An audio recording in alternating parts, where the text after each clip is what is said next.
Hi everybody, welcome on in. Welcome back for part 2 of Roll D5's Showcase Saturday. Welcome in Raiders from Tulok. Good to see you again. Thank you so much for sticking around and hanging with us. Yeah, we're gonna get started with part 2. Hi Phil, it's good to see you. All right, so we have 2 more games to play for our Showcase Saturday. I'll be playing this one, which is Forgery. Mika will be on in about 2 hours, a little over 2 hours. Oh, let me turn down the music a smidge. Mika will be back in like a little over 2 hours with Void 1680 AM, which is a very unique game. I highly recommend sticking around to see that. Okay, is it better? Oh, is that better? Let me know. Let me know if the music is better. I'm trying to control it. Okay, perfect. Thank you. Yeah. So yeah, we're gonna get started. These are solo games, so they're intentionally meant for one-player games, one-player TTRPGs. Yes, thank you. I appreciate both of you. Thank you, thank you. Before I get into what Forgery is about, there are just 2 things I want to address. One is that we are still raising money for Pride for the Trevor Project, so you can do !donate to donate. We have plenty of rewards to claim still in our little like store that we have set up. I don't have any in-game incentives. That is intentional because part 2 of what I need to say is this game is going to get very intense. This game has some heavy content warnings, which I'm going to throw up there right now. So please keep these content warnings in mind. Here, I'll pin them even. There we go. Perfect.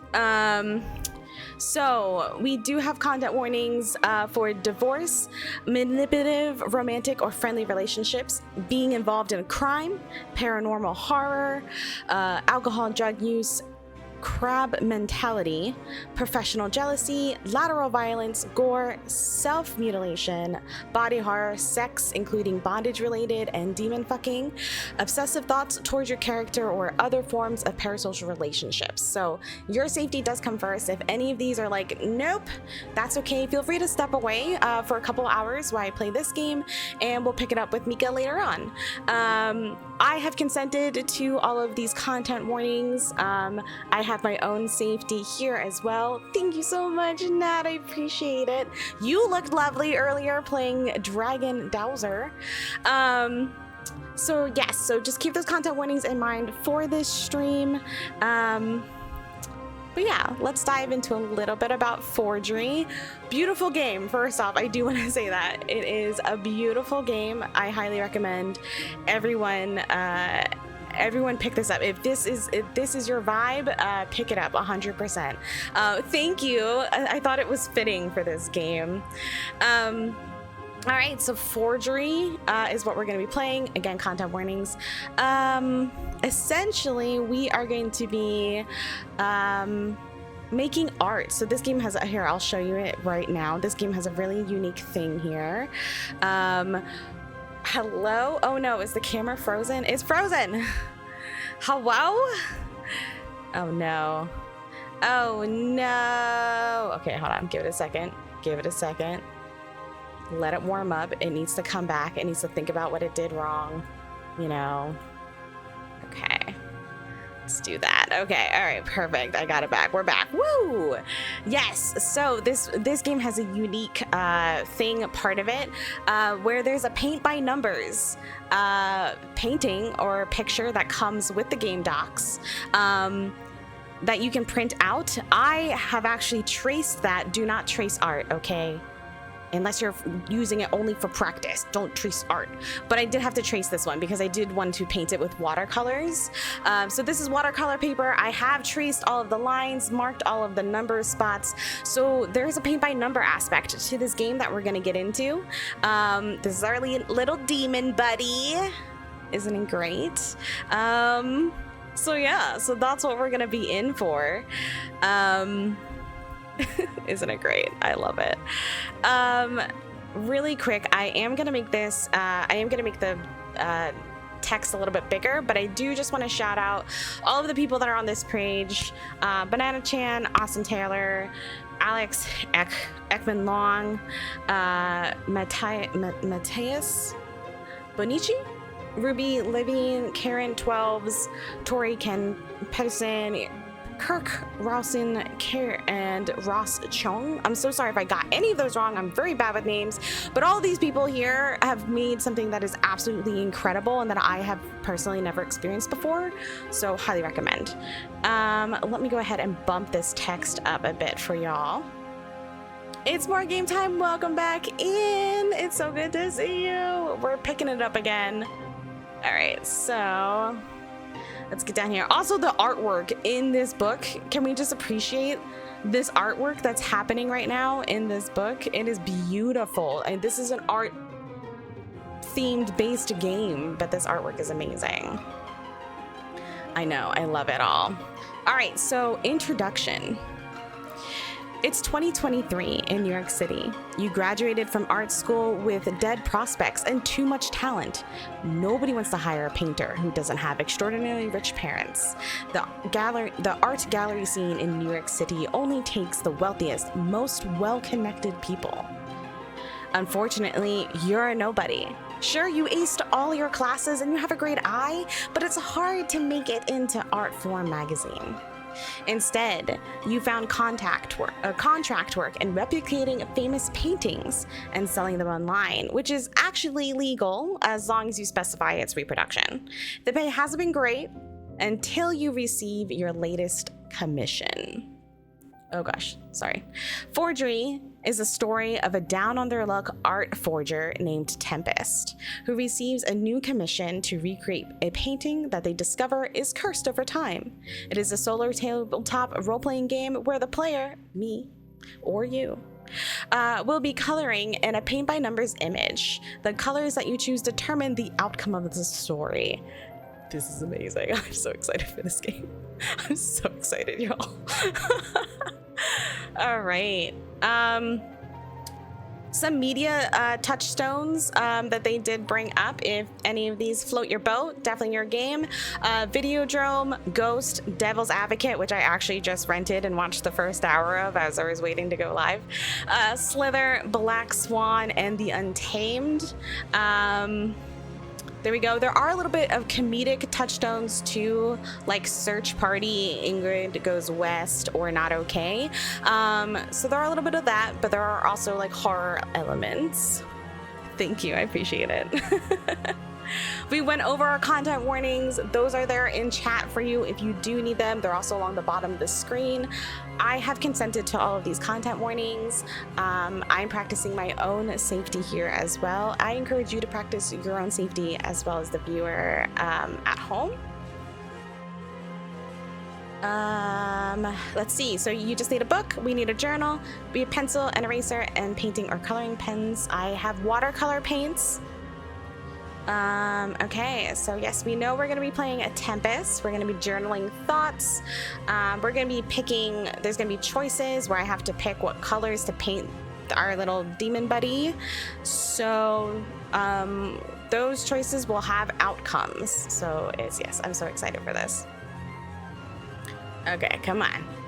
Another amazing artwork piece. Oh my God, the art in this game. Oh my gosh. Okay. Calibration, this just goes over debriefing, your safety, everything like that. I will say the game designer actually does say that this game should not be played in one sitting. This game should be played over a couple of settings, just because it does have some heavy themes. So if you're playing this at home, recommend playing in a couple of settings. We might see if we finish this in one setting. I don't know. The artwork. I just love the little eyes. Like, oh my gosh, it is. Oh gosh, sorry. I'm gonna say this every single time a piece of artwork pops up. Okay, so we start Tempest, like the storm. Y'all ready? After hours of labor, your mother decided to name you Tempest. Your name in Cantonese is Toi Phong. I'm definitely saying that wrong, and I'm so sorry. meaning typhoon, which felt appropriate at the time because your family name is Lu. Leo? Lo? Lee? So sorry, I'm so sorry. Meaning thunder. But your mother never tells anyone else that speaks Cantonese. It's not really something you name a kid, unless you want to see them picked on all the time, but it was too late to change it on your birth certificate. Your parents got divorced early in your childhood, but you got a new little sister out of the deal. You never got into trouble, you got good grades, and when it came to college, you decided to go to art school. That was the first big fight you got into with your mother. For you, it felt like a huge contradiction. Why would she send you to so many art classes growing up if she didn't want you to go to art school? Ugh. Ugh, the feelings already.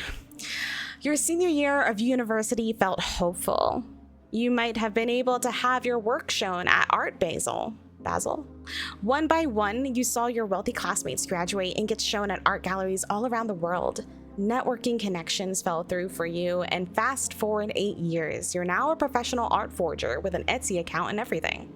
Of course, it's all legal as long as you tell the person who's buying the paintings that they're fakes. It's a tough living though. There are only so many fake Mona Lisas you can sell. You're still hoping that one day you'll make it in the art world, but you have to focus on paying those bills first. Living in New York City is rough and tough. It actually says tough in the text. I said rough. Oh my gosh. We set it up. We set it up with dilemmas for us because we are Tempest. I'm Tempest. You can also be Tempest. We can be on this journey together. That's okay. So we're going to answer some questions here. I will say I do have my journal up here on screen, but there are going to be times when it is not on screen. If you want to view and follow along on your own at home, you can go to that Google Doc link and you can see my journal. But it is on screen. If that's okay for you, then that's good for me. So we need to answer these questions to learn a little bit more about ourselves. So I'm gonna try and do my best and see if they'll copy over into the journal. Ah, perfect. They did. Great. I love this. What was the last forged painting that you sold? Well, that's a great question. I think, oh wait, no, I have it. I need the name. I don't remember the name. I don't remember what the name is. I think it's like Orange Cat in Decoration by Louis Wayne. Yes, I think that's it. You can, oh gosh, we hit buttons. Okay, we're good. Feel free to let me know though. I think that's what it's called. It is this fun, wild, I'll write this down. It is a fun and wild cat painting. That was the last painting we forged. Aside from money, what do you think holds you back from reaching your true potential? Oh gosh, these questions. I have always been second best. I was on the honor roll in school, but I mostly only got B pluses, never any A's. Thank you, Raven, Sarah. Appreciate it.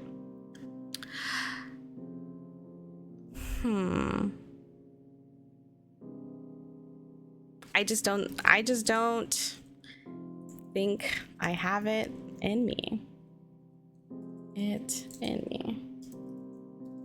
To be any better than I already am.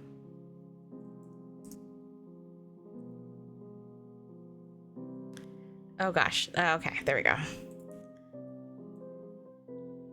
What do you have to prove to the world? Ooh, ooh. We're gonna put this on the next page. What do I have to prove to the world? Oh my gosh. Us as Tempest, the struggling artist. What do I have to prove to the world?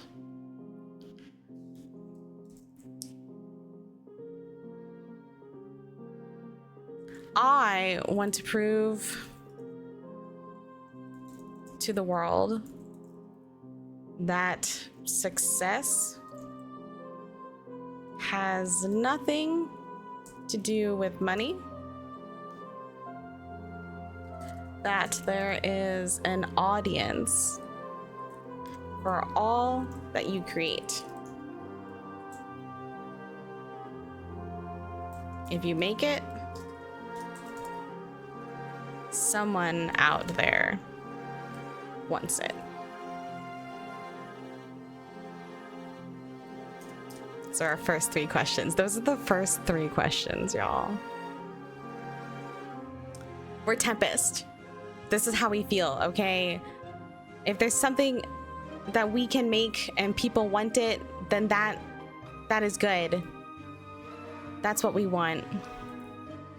I'm gonna shift this Google Doc window over just a smidge. There we go.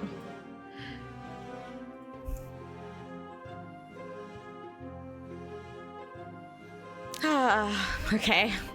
As a creator myself, this game does hit hard and I love it. All right, that's what we do. That's who we are.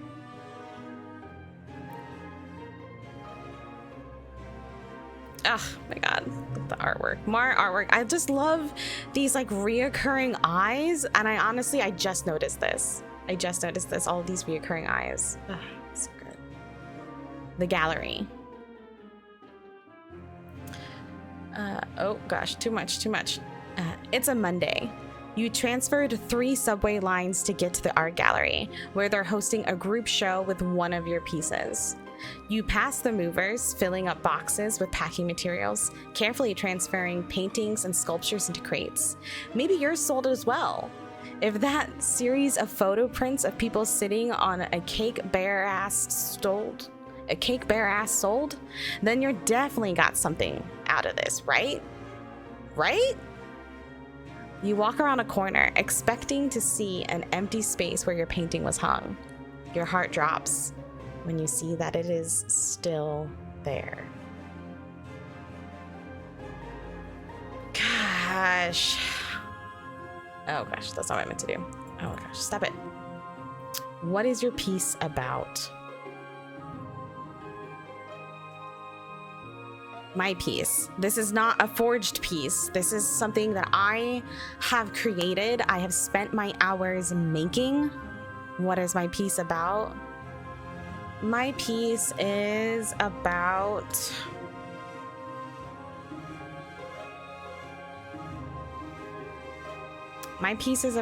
holiday joy. Oh, the holiday season. Hold on. The holiday season. But experiencing it alone. Being alone on the holidays. I could just say it that way. I don't know why I have to say all these words. Being alone on the holidays.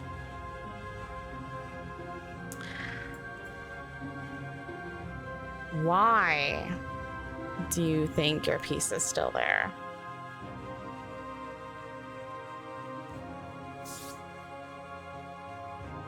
That's right, Midge.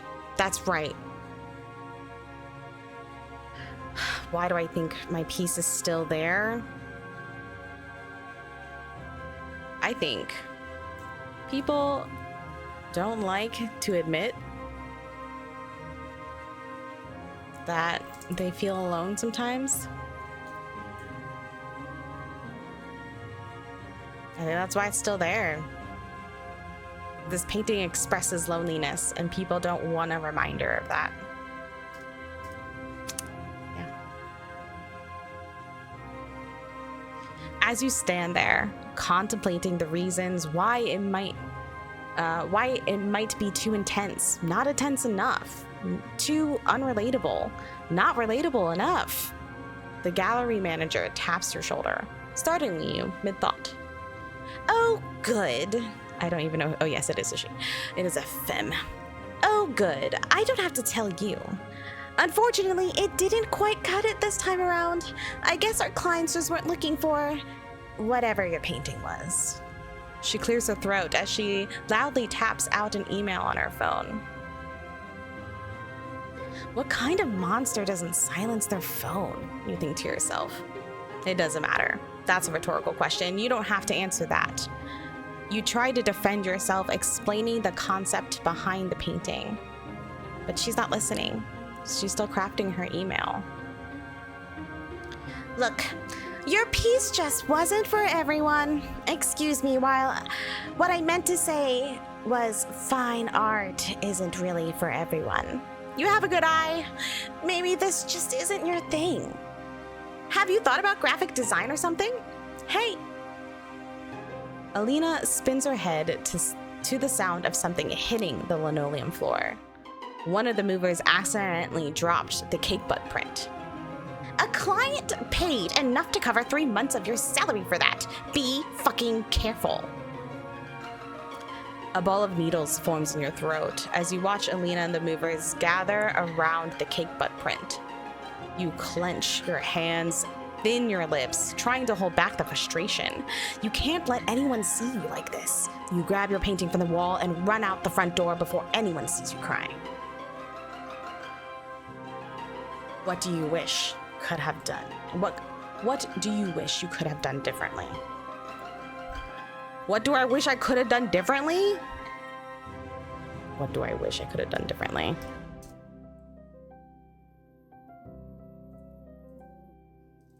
I wish I told Alina where she can stick it. This bitch.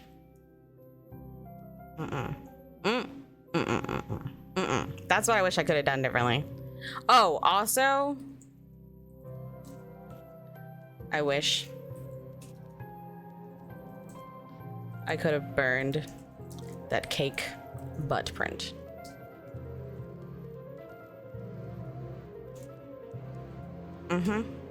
That's it.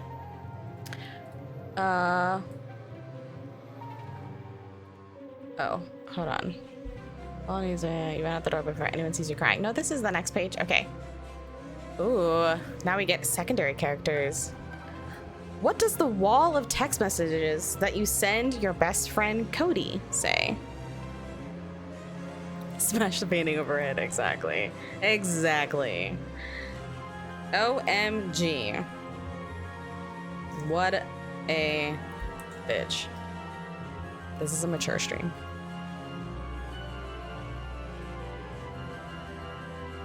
She does this every time. She insults me, belittles me. She can't even paint. How is she running an art gallery? That feels appropriate. If you've ever texted with me, you know this is exactly how I text.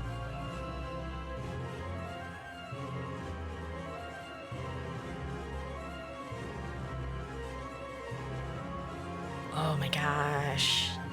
Look at this one. I would buy that. Cody, not like Wyoming. Oh gosh, sorry. Cody, Cody eventually responds to you, but not until you've had a full sobbing meltdown between the time you walked to the subway station in Manhattan, transferred 3 times, and reappeared back in Brooklyn. I'll allow it. I'll allow it. No, I'm just kidding, bitch. You're totally fine here.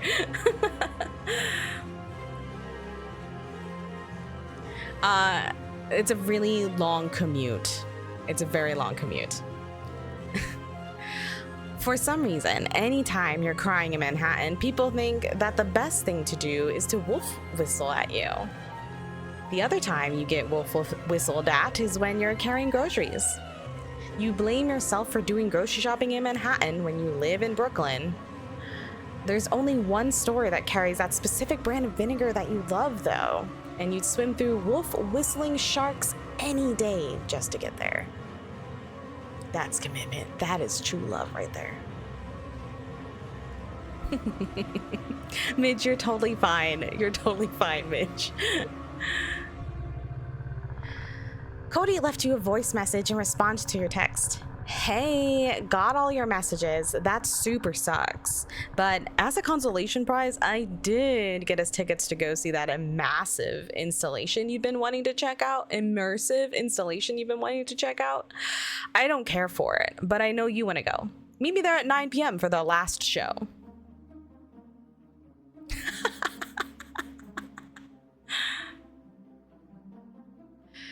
The show they're talking about is House of Creep, a horror installation with 7 different rooms, each inspired by one of the 7 deadly sins.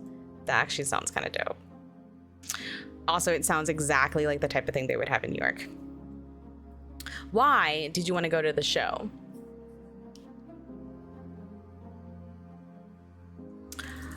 I think an installation like that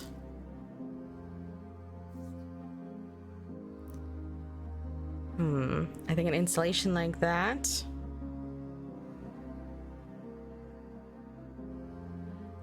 gets people to be very honest.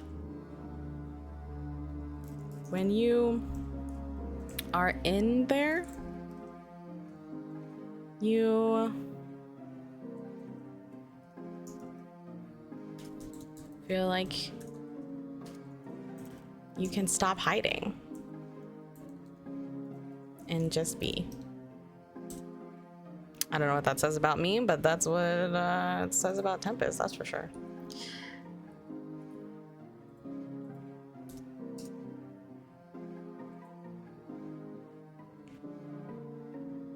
You find yourself climbing back into the subway train, feeling the heat attack your face again. It's the worst part of summer, the middle. Nighttime is meant to be better, but the machinery in the subway doesn't know that, working overtime to compete with overheating. Oh my gosh, if anybody has ever experienced New York City subway heat, oh my gosh, it is so disturbing. Yeah, that's like it's just disturbing to be in. Yeah. Oh, you don't want to experience it, let me tell you that, but it is disturbing. Like, yes, no, we can't go into more detail. When you finally arrive, Cody tugs you through a doorway shaped like a giant mouth. On the other side is a platform where a suited man is wearing a giant mirror-finished goat's head mask. Say that 5 times fast. He asks you for your tickets, and Cody shows their phone. Cody is tall, wearing a neon green crop top that says "Bite Me," with a smiling cartoon pickle and cut light blue jean shorts. They definitely got changed after their acting gig earlier that day.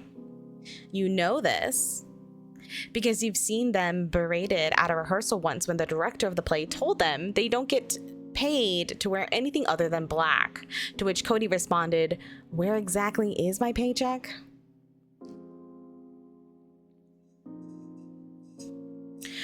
When they first met you, they introduced themselves as Cody, not like Wyoming. They continued with, "Don't ask me why. I always get Cody like the city. No, it's Cody, like short for Dakota, as in Fanning. Again, not the city or the people."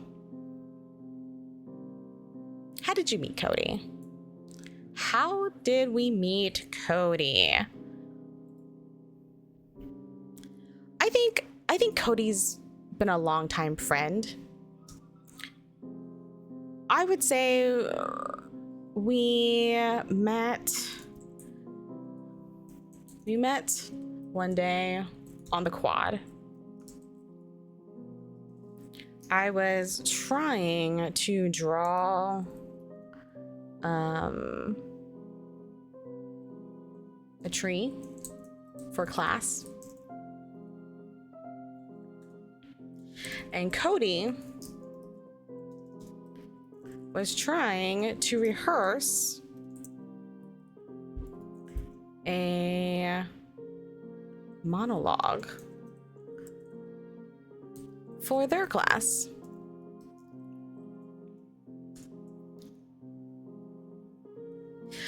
They were so compelling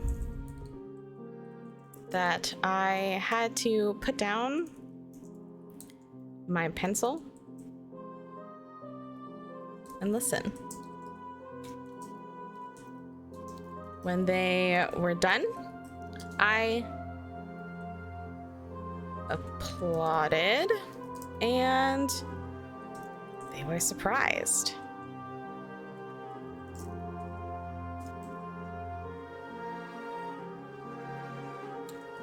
We struck up a convo about how hard art school is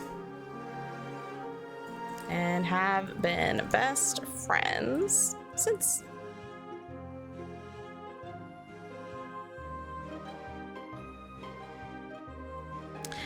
Before today, when was the last time they did something nice for you? What was it? Ooh, before today, when was the last time they did something nice for us? And what was it?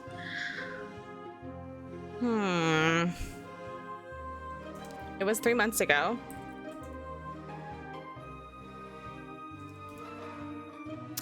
They...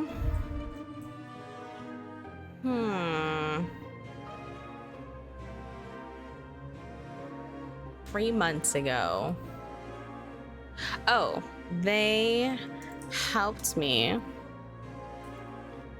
mail out an art piece that was too big for me to carry alone. We had to walk 7 blocks to the UPS store.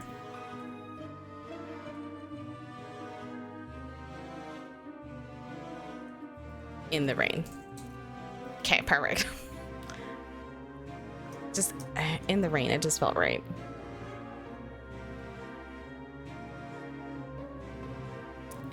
Exactly, 7 blocks in the rain, yeah. But Cody helped us, so it went better than expected. You walk along a catwalk with several metallic arms outstretched on the platform, reaching towards you. Some of them are holding fake phones. This place is creepy, Cody remarks as they bend down to take a selfie with an arm holding a phone. How meta. You tell them that's why it's called a house of creep. You know that Cody only got tickets because they knew you were excited for this. They said they don't really care for this kind of thing, and they meant it. A pair of protruding parted lips act as an entryway into the next mirror-filled room, where you notice someone familiar. Fuck. It's the guy who got his print sold. Nate. You recognize him after stalking his social media stories. Hate watching his videos, despite knowing you're only driving up his viewership. He's hanging out with a group of gorgeous people, standing like a Hemsworth brother wearing a sleeveless shirt and sea-bleached hair. Before you can tell Cody, they give him a wave. You try to pull their hand down, but it's too late. He's walking over to you. Hey, I know you two. We had classes together in college, Cody remarks while looking at you as if to say, what did I do now?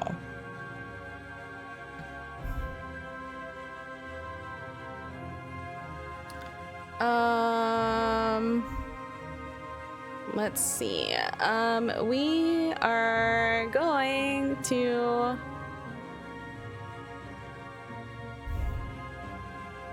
Hold on a second. Bear with me, people. Thank you, thank you, thank you.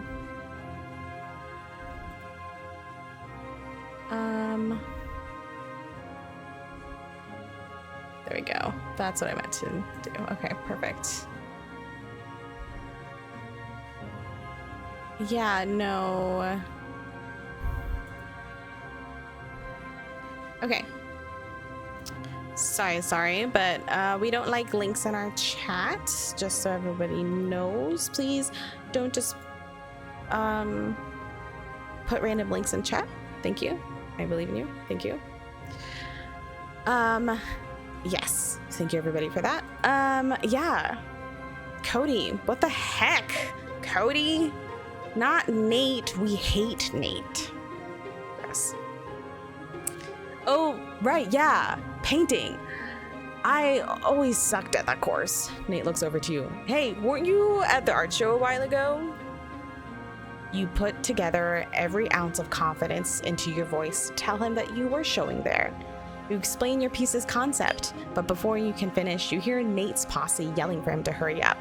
Hey, sorry, I gotta go. It was great seeing you both. Nate waits for you to introduce yourselves. I'm Cody, and this is Temp. Brody and Temp's great. We should get brunch one day. Nate waves hurriedly and reconvenes with his group. You know that ending a conversation with a stranger by saying you should get brunch is basically the same as saying I'll probably never see you again, but I want to be polite about it.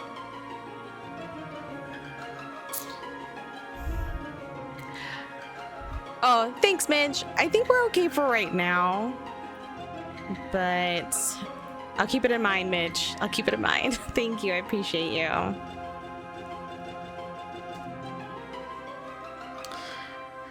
What kind of shit do you talk behind Nate's back with Cody? Ooh. Ooh. Ooh. Oh, gosh. We hate Nate. We hate Nate. He can't even paint. That's our rant about everybody. Did you see his stupid hair? You can tell he bleached it himself. Because of all the streaks. Because he can't paint. Done. Exactly.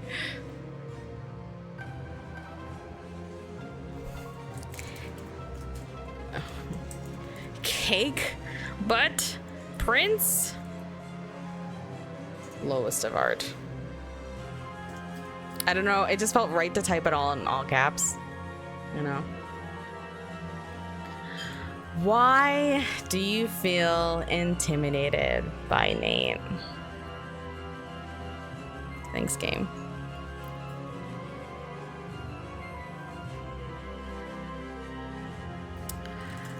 I feel intimidated by Nate because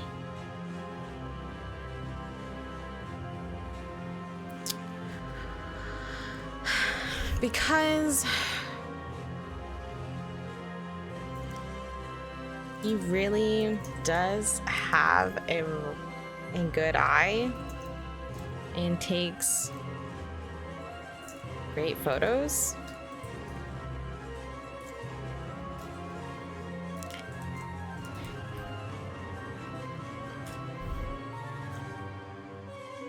Cake butt print was actually really tasteful for what it was. And it sold. People just like Nate.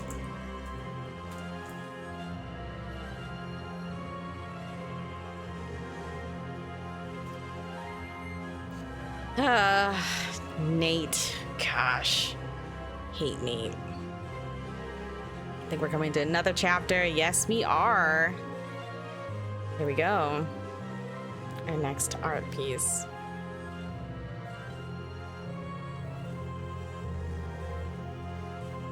Sister knows best. Oh gosh, sorry.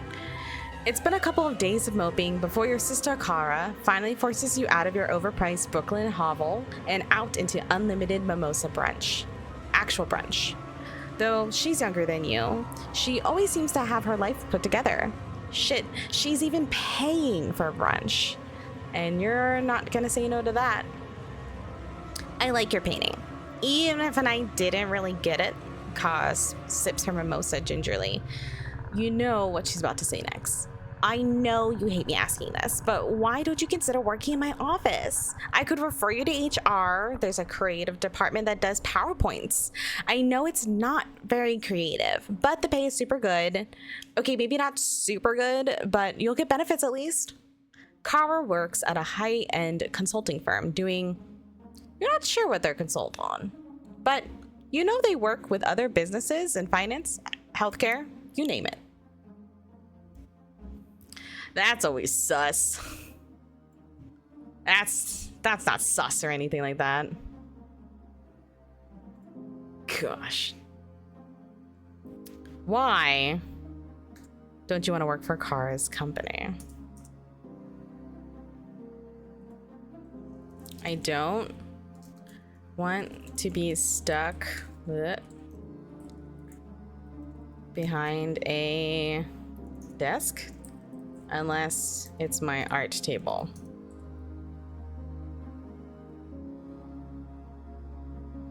That pretty much sums it up. I don't want to be stuck behind a desk unless it's my art table. Working in an office is gross. I'm so sorry if you work in an office. You push back on Kara's offer and she nods. Yeah, I get it. She sounds disappointed, but she's asked you for this before, and every time it's been the same answer from you. Just as the waiter comes by to refill your glass, your phone buzzes with the wood table. Against the wood table. You pick it up and see an email from an unknown sender. The subject is contracted painting job. You open the email, hoping that you're not about to get fished. Is that how that even works? Subject, contracted painting job. From R. Wolfram at meglight.com. Dear Tempest, I've seen a lot of your work, and I'm quite impressed by the level of detail you put into your replicas. I would like to offer you a job. There is a painting that I need your help with. I can offer you $100,000. The timeline will be for 6 months.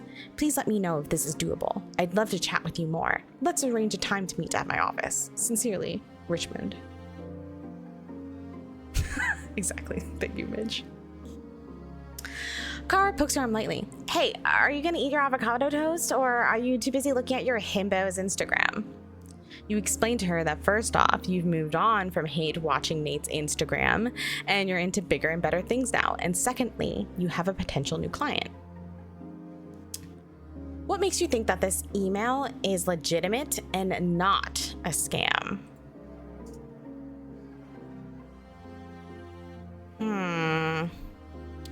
It's legitimate and not a scam.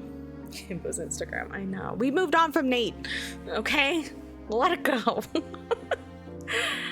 And not a scam.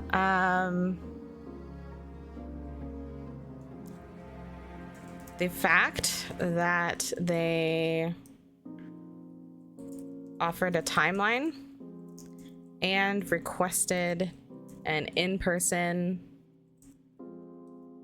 meet is enough for me to believe it is not a scam. That's pretty much it. Also, the email address wasn't something super weird.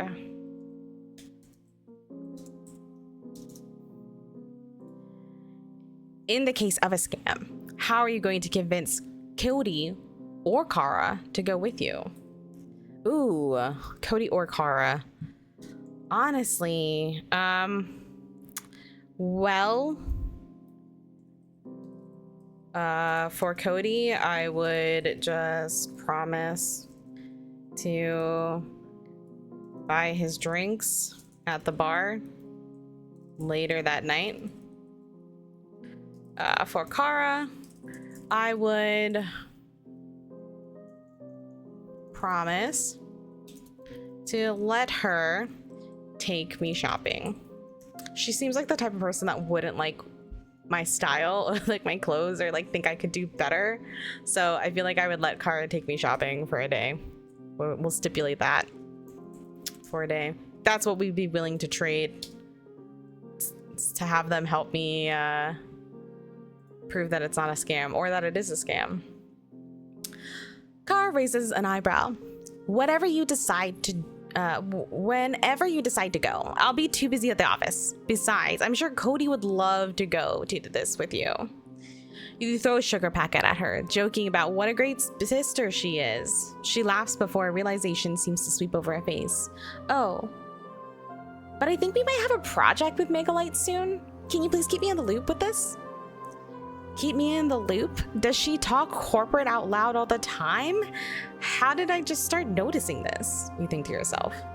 You ask her about what the company does, and she shrugs. Mostly health insurance, like dental and vision and stuff. Maybe a partner needs smart corporate art for their walls. Ooh. That's fancy. That's a fancy building there. A lot of eyes. Yeah. Chapter 7, Devil's Advocate. It's 1 p.m. when you go to the Megalight office. The black glass obelisk of a building towers over you, blocking the sun. You did some Googling before coming to the office, and Kara was right. It's all health insurance stuff that clearly goes over your head. You barely understand what a deductible is. You know that movie, Devil's Advocate? Cody pulls her sunglasses below their eyes. What do you say to Cody to explain why this is nothing like the movie Devil's Advocate? Well, first off, Cody, if you ever watched Devil's Advocate, this is health insurance. Insurance. I spelled it right. Perfect. I'm really bad at spelling. I did not spell it right. Gosh darn it. Thank you, Google. It's like one too many A's. Thank you. This is health insurance, not law. So, therefore, nothing like the movie. I don't need to get too in detail. Cody understands. Cody gets it. Cody laughs nervously. I'm just kidding. I'm sure we'll be fine. This is totally normal. Oh gosh. There went. Nope. Hold on. There it is. Through the revolving door, you approach the security guards playing on their phones. You ask to see Mr. Wolfram, and the guard gives you an annoyed look for interrupting her Sudoku game. After a quick phone call upstairs, she takes your IDs before handing you a paper pass. You two can go right up. I'll be keeping your IDs until you get back. You and Cody exchange looks before the guard explains, we've had a lot of problematic folks here lately. Devil's Advocate, Cody whispers into your ear. You nightly nudge them to quit it in response. Oh no, bitch. I'm so sorry.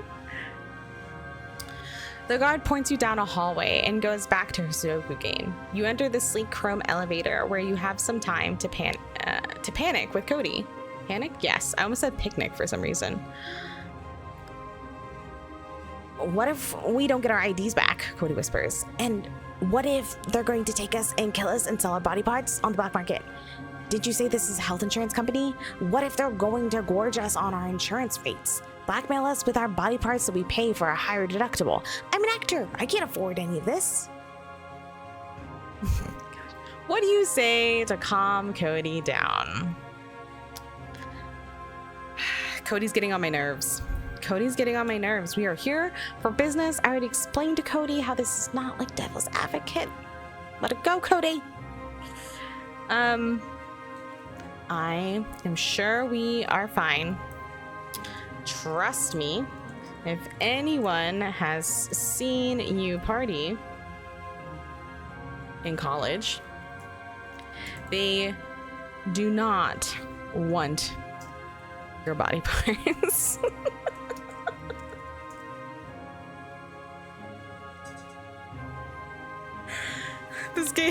This game is bringing out something else in me.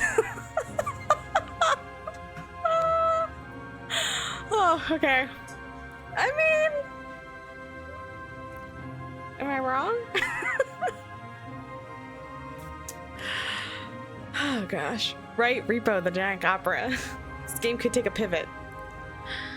The elevator doors eventually open and a woman in a gray blazer and pencil skirt greets you. Hello, you must be Tempest. Hi, I'm Cody. They introduce themselves without any prompting. Cody, the woman raises an eyebrow. Nice to meet you both. If you follow me, Richmond is expecting you. She guides you through a maze of cubicles leading to a beige door next to several uncomfortable-looking fake wood chairs. She stops you both, pointing to Cody. Not you. You'll have to wait outside. Cody throws their hands up dramatically and flumps their ass down on an uncomfortable chair. Ow! They turn to the woman. For what I'm guessing is a multi-million-dollar company, you should invest in better seat options. I'll wait outside, Tempest. First sign of trouble, I'm running in there, guns blazing. They point at their flexed arms. You nod and enter the door. On the other side is a wood-paneled office that you swear is larger than your own apartment. Books line the walls, reminiscent of an old clubhouse library, minus the globe thing that opens out into a bar. The room is also missing that cigar stench. A window crawls from the floor to the ceiling, exposing the city below. Behind the desk is a handsome, older white man grinning from ear to ear. You wonder who he looks like. Richard Gere? Pierce Brosnan? You keep an eye on his mouth, checking to see if he has fangs. Could he be a vampire? You think to yourself. Luckily, you see no sign of fangery. Bless. Ah, Tempest, please have a seat. Richmond motions to the red leathered seat across from him. I'm a big fan of your work. The precision of your recreations are magnificent. Something that I always found fascinating about art is how much power it can hold for the viewer. How it is an embodiment of what the creator wants to convey. What bullshit about art do you spew at Richmond? It's great. That's amazing. I love this. Yeah.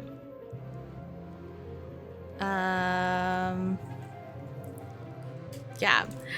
That is why I really love Impressionism.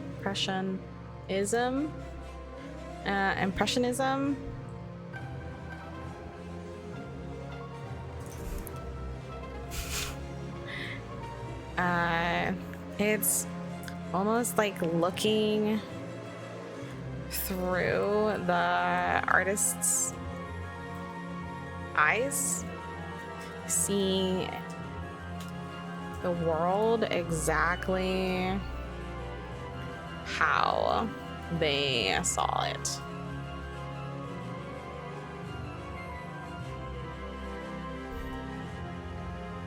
That's art bullshit, right? Like, that's something you'd be like if you went to like an art gallery and was trying to fake it.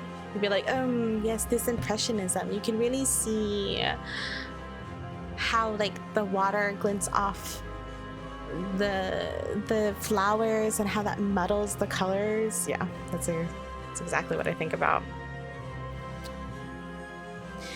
He throws a manila folder to you. This is your assignment. Along with enough cash for expenses and 20% of the project, consider it an advance. Once it's finished, I'll give you the rest. 20% of 100,000. You open the folder to reveal a USB drive and several photos of the painting you've been tasked to forge, along with a list of materials to purchase. You flip through the wad of cash. Your eyes grow wider with each $100 bill. It's all legal, and it's only for me. I'm not going to resell it or anything like that. You can count to see it's all there. Richmond reaches for a glass and pours what looks and smells like whiskey. He reaches for a second, offering you one as well, but you decline. Cody's voice echoes in your mind. Devil's advocate. What creeps you out about the pictures? This, I am letting you know right now, this is the turning point for this game. This is the turning point for this game. What creeps you out about the pictures? How intimate they are. It was as if someone was taking pictures of someone they loved. The close-ups. The care to capture every detail.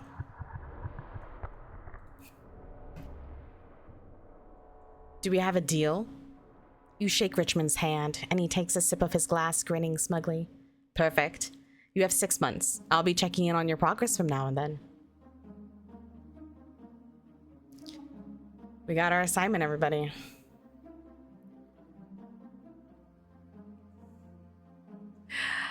Oh yeah, take it in. Take it in. Thank you. I appreciate it. This is the turning point.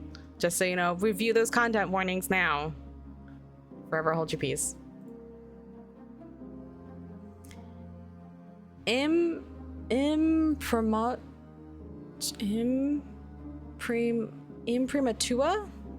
It's like this wiggly text is affecting the way that I'm reading this word. Imprimatura? That's how I would say that. It's probably wrong, but...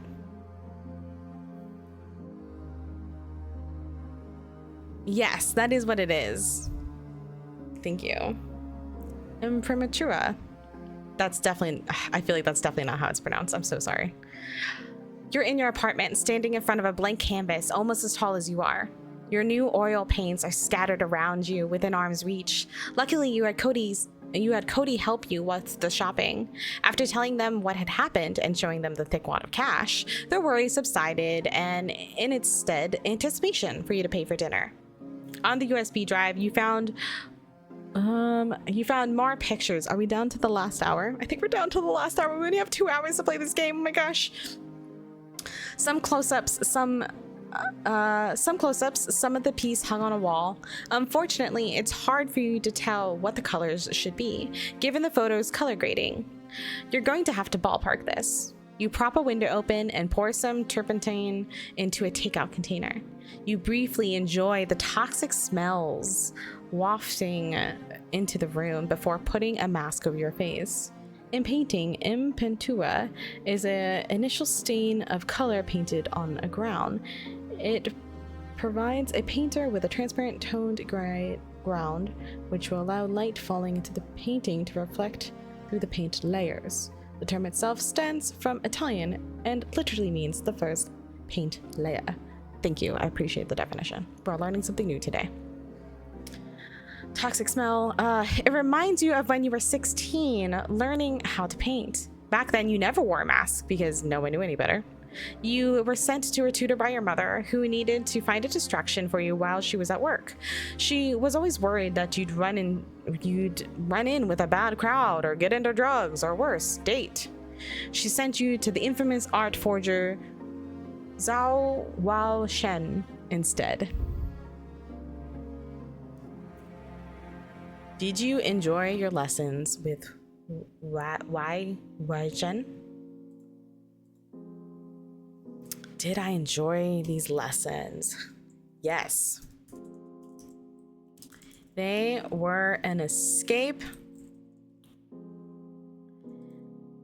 And I enjoyed running. Perfect. It's absolutely fascinating. Yes, I do highly recommend it.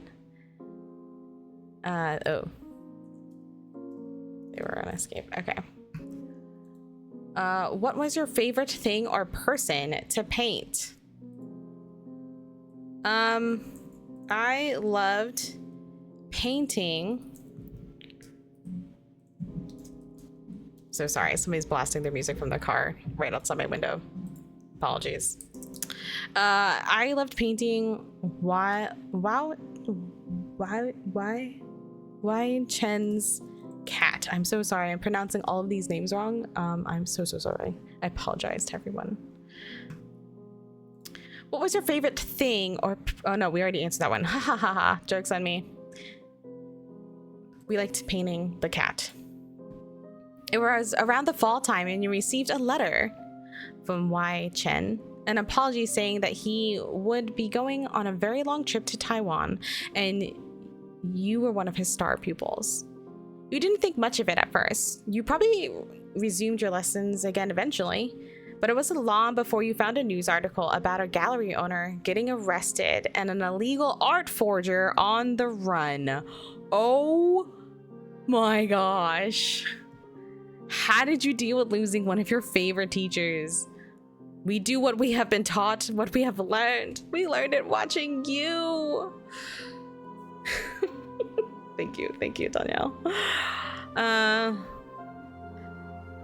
I was devastated. I would cry for days. I threw away all of my art stuff.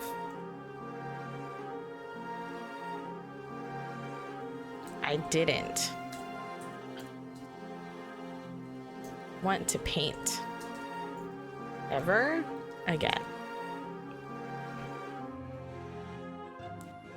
Oh gosh, sorry. As you reminisce, you start to form an outline of the painting. You look at your reference photos and shudder. Whatever this guy Richmond wants with this painting, you hope it's not going to get you in trouble. So this is where we would photocopy or tear out the paint by numbers image, which I already have, and arrange colors and paints how I like to use them. As you paint, who or what do you think about? Now, I can either choose the color or I can roll a d6. If I don't think I can choose, so let's read our options. Oh yes, if you do !game, we link you right to the site. On a 1 to 2, Alina tells you that you should try graphic design instead. So that's what we're gonna think about. So on a 1 to 2, Alina would tell us to try graphic design instead. On a 3 to 4, Nate's stupid butts on cake art prints. And on a 5 to 6, Alina gives you a bad space in the gallery so no one can ever see your piece. So here's what we're gonna do, friends. We're actually gonna use this. Ooh, that's a 5 on our d6. So that's a 5 or 6. We are thinking about how Alina gives us a bad space in the gallery so no one can ever see our piece. For this, we're gonna color all the spaces labeled 1 with a neutral color, which is black, white, gray, brown, or beige. So we're gonna do that really quick. We're gonna switch over to this camera, which hopefully is not frozen again. Perfect. I'm gonna lift up my keyboard there. Okay, it was all labeled 1. There are a lot of them. I have my watercolors here because I'm using watercolors. Tempest in the game is using oil. I personally don't paint with oils because I don't have that kind of commitment in my life. All right, so we gotta look for all of these 1 spaces. I do also have the PDF pulled up on the side, my side screen here, so I can zoom in and look at the 1 spaces. Now this is a lot. I'm gonna be real honest with y'all. This is a lot of the painting. So let's get painting. We're down to a little less than an hour. Let's do this. All right, so we're in neutral colors. So I have a Payne's Gray. I have a... My black dried out a little bit. I have a black. I have a burnt umber as like a brown color. I'm just rehydrating some of these paints here. All right. Okay. So let's go ahead. I know I have a bunch of these little dots, so I'm gonna go in and paint these little dots. We're gonna paint these little dots the burnt umber color. Got a little too much water here, that's okay. All right, so like this one is a 1. Okay, good, good, good. We're doing it. Okay. This one is a 1. Oh my gosh, I put like way too much paint on that. That is definitely gonna bleed into something else later when we go back to it, but that's fine. It's watercolors, we can't control it. Okay. This is a little 1 dot. One thing I do like is like, because you have a mix of colors, like not all of the dots have to be the same color, like they can all be different colors here. Okay, so that's a 1. There's another little 1 over here that we're gonna do.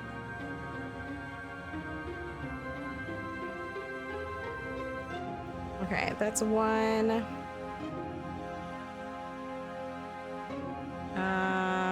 I know we have some bigger 1 dots as well. We're gonna get to those in just a second. This is a wild choice to do with watercolors, I will say that. Like, okay, these are all 1s. Okay, I need more water.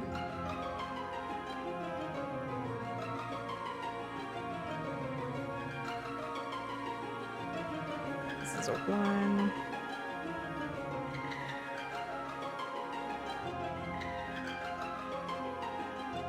Okay, I'm rushing just a little bit because I would at least want to get a little bit of this done before we have to switch over to Mika's game.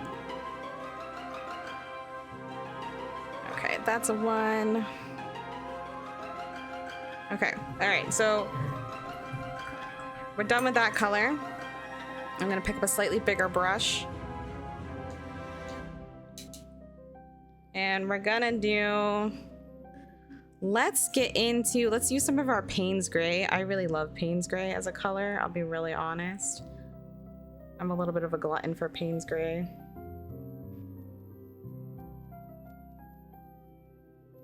All right, because I need a little bit more color. This whole thing here is a 1.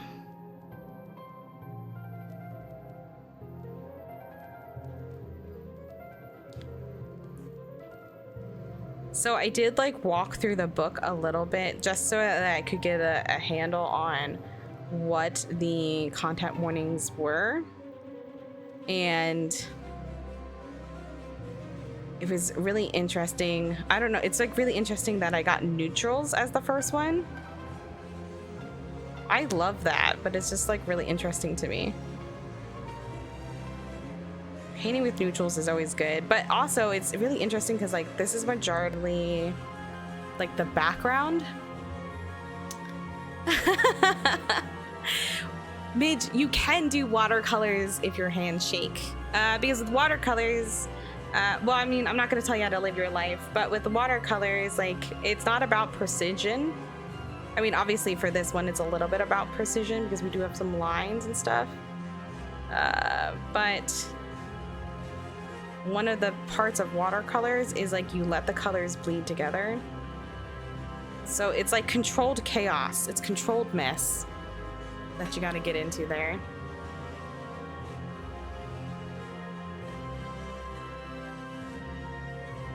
But I mean, yeah. I believe if you want to give it a try, you can totally do it. Unlike something like drawing where you have to have like shit,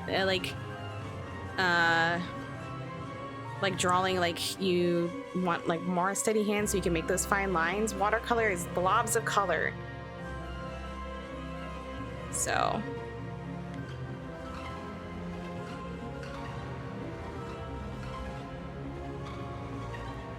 Okay. Oh my gosh, this is actually a choice to paint this with watercolors. I don't regret my choice at all. I just didn't. Whew.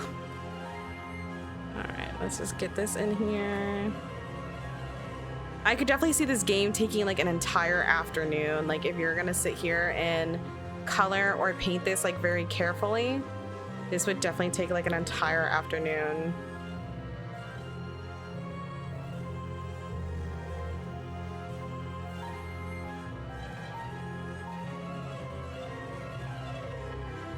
Alright. We don't believe in coloring in the lines here, so. It's a hot statement for Multi5. Yeah, controlled chaos, exactly. That's all it is. Okay. Also, I want to call out while I'm thinking about it, this music we got from the game designer.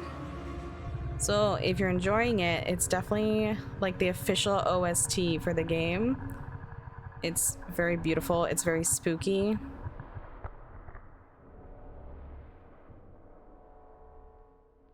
I don't know if like the little like demon breathing sounds is coming through on stream or not, but those like, ugh, they're very spooks. All right, let's go this way. Don't color in the two. Around. Okay, perfect. Got another one over here.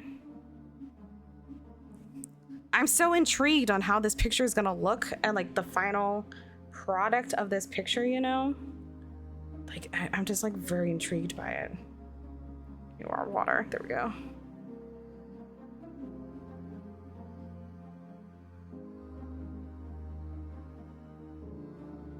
I may have to finish this off stream and then like I'll post a picture for y'all.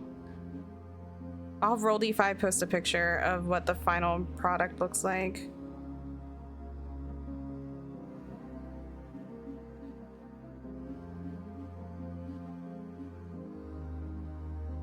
All right, there's that one.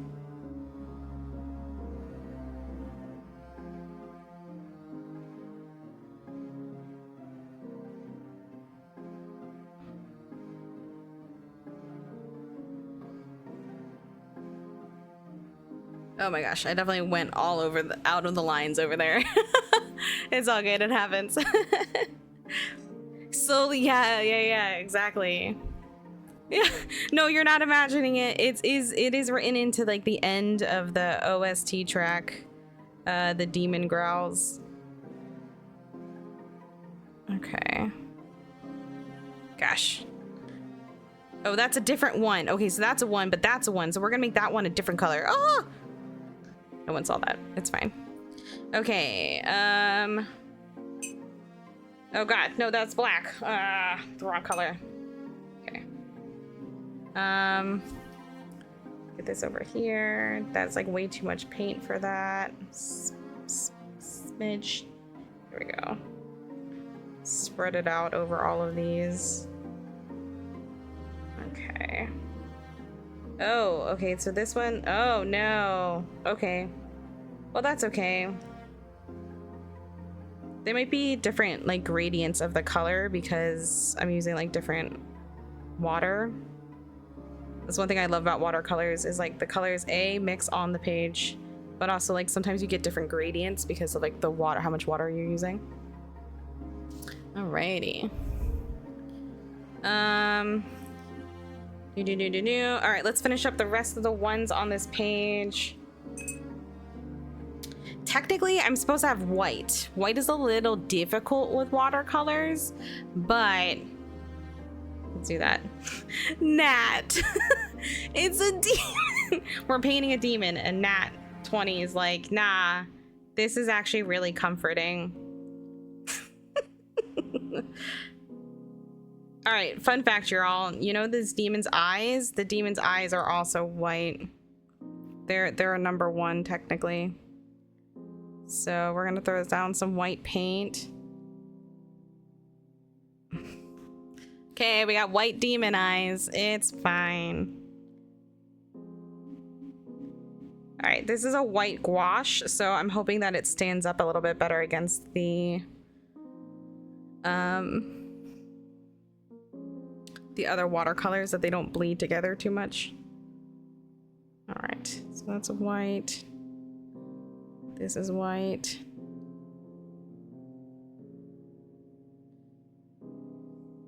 All right, and then this one is also white. Yeah, okay. Yes, that looks like that's gonna... Okay. All right, do we get all the ones? Oh no, there's a giant one right there in the middle. We're almost there. We almost got all of them. I freak out so fast, right? Oh my gosh, the white eyes though. It was a choice.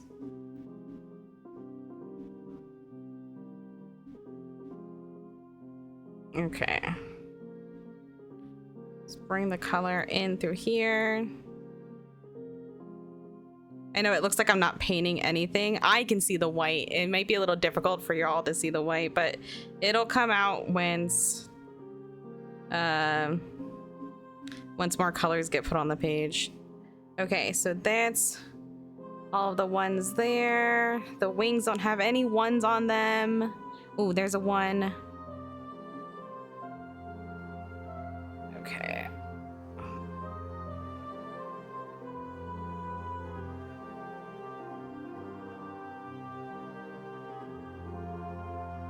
Oh, right by his head too. Right. Get that in there. All right. There's the one. We got his eyes. His eyes are a one. I don't think that spot on his cheek is a one. Let me just pull it up super fast. Oh, it is a one. Oh, muffins. Okay. This is a one.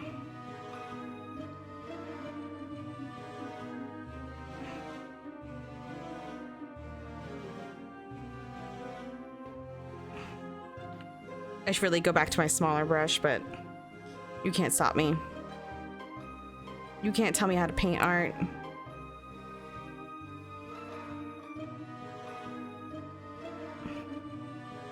All right, so that's a one.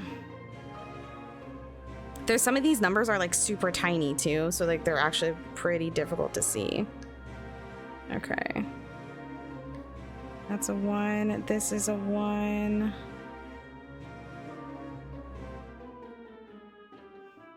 All right.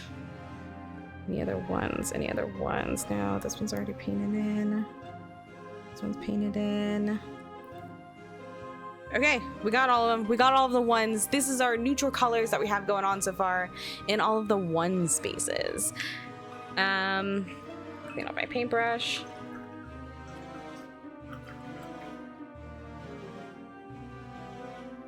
All right, so let me set this to the side just for a second while we go back to the journal part. I think we're gonna come right back to painting in like just a second here, but let me just get over there. Okay. Where is it? Boop, boop. Okay. So as we were painting that, as we are Tempest painting this part of the picture, we were thinking about how Elena gives us a bad space in the gallery so no one can see our piece. While you're painting, continue thinking about it. According to the type of colors you use in the number, you will receive a certain outcome. You're wiping down a paintbrush when your phone buzzes, vibrating on silent mode. You carefully pick it up, trying not to get any paint on it. Oh my goodness. This is where we start to speed up now. We're ramping up. All right. If we painted the spaces labeled 1 with neutral colors, that's what we did. We go to page 44. All right. Can I... 3, 4. Neutral 1. You see a notification of a text message from Cody with a video attachment. Hey, did you see this? You click open the video link. You click open the video link with the description. NYC art gallery vandalized. The clip plays with a news anchor standing outside the small art gallery that you're so familiar with, the one that you were showing at. We are inside the gallery where the incident had taken place.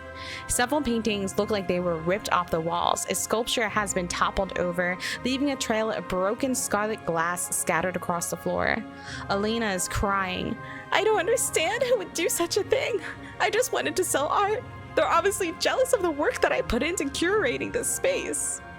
In the background, there's a tall, pale, winged figure standing several feet away from Alina, but no one seems to notice them.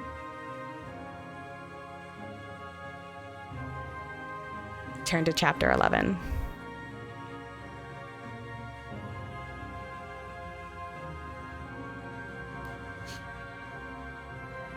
There we go. Oh my gosh. Hydrate, thank you. I'm not gonna drink my paint water because I have a water bottle. Pro tip.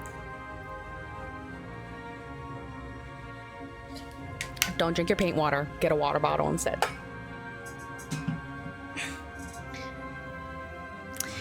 Oh, chapter 11 it said? Oh my goodness. Wait, that said chapter 11, right? Chapter 11. Okay, we have to go. Do I have, no. We have to scroll until we get to chapter 11. All right, that's 9, that's 10. This is 11. Oh my gosh. Oh, just don't show your book. Exactly. Thank you. Thank you. Thank you, Jeremy. It must be fate. You decide to visit the art gallery alone, not telling Cody nor Kara. The broken glass shards have been cleaned up and the vandalized paintings have been set aside since the video. Why do you decide not to tell Cody or Kara to come with you? Why do I decide to not tell Cody or Kara to come with me? I think it's because they would try to get me to feel sorry for Alina. They would say something about how horrible it is that everything got ruined. That all this priceless art was destroyed. But my art isn't in there. They wouldn't be talking about my art. Thank you. Oh, I appreciate it. Thank you for the stretch. Right, Midge? That's a terrifying piece. You've been to the gallery several times before. Why are you nervous today? Why am I nervous today? Why am I nervous today? I think I'm nervous so many times. I think Alina might blame me.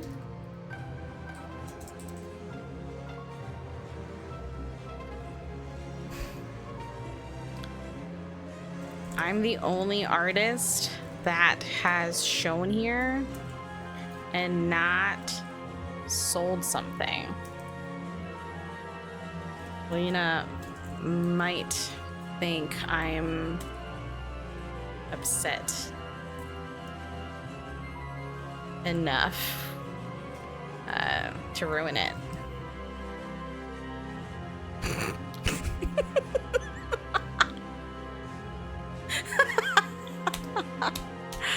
Oh my goodness. Chat, I love you. All right. Oh no. Oh no. Oh no. Okay, this is the right chapter. Okay, sorry. I saw it move and okay. The gallery is a lot busier than usual, especially for a Tuesday. Alina's assistant is sitting by the front door, struggling to answer as many questions as she can. You walk past her, the crowd of hipsters past. You walk past her in the crowd of hipsters, past the dented white walls where the paintings used to hang, straight towards Alina's office. You see her sitting at her desk with a landline phone pressed against her face.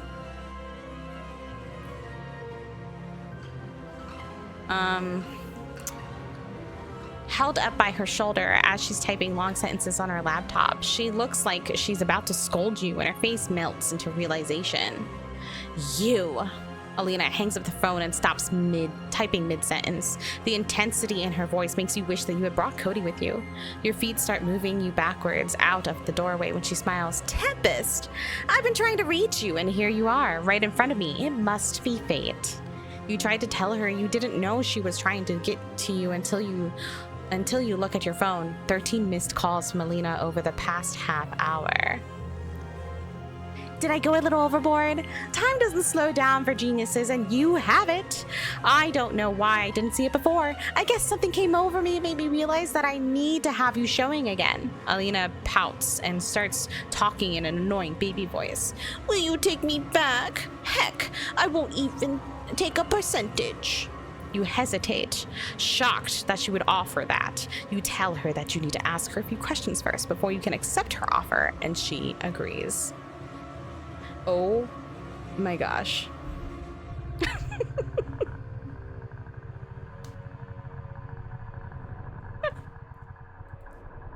Bitch.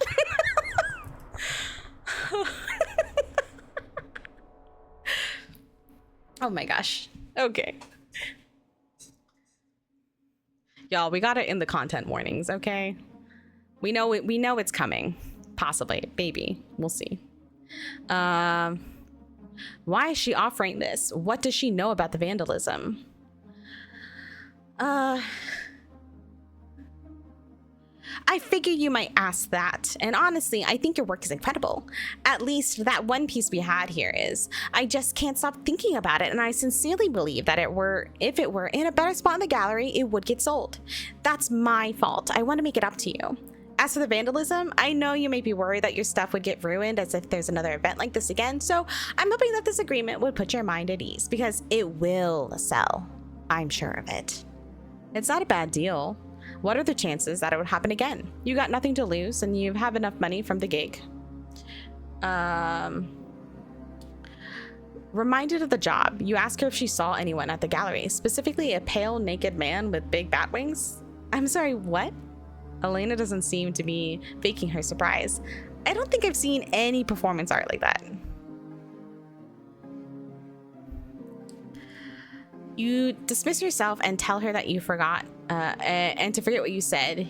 You decide to not show. Why do you decide to not show her the video?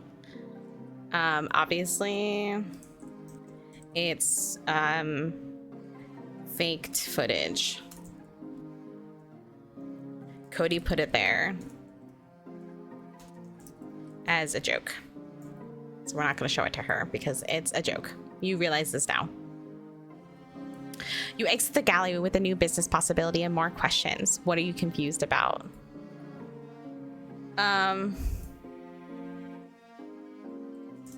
How does Alina know that the gallery won't be trashed again? Why isn't she more upset about it? Like, that's a lot of money. Like, she's not upset about it. When you finished answering these questions, turn to chapter 12. Oh my gosh, no, there's more of them. Oh no. Oh no. Umber. You're back at your studio/apartment with a mask over your face keeping the fumes away. Y'all, we only have like 26 minutes left, okay? Right? We only have like 26 minutes left. Oh my gosh. Breathe. Okay, we got this. Umber's such a good word, I know. It's been a few days since you put down a basic layered outline, and the paint has dried since then. You figured you could take your time with this job considering the timeline. You rest your gaze at the tall canvas in front of you, trying to figure out what to tackle next. You look at the reference photo on your laptop, zooming into the hideous face of the creature. After much back and forth in a group text, Cody and Kara both have decided that the thing in the video was just some performance artist being weird in the background, which would make sense. Maybe it's just a big coincidence. You've seen all of the photos of this thing, so it could just be the result of apophenia, random events seemingly being related, but they're not at all. You're about to start on the painting when you get a notification on your phone. Alina has followed you on social media. Your first thought is wondering why she hadn't been following you before. You open up the platform and notice that she's also tagged you in a post. Right? Such good words. So excited to see all these incredible artists making things, especially at Toil and Tempest, who is an amazing new artist bringing life into the art world. Follow her for more work. Why do you comment on the post? Why do I comment on the post? It's the first time Alina has ever said anything positive about me as an artist. Ever. You place your phone down and go back to the painting, ignoring any more notifications for the time being. You squeeze out a tube of color onto your palette. You think back on a time when you were young, living with your mother and stepfather. You moved around a lot, but your mother gave birth to your little sister Kara somewhere in between. You and Kara became inseparable despite your age gap for a few years. Oh gosh, sorry. What happened to your birth father after the divorce? Oh no. What happened to your birth father after the divorce? Dad. Father.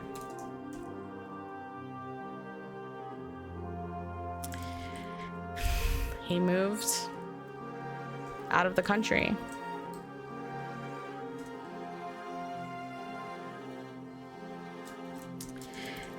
He used to call and keep up with your life. But as I got older, I'm sorry, I'm switching tenses in my journal. I'm switching perspectives in my journal. But as I got older, the calls stopped. I guess he got a new family.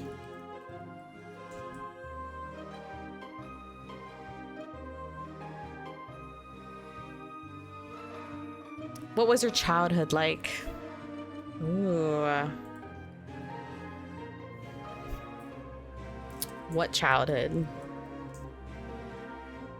I was always expected to be the best, achieve the most,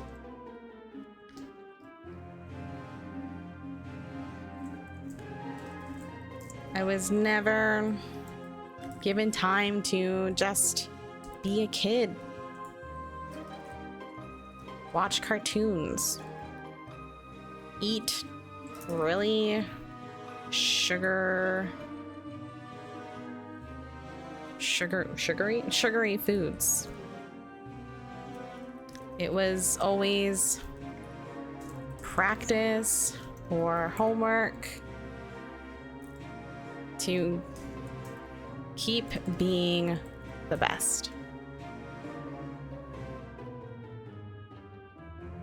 Right?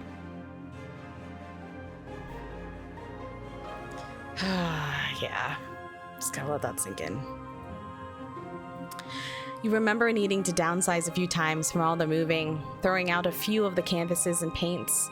That never stopped your love for painting, and being taught under Wai Chen only reinforced that passion. Take the image that you were coloring before. As you paint, who or what do you think about? On a 1 to 2, we think about Alina acting rude the first time you met her. On a 3 to 4, we think about Nate being more famous and successful than you. On a 5 to 6, we think about if your birth father would be disappointed in where you are right now. Oh, all right, here we go. Let's see what the fates decide. A 1. On a 1, we are thinking about how Alina was acting rude the first time we met her. Color in the spaces labeled 2 with warm colors, which are red, orange, or yellow, or yellow. All right, Vix, time to bring back out the painting. This will probably be our last round of painting, but maybe if I rush it, we'll be okay. It'll be fine. Okay.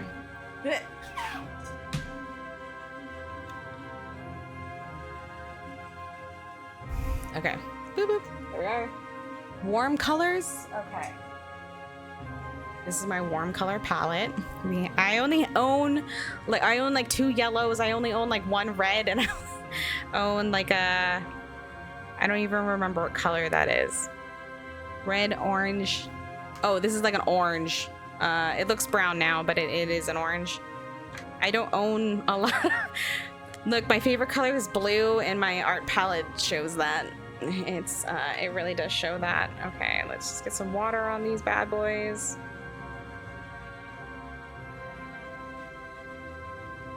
Okay. To contrast these dark colors, let's start with the yellow. I love this yellow. This yellow is like one of my favorite yellows. Okay, a little bit more water. There we go. All right. Let's get in there with some yellow. Drop some paint in. Okay. We're gonna let these colors overlap, and that's okay because art can be whatever the heck we want it to be.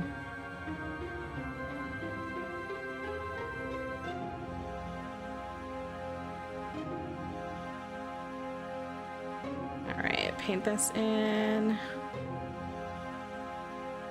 It's like a really bright yellow. I love this yellow though.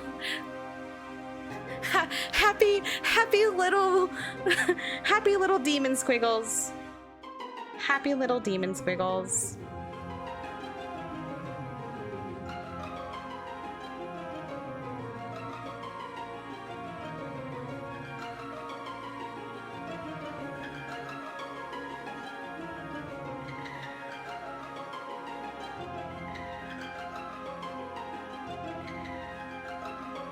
Okay, I don't need to paint all of the 2s the same color. I kind of get stuck on that.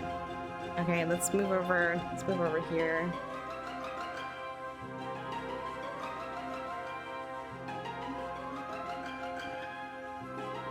Okay.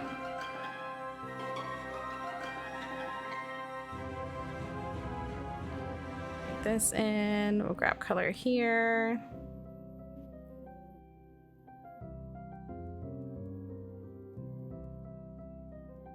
We're gonna respect this white boundary. Okay. That sounded wrong. I meant like the color is in the painting. Don't take it out of context. Looking at you, chat. Looking at you, chat. All right.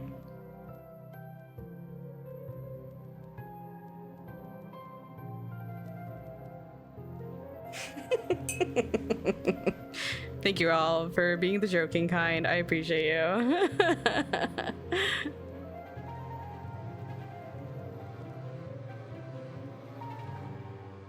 Oh my gosh, starting with these neutrals though, like really kind of gives us like this great platform to jump off of with like this really like warm colors coming in here. I am in love. Need to like not choke up on my brush so much. I think it's because like I'm rushing. I'm like choking up on my paintbrush so much. I just need to let it go. Be out of control. We gotta let loose, but not too loose. Right. Okay.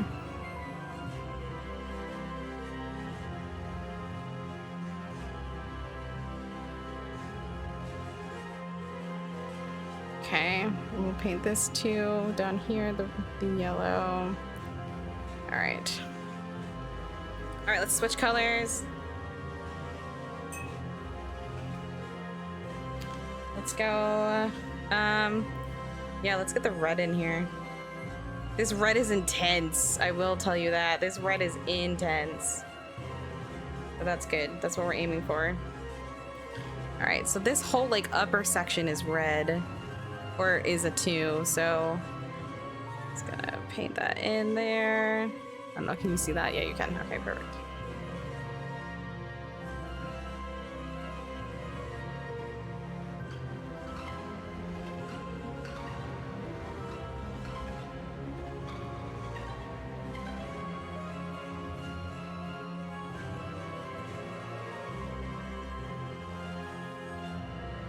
Alright, let's get this here.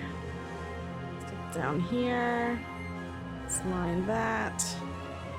Color in that. Alright.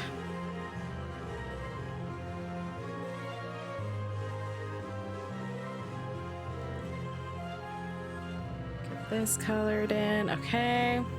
Woo! Loosey goosey. Yes. Good. I know. I love this. I love this. As somebody who used to do like a bunch of like art painting streams, this is everything. I love doing this. I should have demanded more time. I should have demanded more time. All right.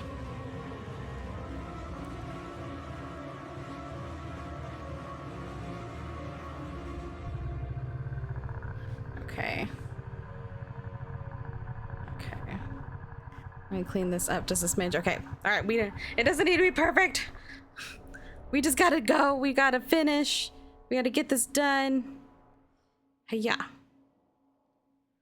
Are we on time? Oh! I've been doing this for like 7 minutes. You can't rush art, but also you can.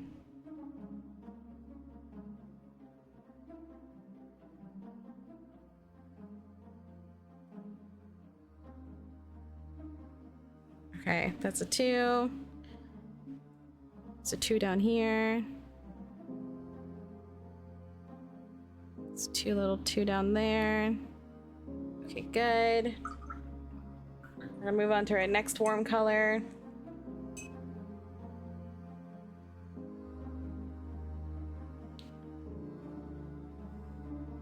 If I take an extra 30, you're okay with that? Mika's giving us extra time. Bless. I knew Mika was a good Mika. From the first day I met Mika.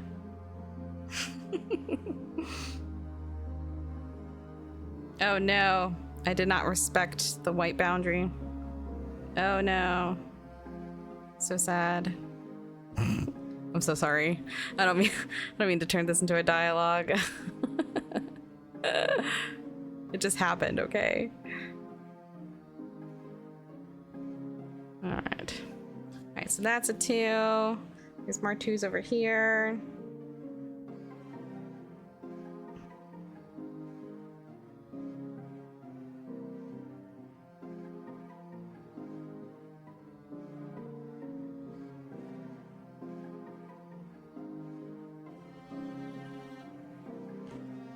It is in here.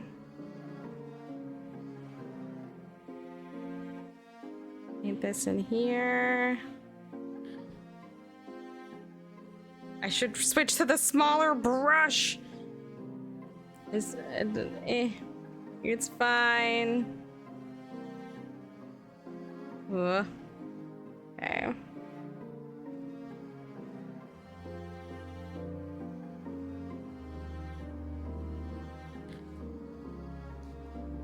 Oh, that's a 1. I was like, we didn't put a number there. I already painted it. It's all good. Posture check. Oh, thanks. Thanks. Ugh, I'm not shrimping. It's all good. Oh, thank you, Mika, for catching that. Doing some admin biz. All right, let me just get this like that. Oh, that's a 2 under there.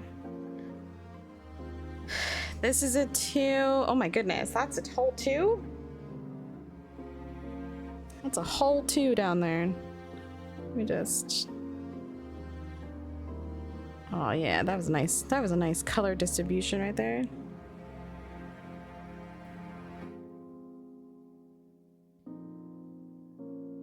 I will say this is my favorite watercoloring paint paper.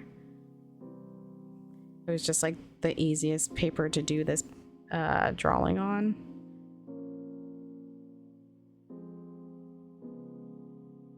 Okay, and then it comes up like that.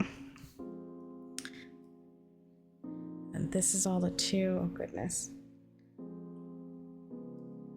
More water there.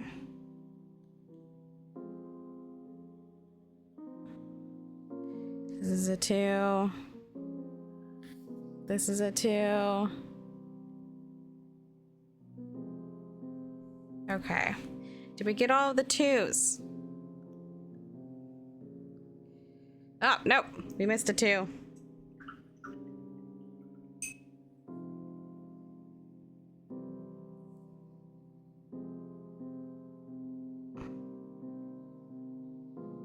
Oh no, I painted a little bit of a 4 there. That's okay. That's a 2. This should all be... Oh, this is a 2. Oop. Okay, that's a 4. That's all up in there. That's all 2s. This is a 2. Okay. Ah! That's a 2. I don't know why I just took the paint off my brush. It would have been fine, but it's whatever.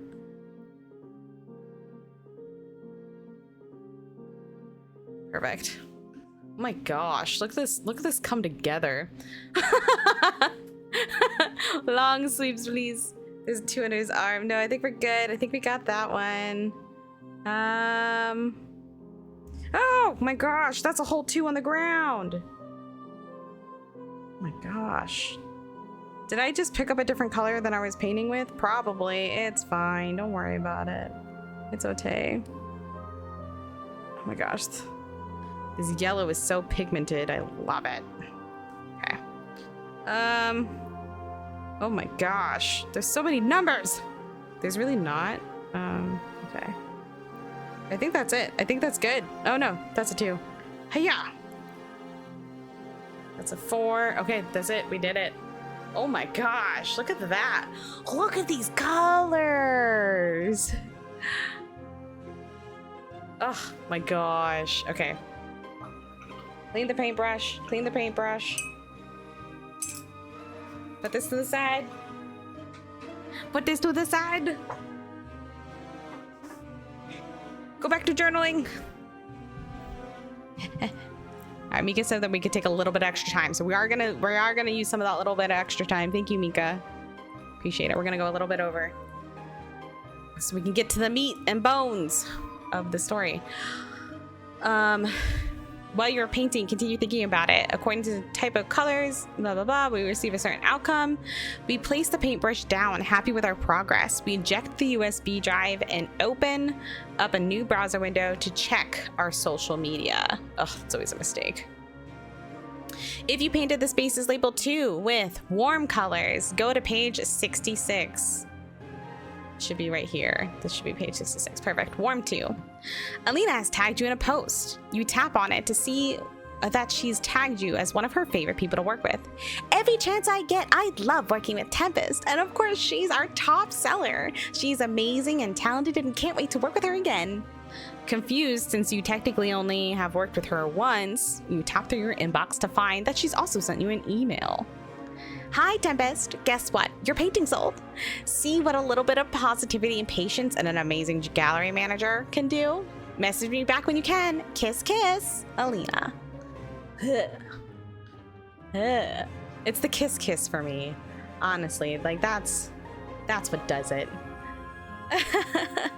Turn to chapter 13. All right, Mika, we are gonna go over, just so you know. I am taking use of the time that you gave me.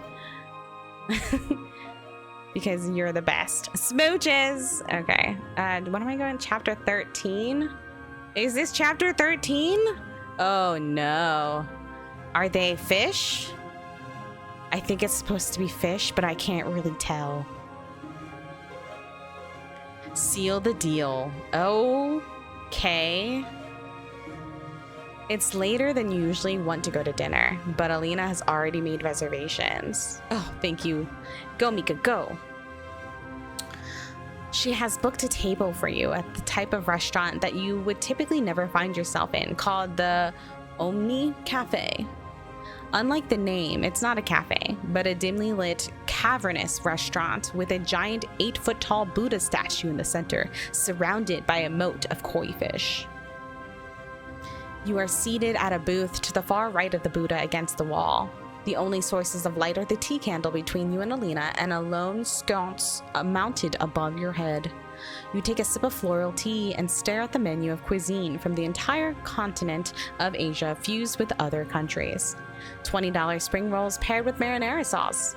$40 pad thai with a side of country fried chicken. You wonder why it's so expensive. When this could have been the leftovers you had for lunch. But you're not complaining, and Alina promised she'd pay, and you're not about to act like your grandparents and fight over the bill. What do you order as an entree? Oh my gosh. Honestly, we're gonna get that pad thai with the what was it? We're gonna get that pad thai with the side of country fried chicken. I feel like it's like the least weird combo.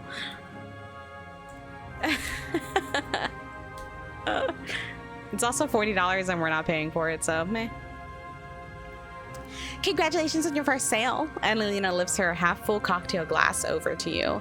You lightly and awkwardly tap your heavy porcelain tea mug against the glass, careful not to break anything. You thank her, feeling a little suspicious. What do you think her ulterior motive is? Gosh, Alina, like, yeah, why are we doing this? Why are we being so nice? I think she wants...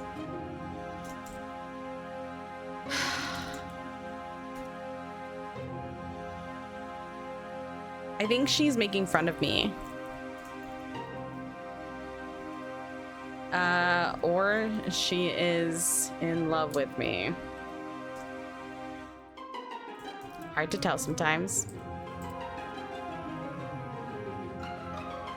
I think she wants me to be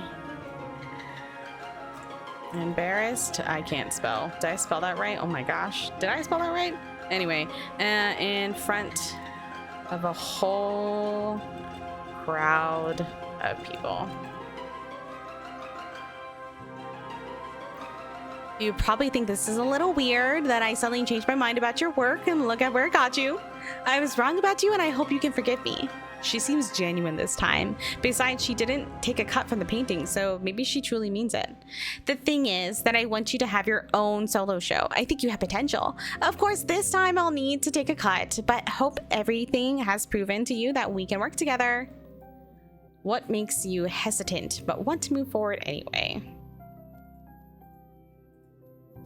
Yeah, I mean, I think it's just like that whole, like, she wants to use me as a charity case.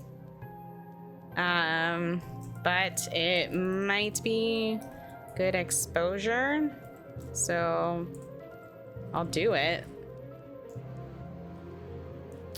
What do you say to seal the deal?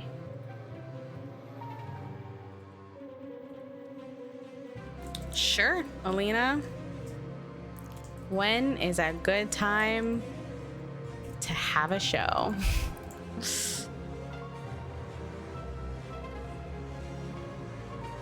Oh gosh.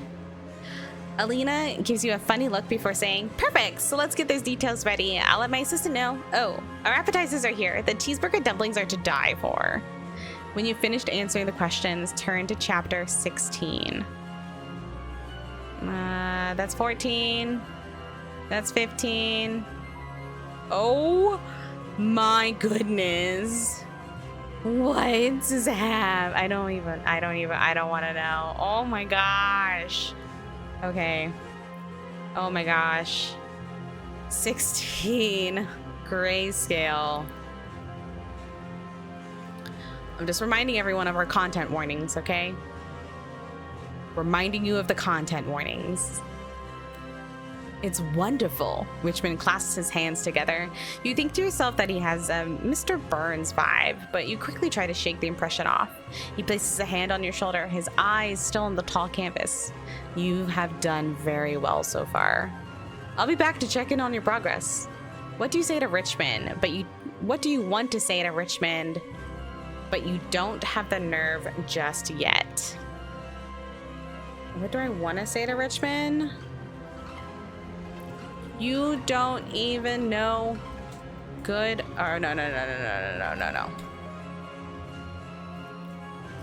You wouldn't know good art if it bit you in the ass. Don't touch me. We're gonna put that in there. Don't touch me. Don't touch people unless they give you consent. Unless they ask for it verbally and consent to your touch. All right, good. I'm glad we had this PSA. Oh gosh. I also noticed that you're gaining quite the reputation online. Richmond smiles as he heads to the front door. Keep at it. You're very talented. You open the door to let him out, leaving you alone with the grayscale creature in the painting. You gather your materials to plan your next layer. This is where it gets fun. The colors and details are your favorite part. Before you get started, you notice your phone glowing. It's Kara.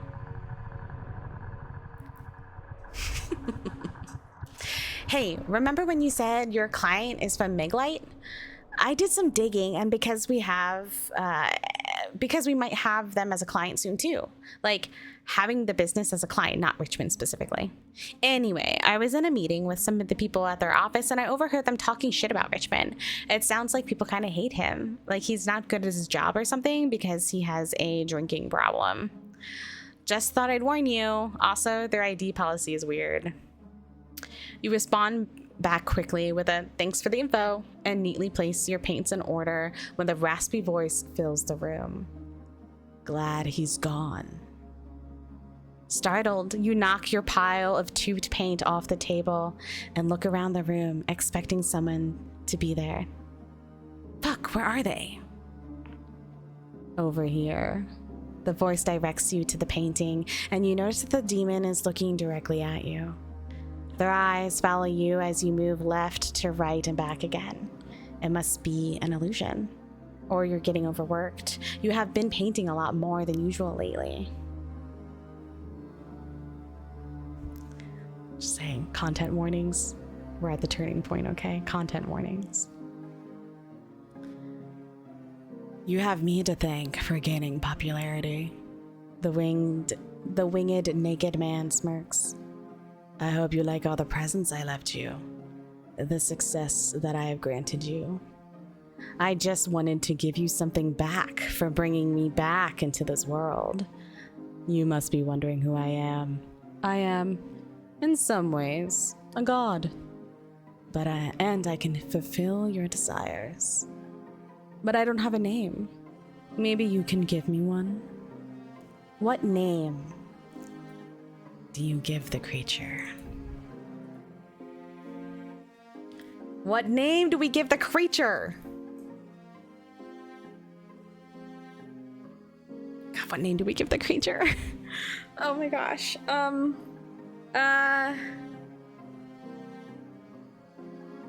Thank you, Danielle. Sandy.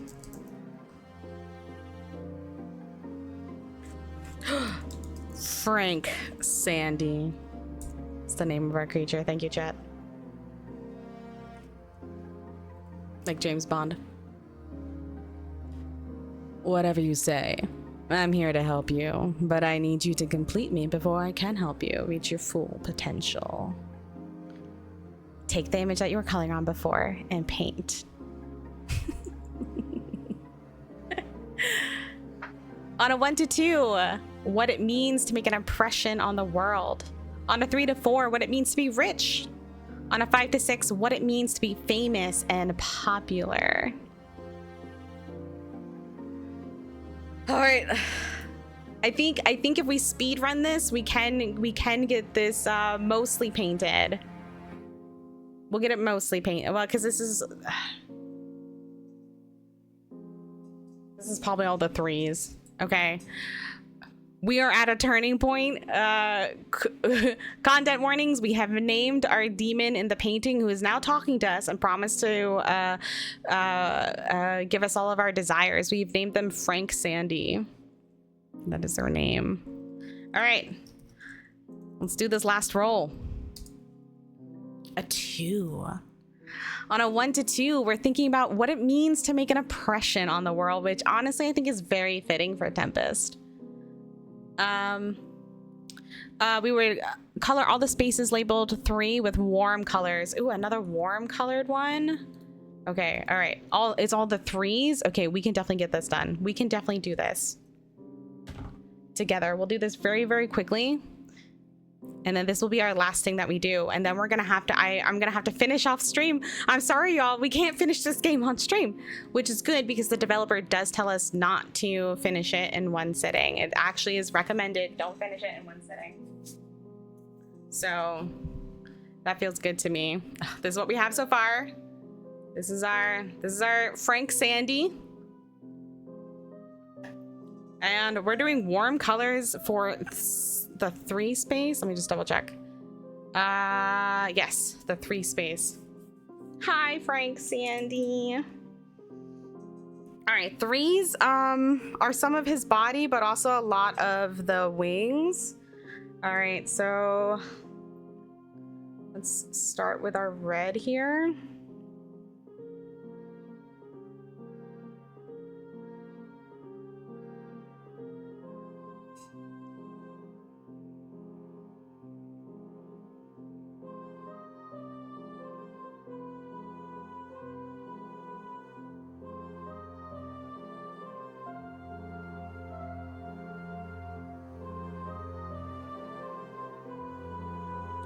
Okay.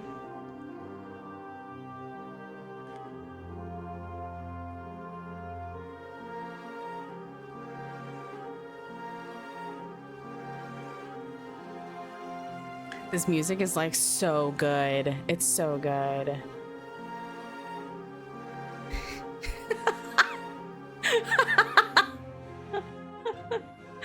Oh my gosh. Mika. Did he make you popular though? Because like our Frank Sandy made us popular. Well, at least they claim that they made us popular. I mean, I guess we don't have anything to like really fight back with of like, no, you didn't. We don't have proof that they didn't, but I don't know if we have proof that they did. You know what I'm saying? Okay.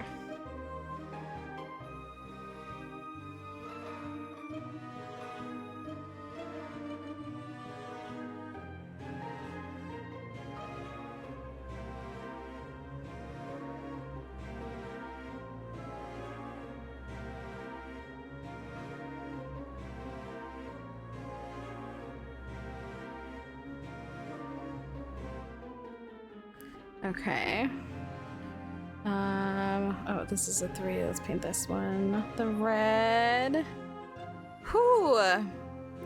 This game is picking up, y'all. I love it too. I love how I love these like slow burns. It's super stinky. Oh no, I'm so sorry. I'm so sorry about that. Stinky cat food. Okay.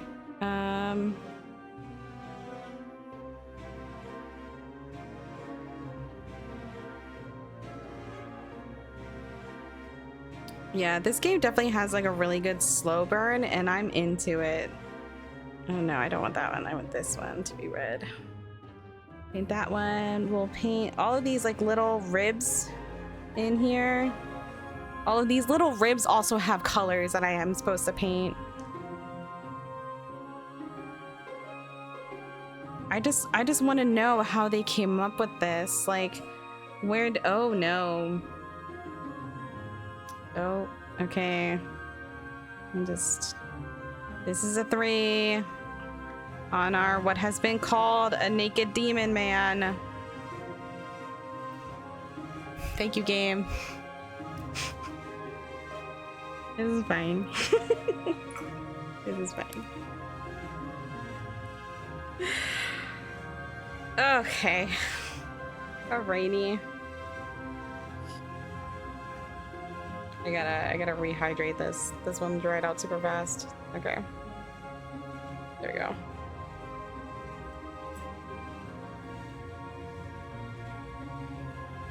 I can't wait for this to dry and then to go back over the lines.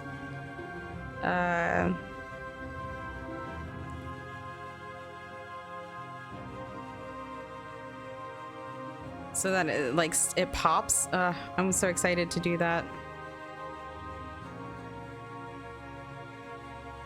Okay. We got a 3 up here.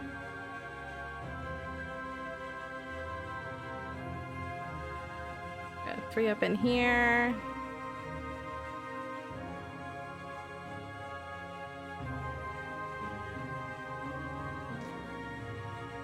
Got a little big 3 up in here.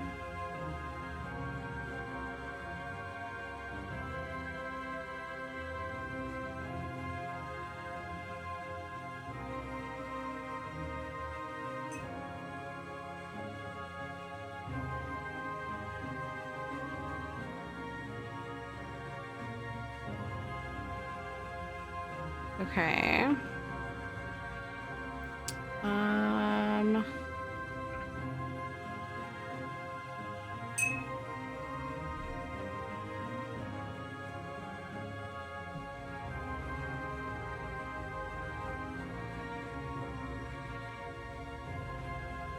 Three here.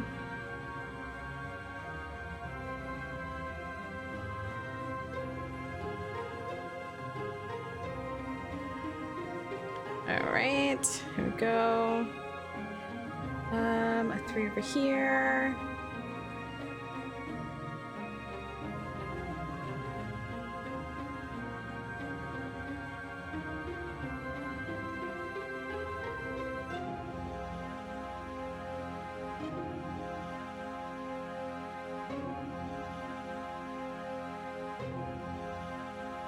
Okay.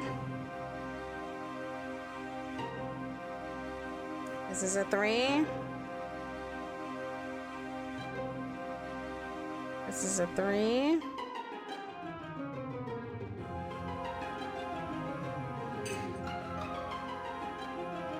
This is a 3. This big long one is a 3. I could be getting like more creative with the colors and like the shades and whatnot, but we're on a time crunch. Okay, we have to get to Mika's game in like just a minute here. Okay, we're almost done. We're almost done with all of our 3s. Almost got all of them. We're running out of red. It's fine. It's gonna turn to like a little bit more of a pink, but don't question it. Okay, we'll get this here. That's fine that they bleed together. Okay, that's what watercolor does. Oh, this is all a 3. Okay, perfect. Oh my gosh, we are running out of this red color. That's okay.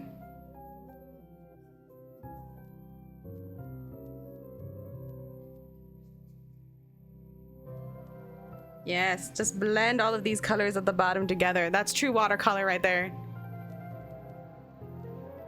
All right, let's get this 3 painted.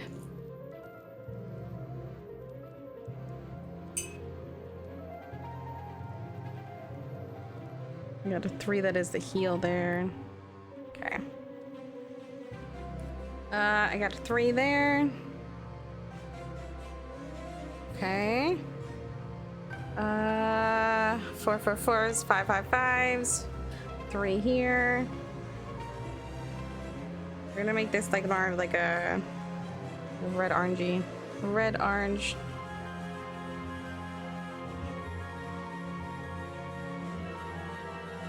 There we go. All right, that's a 3.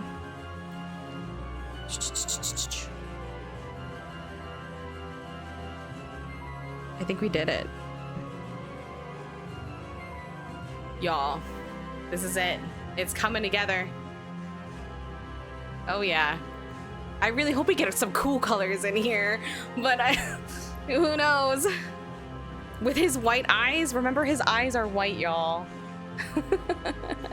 Starting to look super cool, I know. All right, so this is probably all we're gonna finish on stream. I'm gonna finish this prompt. And then we're gonna take a quick break and get into Mika's game. So just remember, heavy content warnings. Remember these content warnings. Let's finish this part. So as we were painting, we were thinking about what it means to make an impression on the world. You tickle the paintbrush across the creature's body, trying not to look up at them. You can feel them smiling at you. When you finish, you feel yourself blushing, avoiding their gaze. They point at your phone. I think you might want to check your phone. If you painted the spaces labeled 3 with warm colors, go to page 86. Warm 3. You had never contacted the Museum of Modern Art, but someone there seems to be interested in your work. You glance up at your new friend and they seem pleased with themselves. Go on, open it. I want to hear you read it out loud. Subject: MoMA PSI grant from Arts PLSL program at MoMA.org. Hi, Tempest. We saw your work recently on social media, and we think you would be a great addition to our visiting artists program. We would like for you to create some pieces for us to exhibit, and we would offer you a grant in exchange, as well as free access to any of our ticketed events. If you're interested, please let me know, and we can set up a time to meet. We return to chapter 17. Okay. Chapter 7. Oh, that's chapter 17.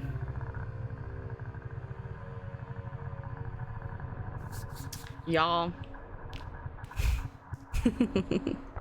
We're gonna have to call it there. We are out of time. I have already gone over a little bit into time. I know Mika gave us permission to, but we need to move on to Mika's stream.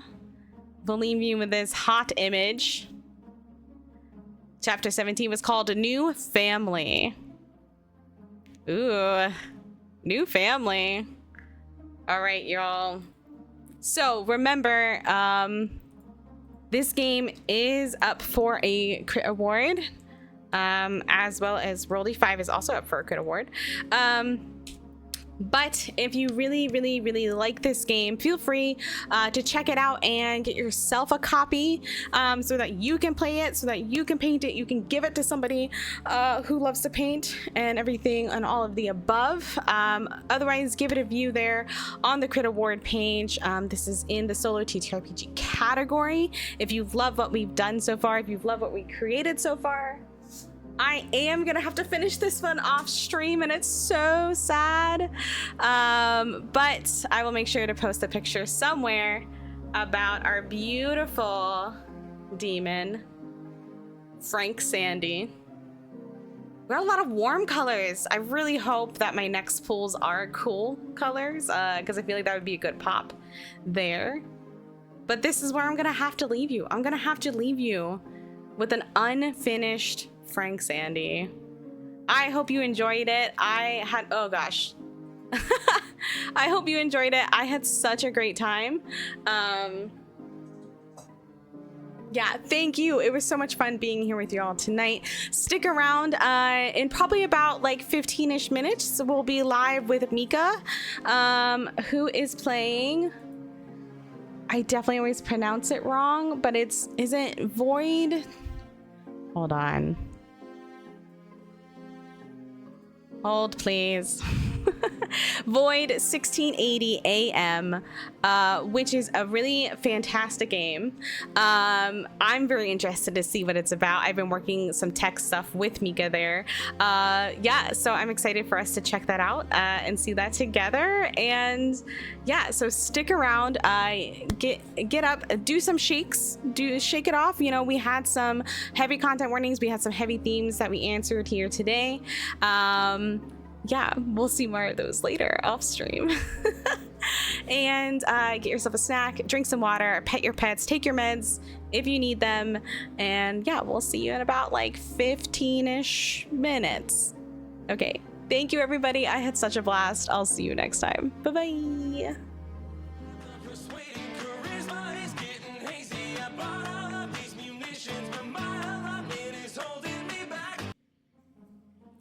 Hi everybody, welcome in for surprise part 2 of Forgery, the first person one player TTRPG, solo TTRPG by Banana Chan. We were playing this on our showcase Saturday.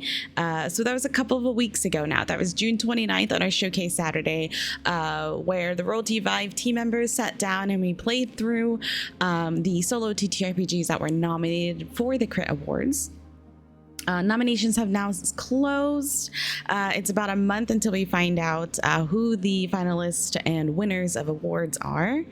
But my session was the only game that day that did not get finished. Everybody else was able to play and finish their streams and their games. And so I thought, hey, why don't I film a off-stream second part? I don't want to say half because I feel like we're halfway through the game. Like we've already gotten halfway through the game. But the second part of my playthrough for Forgery for all of you at home who wanted to see how this game ended. So yeah. Here we are with that. I do have the content warning still scrolling along the bottom of the screen. So just continue to keep those in mind as we move forward with the second half of the game. Full disclosure, it is several weeks since I last played, which, as I stated previously, the game designer did say that you shouldn't play this game in one sitting. You should take a couple of sittings to play this game, and I feel like we've honored that. I had a few weeks. I've thought about it almost nonstop, and now we're back for the second half to finish our story. So I'm picking up pretty much exactly where we left off. I won't have a live chat here today because this is a recording, but I do have the chat window open here just because I was doing my game rolls through it, and so I wanted to be able to still do those with the chat machine. All right, so let's dive in. So we left off, let me see here. We left off with chapter 17 of the book. With this really great artwork here. So chapter 17, New Family. The sun beats down on your face as you exit the Museum of Modern Art PSI or PS1 building. I thought that was an I now just realized it's one. PS1 building. You just finished a successful meeting with the marketing director for the MoMA. You're surprised at how well it went. They even posted you on their social media, garnering even more followers to your circle. You've never seen so many strangers interested in your work. You wonder if why Chen can see all of this now. You're becoming a real artist, someone who people respect and are given opportunities to. Oh gosh, I went too far. What do you think Wai Chen would say to you now if he could see everything that's happened? Ooh. Oh gosh, I feel like this is almost a little complicated to answer because I've come so far and yet have gone so far.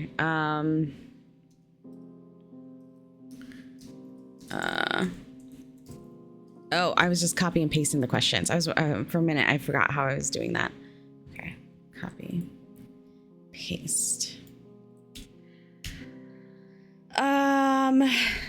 If you could see everything that's happened, I think he would be proud of me. I made it. I am a star. My art finally matters. I could even change the world if I wanted to.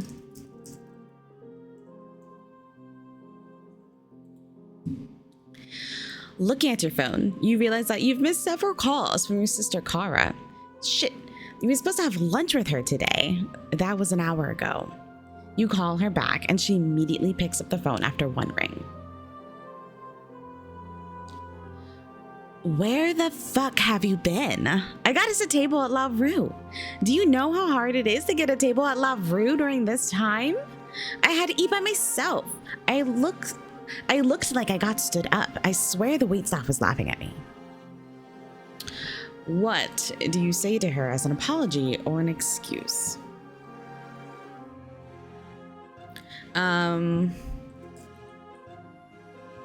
So sorry.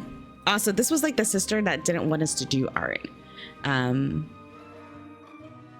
She was a bit against our art. So sorry. Had an important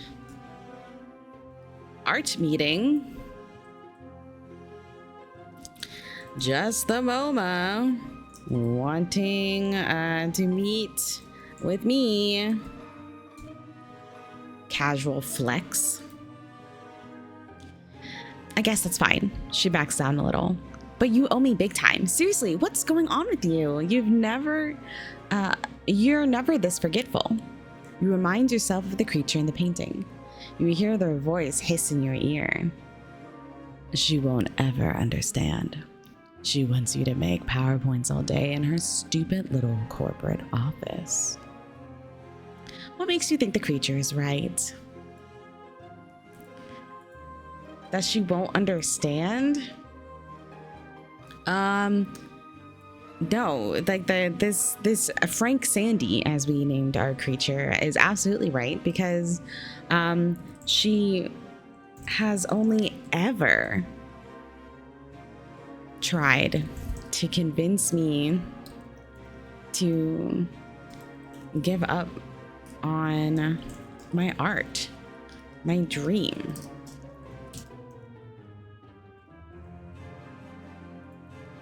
How do you rudely dismiss your sister before hanging up?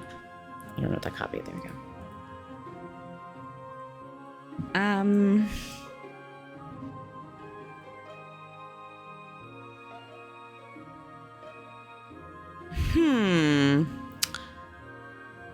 How would we rudely dismiss our sister who's never believed on our art, who works in her tiny, cold, corporate concrete office? Dismiss her sister before hanging up.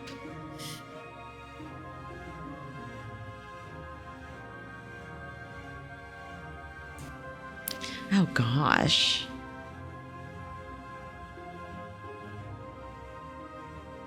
Oh gosh. Oh gosh. It's like the hesitation because like I don't want to, but at the same time, she's never believed in us. Oh gosh. Okay. How do we rudely dismiss her sister before hanging up?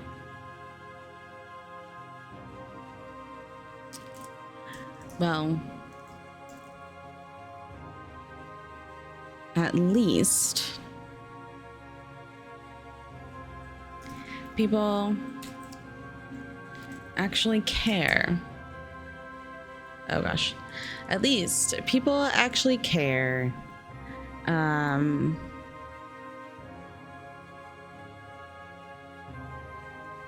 gosh. Oh gosh. About what I make. And I'm not just another face trapped in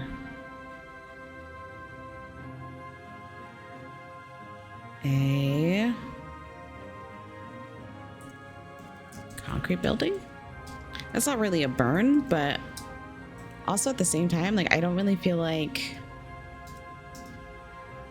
I don't really feel like we would necessarily burn our sister, you know? I don't really feel like that's our relationship, these snappy comebacks. I feel like this is just kind of like a new thing. Oh gosh. The voice returns. That feels better, doesn't it? No more nagging little sisters who think they know better than you. You and I both know that you don't need her. You need to focus on your success. Now that you've secured the MoMA PS1 deal, you have a whole new series to work on. You nod to no one before looking back at your phone. You have another 200 new followers. When you finish answering the questions, turn to chapter 20. All right, chapter 20. No, that's 18. That's 19. Oh my gosh. These little pictures that they made. I can't. Like, what? Oh my gosh, I can't. Oh my gosh. 20. Color. You're back at your apartment, having $50 celebratory takeout sushi. You're scrolling through your notifications, seeing that Nate has commented on a few of your posts with repeats of "so cool" and "oh wow wow" heart face. You chalk it up to him love bombing you after feeling bad about forgetting your name, or maybe he wants to share your success. How do you respond to Nate's comments? Respond to Nate's comments. OMG, right?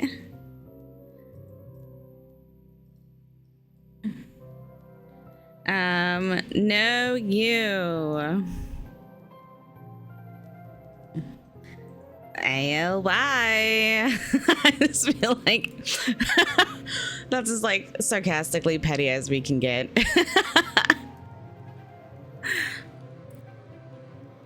Oh gosh. One of your newer followers with the username ChromaB247 seems to see through Nate's bullshit and responded to a "so cool" with a "are you a bot? You've said the same thing in every post. Anyway, I love you, Tempest." You smirk, glad that someone sees Nate for who he is. You finally wrap up reading all of your notifications when you receive a text from Richmond. Hello, Tempest. Hope you're well. I was wondering if you have noticed anything strange lately, anything out of the ordinary. You look at your winged friend and they urge you, don't tell him about me. You and I, we have a good thing going. We don't want to bring him into the mix. Let's just pretend you don't know what he's talking about. How do you respond to Richmond to feign ignorance?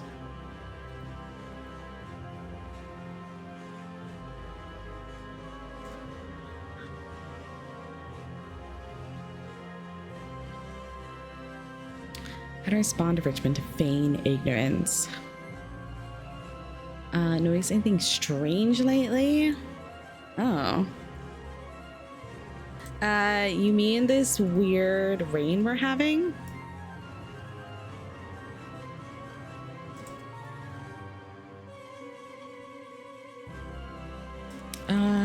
Other than that, nothing much. It seems like a little too casual. That seems like real sus. As soon as you send the message, 3 dots appear, signifying that he's typing a response. After a grueling 20 seconds, he responds with, I see. Well, congratulations on all of your accomplishments of late. Looking forward to seeing my painting done soon. Your friend smiles even wider, showing their many teeth lined across their face. I'm happy that we're here together. You only have a little bit more left on the painting. Once you're done, I can be by your side for anything you might need. I'm here to make sure you succeed, forever. You grin back when you feel your phone vibrate again. It's a text message from Kara. What the fuck does she want? Tempest, we need to talk. There's something not right with the painting. We found where it's from. Richmond thinks that getting it painted will make him CEO of Megalite or something. You see 3 dots pop up before you see what she texts. Your friend places a clawed hand. You see 3 dots pop up, but before you see what she texts, your friend places a clawed hand over yours. She just wants to pull you back. Come, we have work to do. You nod and place the phone aside. You raise your brush and begin to paint. As you paint, who or what do you think about? All right, so let's take a quick roll. On a 1 to 2, Alina, who believing in you from the beginning. Alina not believing in you from the beginning, which we already thought about once before. On a 3 to 4, Nate's talentless work. And on a 5 to 6, how you deserve fame. All right, so let's see. Wait.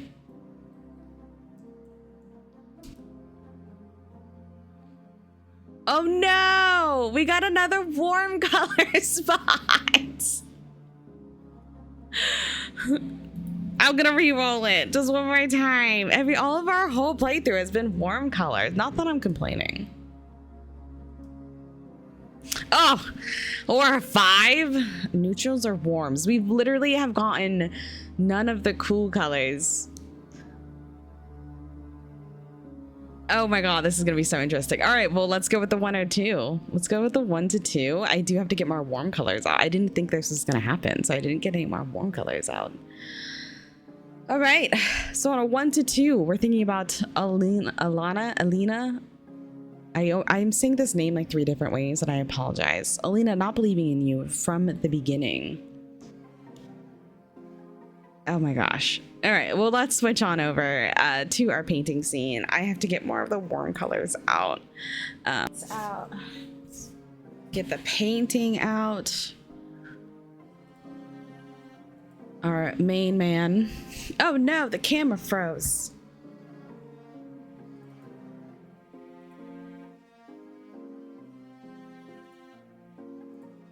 Oh, did it go? Okay, there we go. We fixed it. All right. There it is. I feel like now the camera's light. It doesn't matter. All right. Here's our demon buddy. Now these colors did dry down a little bit since the last time because it's been a couple of weeks. I think eventually, maybe at the very end, I will go over because like we do have a little gaps here and there, which isn't that big of a deal. Again, we are painting this in watercolor. So it's not that big of a deal, but I think it'd be interesting to see like what layering more of the color down does, especially because it's pretty much all warm color. See, look, this is what happened. I just get paint all over me. It's all warm except I guess our first roll was neutrals, so that's why we have some of the gray and the brown, the darker brown. And the white. That is true. I do have to go over some of the white spot. I think I am going to go over with that white color that I had once we're done, just to make those white bits pop a little bit more. But yeah. Oh, goodness. All right. So we're going back in now with our colors. We're on, what was it? 4? Labeled 4. Yes, we're on the 4 color blocks here. So that is just different parts of the dude. Okay, so 4. Oh gosh.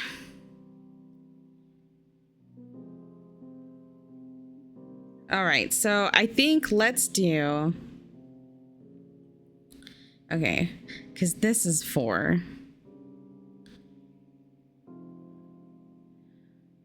Oh my god, we just have like so many like competing competing colors. Okay. Oh gosh.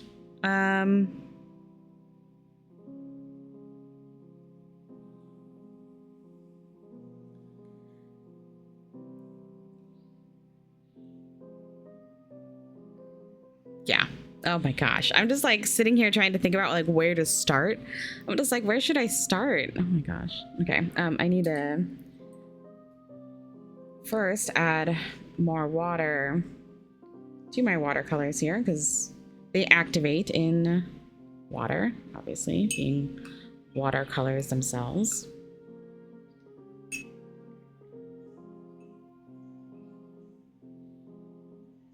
Okay.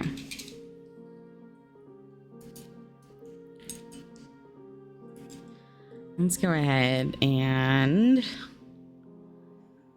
oh my gosh, I think so many choices to make here. Well, and there are a lot of 4s on the body, so we really just have wings and body left. Gosh. Okay. So.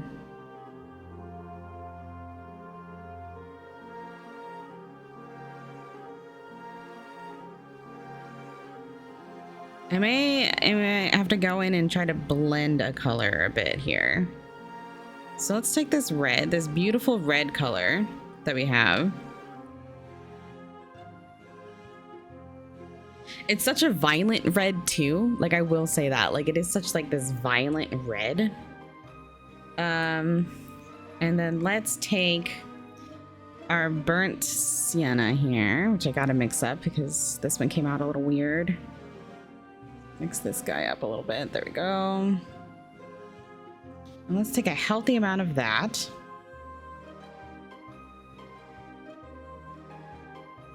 And blend it in here. Oh my gosh, this red is just so overpowering. Which is good. I mean, I absolutely love this red, so.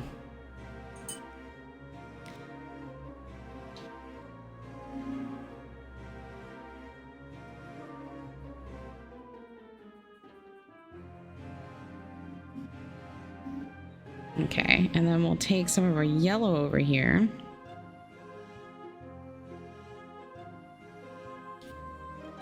Ah, there we go.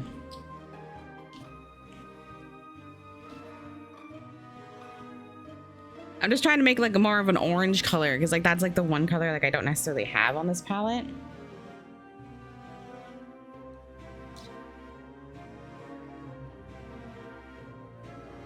So I'm just trying to blend out a little bit more of like a brighter oranger color.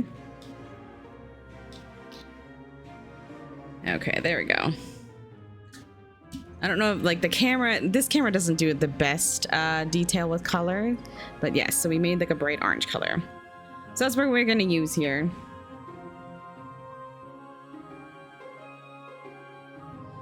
Oh yeah, look at that.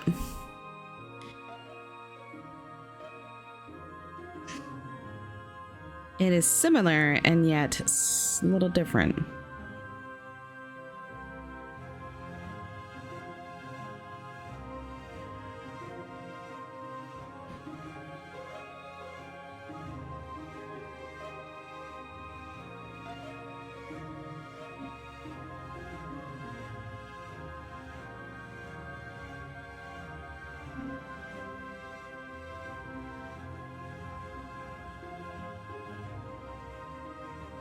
All right, there we go.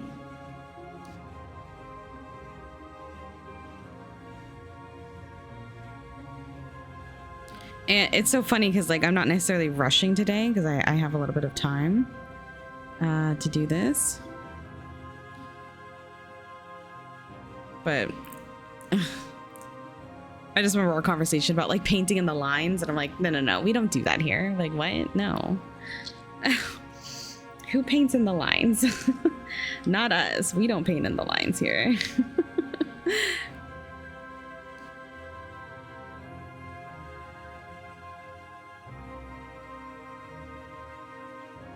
I just feel like I'm taking like my extra time here right now.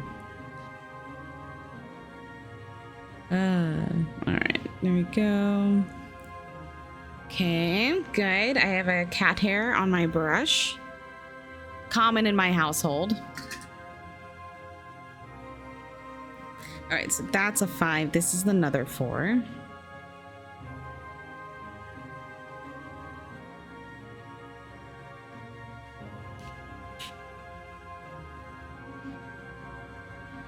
Okay.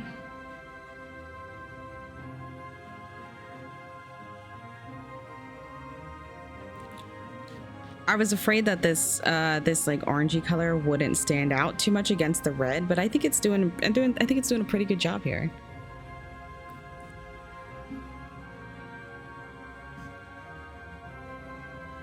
There we go.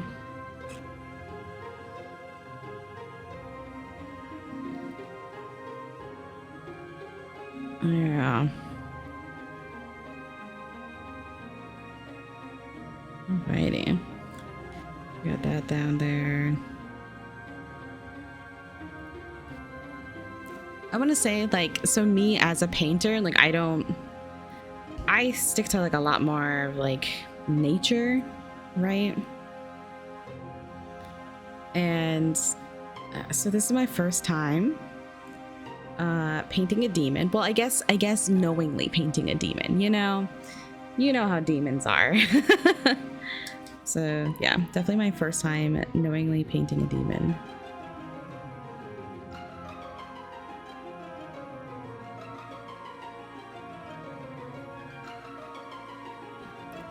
Also, I really like how we decided to name him Frank Sandy because, you know, he's a warm colored demon. Obviously, he likes the beach.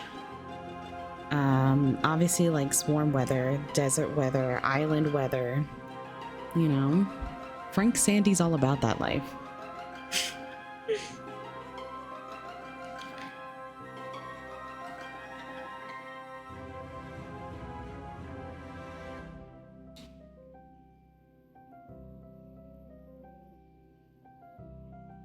All right.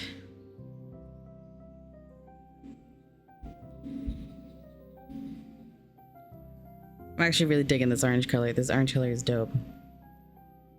Okay.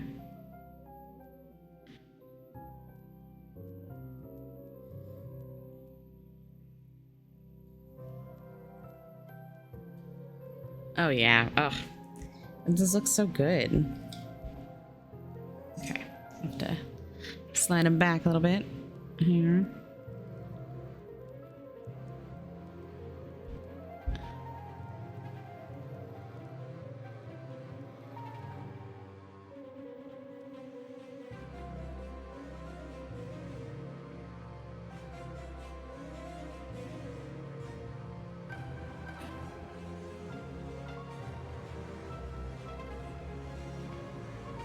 Okay.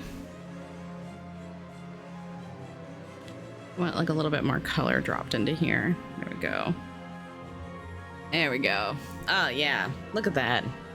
Just making it pop.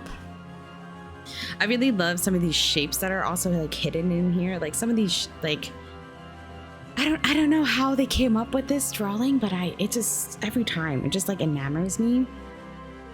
And maybe that's the purpose of it, you know?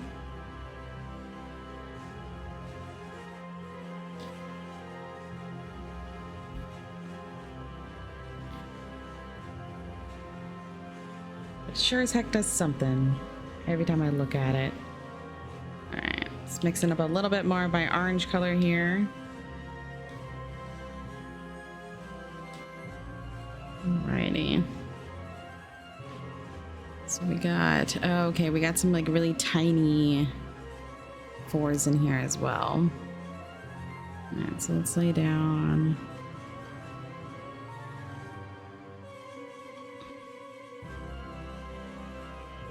This.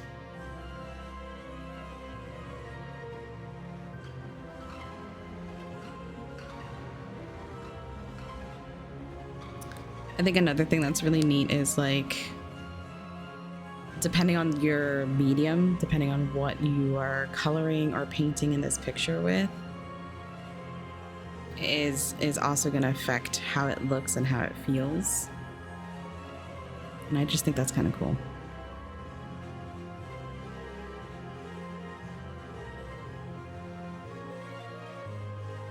I would love to see somebody actually do this in like oil colors, just like, because Tempest in our story is painting this in oils. And I just, that would be just like so cool just to see like somebody doing this in that medium. Okay.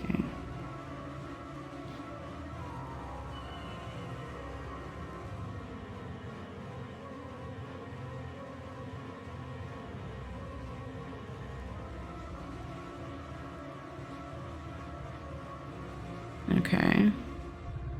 There we go. Oh my gosh, yeah, that really pops on that side. Because some of those colors are a little bit lighter. We're gonna have to figure out how we're gonna do the 4s on the body. Like what color do we want those? I don't know. I guess they could be like a lighter orange. I don't know if I can make a lighter orange. I could probably make a lighter orange. I just would have to think about it a bit more.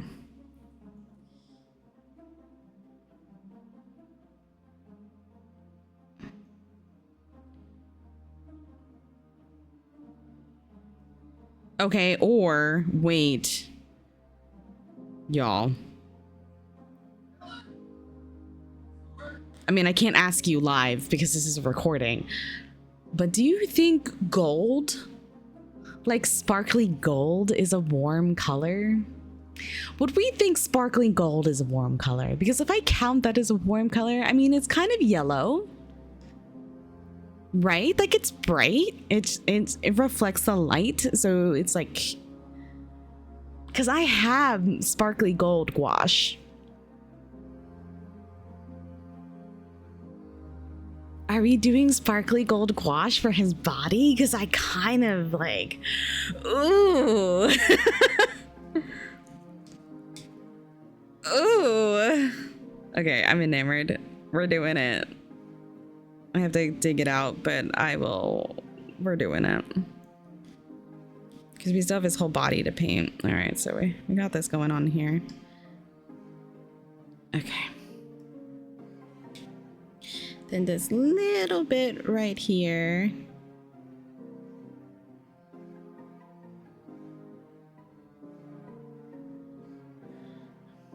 And this little bit next to his face.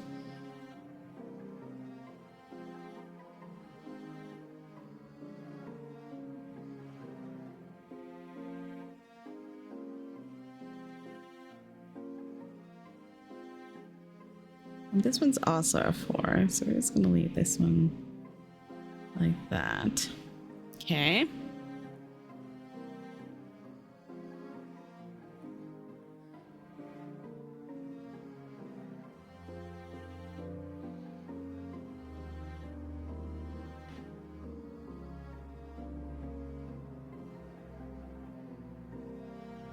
I'm intrigued now. I am honestly just intrigued now. Okay.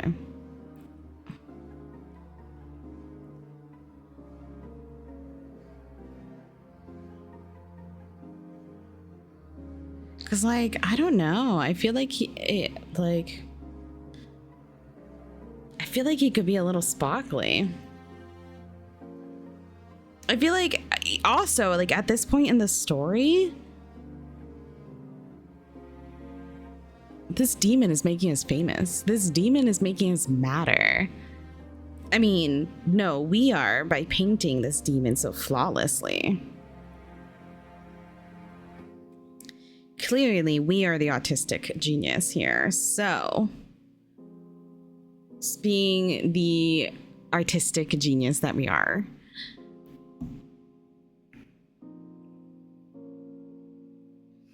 clearly we would add a little bling to the situation, no?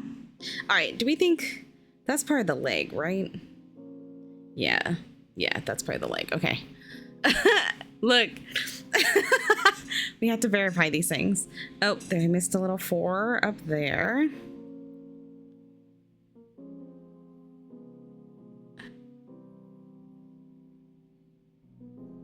Okay, did I just put my hand in wet paint? Maybe.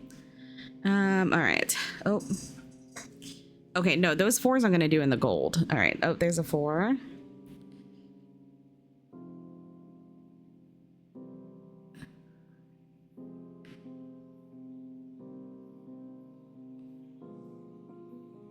Okay.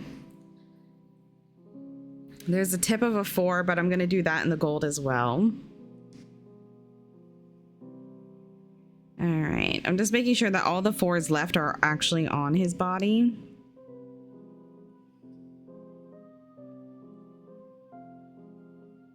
That's part of his hand.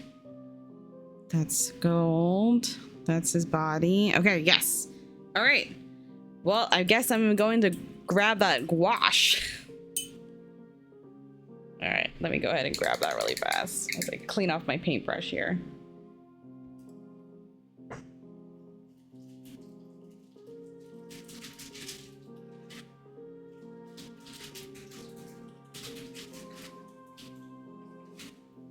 Oh, yeah, we got it.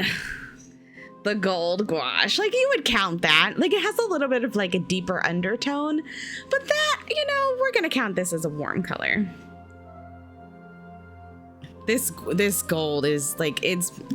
Ugh, talk about, like, liquid gold. Right? Okay, hold on. I gotta clean off this little section of my palette here.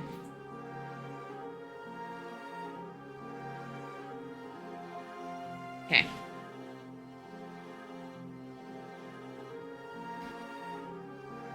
Like, just look at the liquid gold that is. Ugh. Also, like, I never use this color. Like, I got it for, like, one little thing because I wanted to, and then, like, I never paint with it. And honestly, that's just sad. We should paint with it more.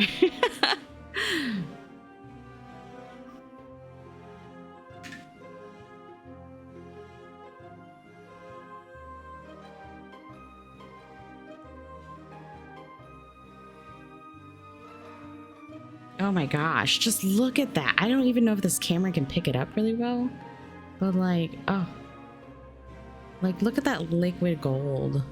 Ugh. Ah. This was the right choice.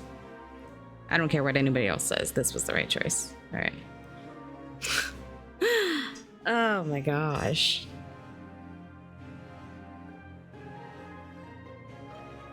Oh my gosh, yes. This was 100% the right choice. It's basically yellow.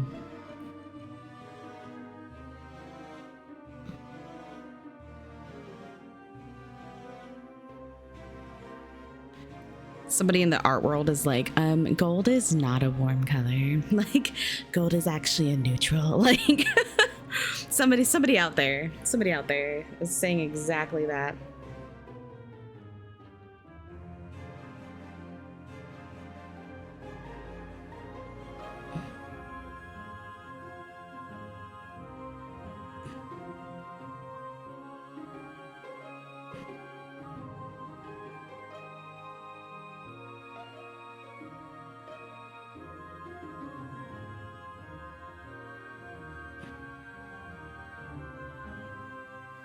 Okay, and making sure that this gold is nice and rich in its pigmentation.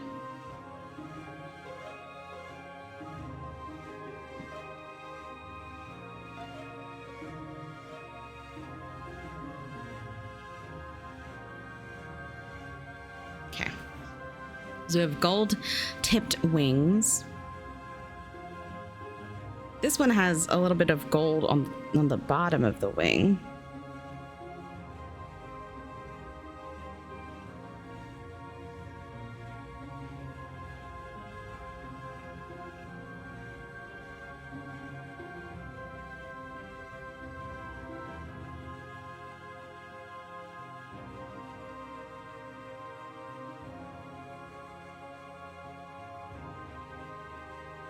Okay.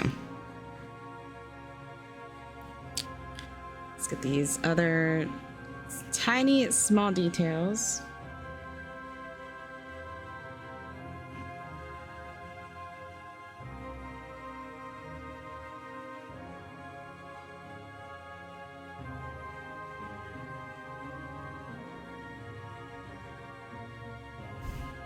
Oh, that was his foot. I was just painting that you couldn't see. There we go.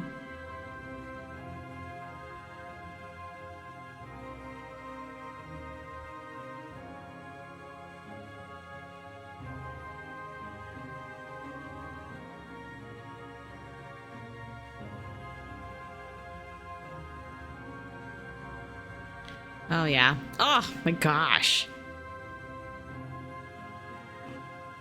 Frank Sandy's loving this. We all know it. I mean, wouldn't we also love it if somebody was painting us and painted us in gold? You know?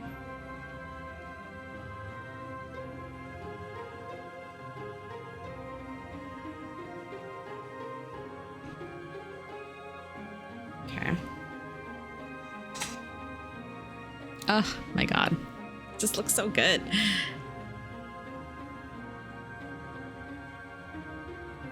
All right.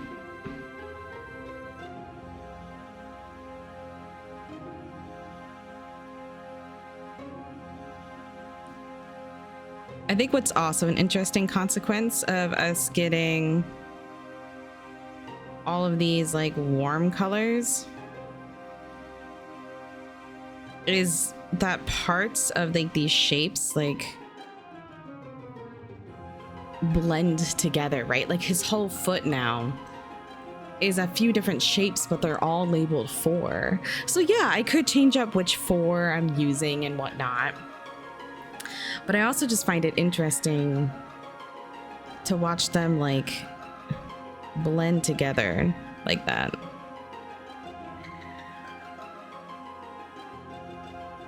You know, like at the same time of like we're creating shapes, but we're also creating shapelessness as well. I don't know. I don't know art terms. I'm not actually a trained artist. I just dabble. Ugh. Ugh. Ugh.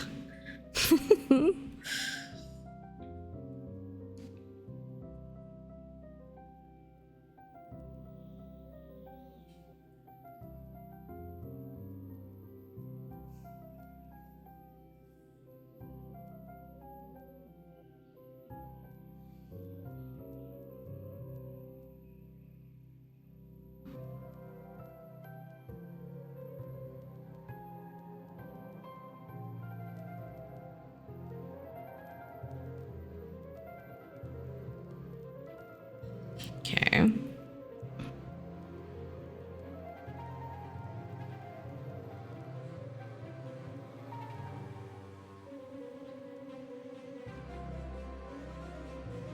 Yeah.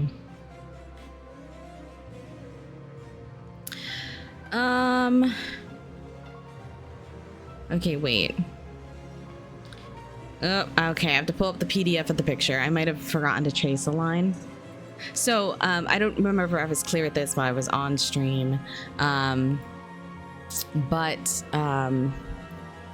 This is a tracing. I think I mentioned it. This is a tracing of the picture that comes with the book. Oh, okay. No, I didn't forget a line. There's just no distinction. Okay. Okay, that's not, that's not bad. So this whole side piece is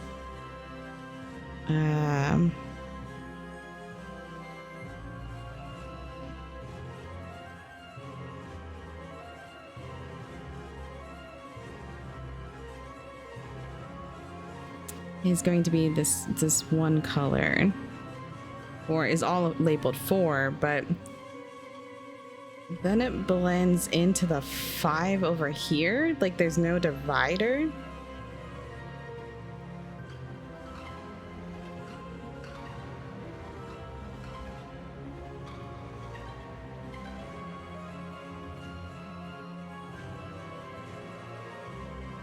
So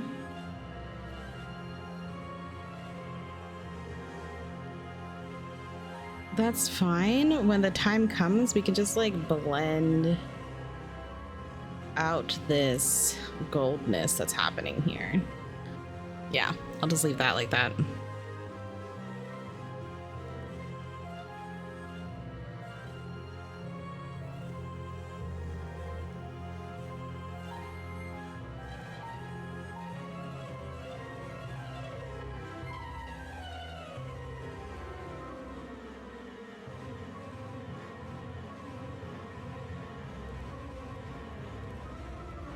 All right, there we go.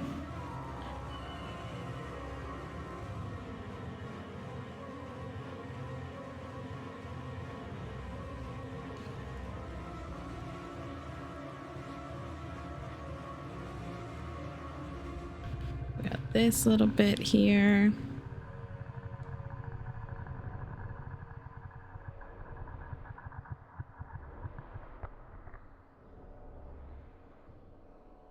Okay.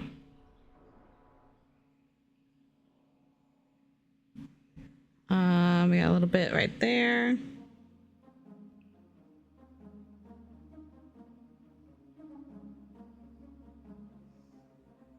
All right. I think, oh no, we got more up here.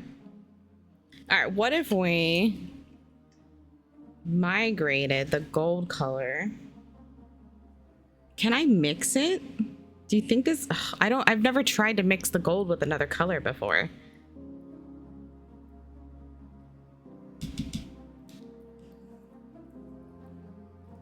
You know? It's like I'm a little scared to, but at the same time, I'm excited to.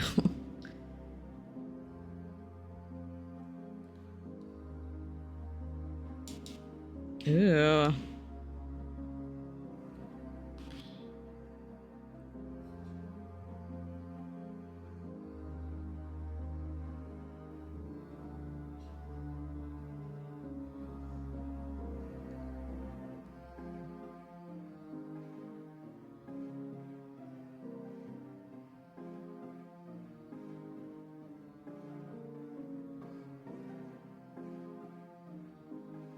Okay, yes.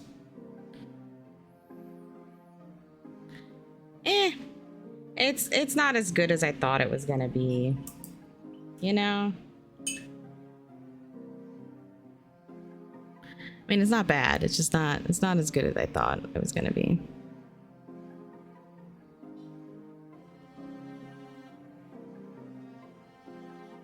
Okay.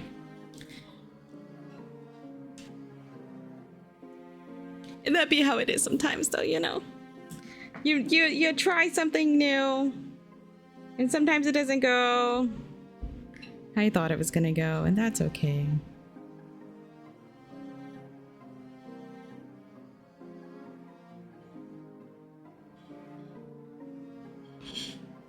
Okay. All right, I think that is all our 4s now, because we got our 4s up here. And these are all 5s. 5 has 5 here. Yeah, I think that's it. All right. Nice, beautiful. Just cleaning my brush.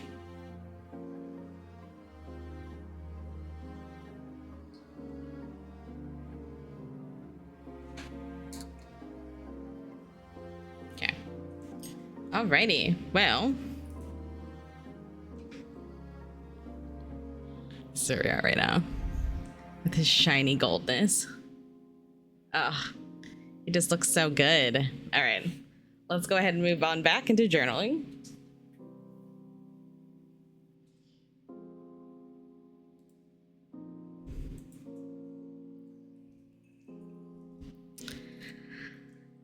Oh my gosh, I'm like so excited. It's going so well. So we thought about Alana not believing in you from the beginning, which she should have, because obviously, look at us. Our demon is gold.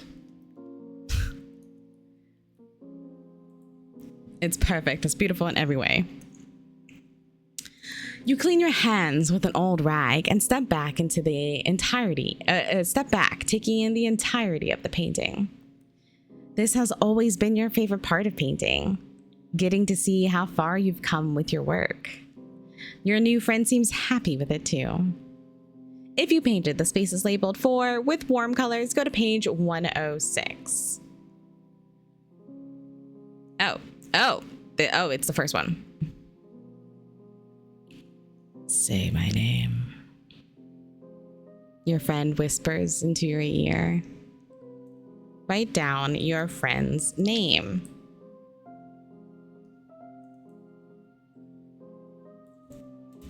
Frank Sandy. Because we did name Frank Sandy.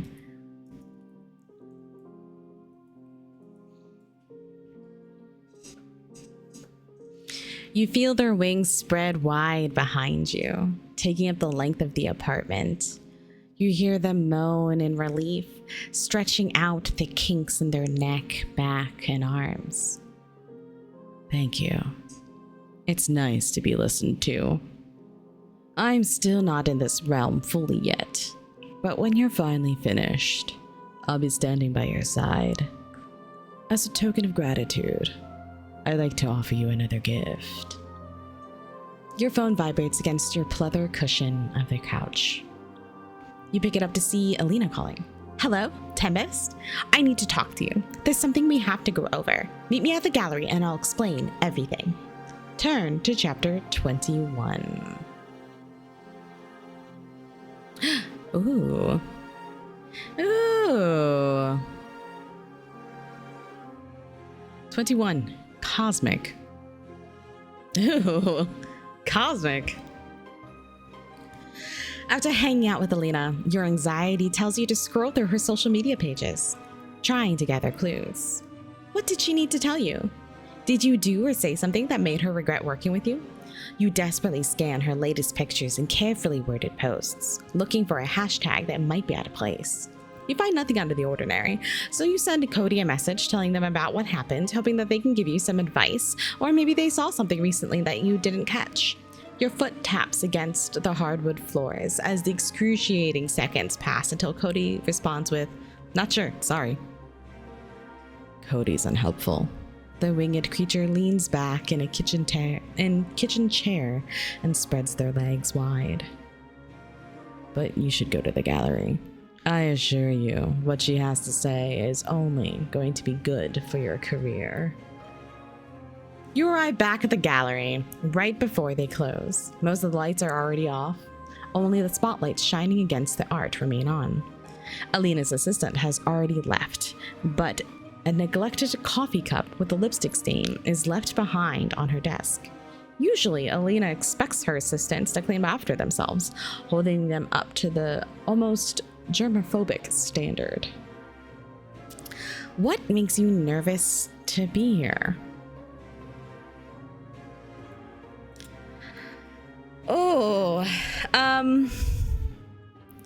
What makes us nervous to be here?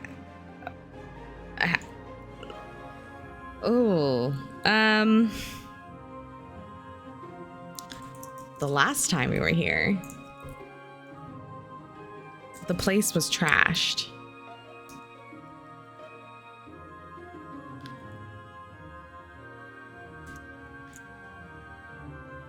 The air still feels exactly like it did on that day.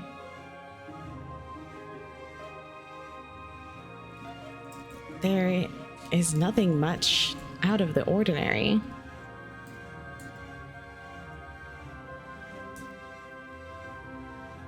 However, the air feels like lightning could strike at any moment. Did I spell lightning wrong? Lightning. Ugh. Lightning? Is that how you spell lightning? Is that really? Anyway, my point still stands. A wailing cry sounds from the back of the gallery. It's coming from Alina's office. You hurry over in case she's hurt herself, or worse, someone is hurting her. You grab a tall, thin, unplugged lamp, hoping that it's not a part of a piece of art, but to use as a weapon in case Alina has been attacked. But you see her on the floor. Photographs of your artwork are strewn into mess. Mascara streaks down her face. She looks like she's been sitting there for hours. I know I didn't get your art at first, but now I can't stop looking at it. No one understands your art like I do. No one understands you like I do. What do you say to try to calm her down? Oh no. Okay.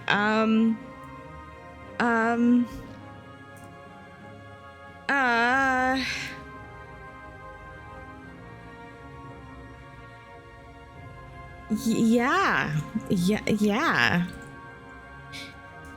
You totally get me.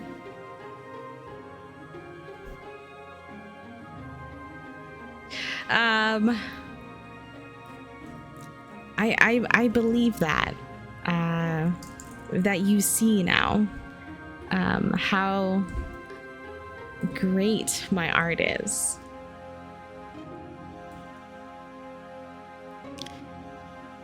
I can't stop thinking about this. She lifts up a photograph. I want to do something for you. What do you think she's going to do, and why does that make you scared? Oh no. Oh, I wasn't scared until I read that question. What do you think she's going to do, and why does that make you scared? Why does it make me scared? What is she going to do? She's on the floor. She has photographs. She's crying over my artwork.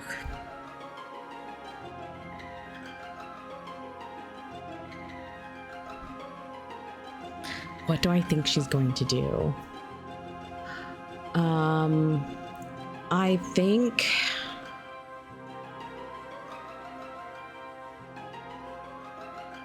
oh my gosh. I like oh no. Okay.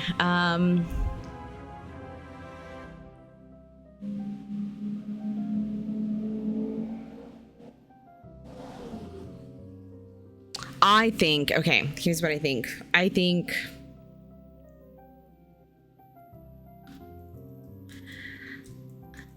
she is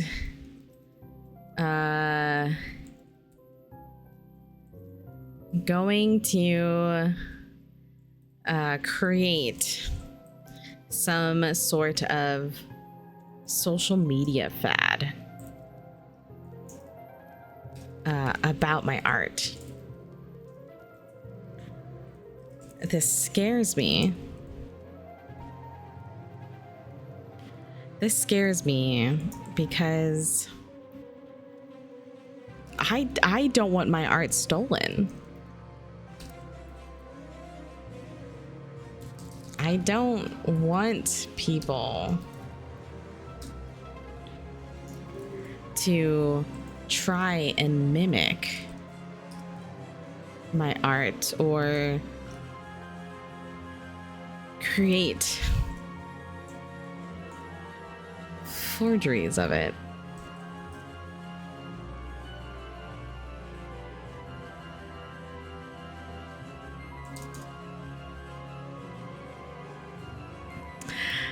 How do you try to leave the gallery?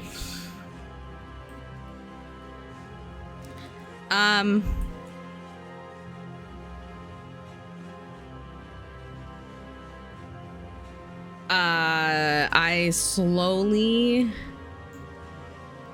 start backing away while Alina is looking at more of my art. Trying to walk quietly. So she can't hear me leave. That's wrong here. Okay. Oh no. Oh gosh. Oh goodness.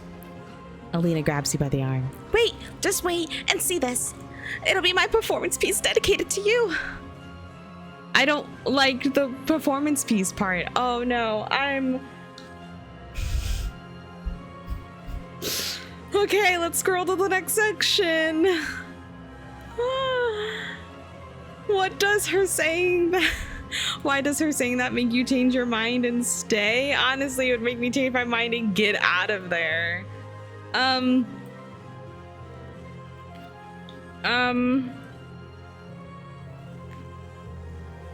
I have to see. I have to know. I have to know. After all the horrible things she has said to me about my art, I have to know what this is. What this is going to be. Like, I have to know. Alina takes the lamp that you had earlier and twirls around in space. Okay, I just want you to know, remember the content warnings, y'all. Okay, I don't know what we're about to get into, but she continues to dance up to a large print by Nate from a prior art show and tears the lamp into the canvas. She slides the metal down the picture with ease before releasing her grip on the lamp. She claws open either side of the fabric and snaps it open with bobby pins from her hair, releasing it down her shoulders. Wait, hold on. We're gonna read those two sentences again. She slides the metal down the picture with ease before releasing her grip on the lamp. She claws open either side of the fabric and snaps it open with bobby pins from her hair, releasing it down her shoulders. Okay, all right. I just had to get that. There's like so much like imagery that's happening in those words that I like had to process it again. On the other side of the painting, you see a cosmos of color swirl against the wall with specks of gold dust flecked among the pinks and purples. The concoction oozes out, dripping onto the floor before congealing into a crystallized shape. You reach down and pick up a gemstone. Inside, you can see your future. What does it look like 10 years from now? 10 years from now? 10 years from now, I am on a worldwide gallery tour. My art is being shown all across the globe.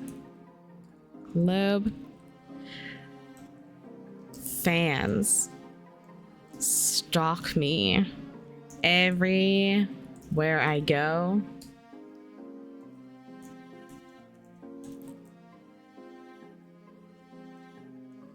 People are paying millions of dollars just for a single small artwork that I painted. I am being invited to speak at art schools around the world. Grants are set up in my name to inspire Young artists. Everywhere.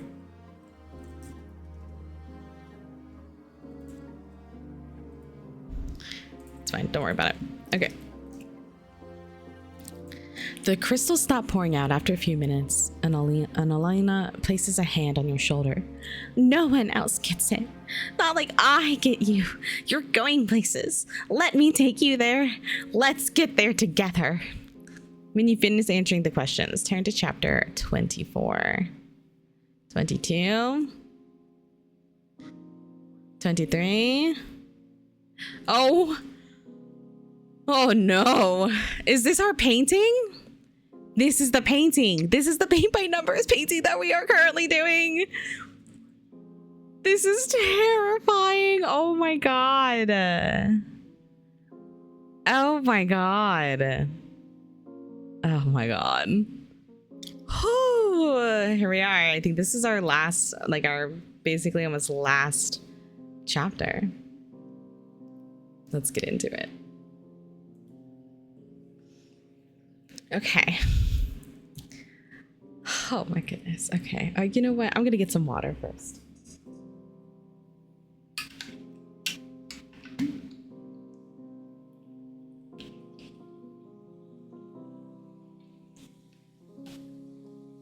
Because it's getting a little warm in here.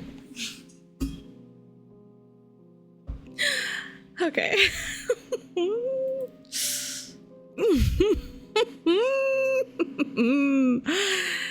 Well, so I guess we know this is what the painting looks like if you have all neutral colors. It's not the time to be making jokes. Okay. Oh gosh, I was 24. Detailing.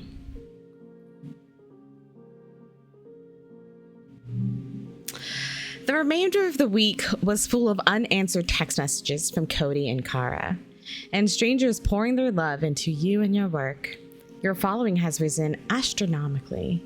The people around you who didn't believe in you before, they're now chasing after every bit of you, leaving you gold and crystal trinkets, filling your apartment with every bit of lustrous sparkle. You're sitting in front of the canvas once again, letting the glimmer from your fans dazzle at the corner of your eye, serving as a reminder of how far you've come. It's time for you to finish your painting. Your friend stands over you as you're placing the final touches down. At this point in the game, if you would like to read ahead to see what happens for each outcome, feel free to do so. Each outcome will describe what happens to the characters around Tempest, but the final section will let you describe what happens to your character at the very end. Okay. Full disclosure, I did read through a couple of these, like just very briefly to glance over them, mostly because I was reading for the content warnings because of streaming and just making sure everyone is safe. I'm not going to read through them right now. I'm going to let whatever happens. Keep in mind content warnings. Things are going to happen. But I think this is another beautiful aspect of solo TTRPGs in that everyone's story is different, and every journey that Tempest takes is going to look different depending on what colors you roll and the choices that you make. Yeah, so we're gonna see how this story ends for Tempest and those around her. Yeah, I mean, I'm excited. So, ooh, let's see what happens. Take the image you were coloring before. As you paint, who or what do you think about? On a 1 to 2, how Richmond deceived you. Your new friend is worth much more than $100,000. On a 3 to 4, how much you miss your relationship with Kara and Cody. On a 5 to 6, how badly you want to be adored by others. All right, here we go. We're gonna go ahead and roll that 6. We got a 6? We're focusing on how badly you want to be adored by others. Color in the spaces labeled 5 with neutral colors: black, white, gray, brown, or beige.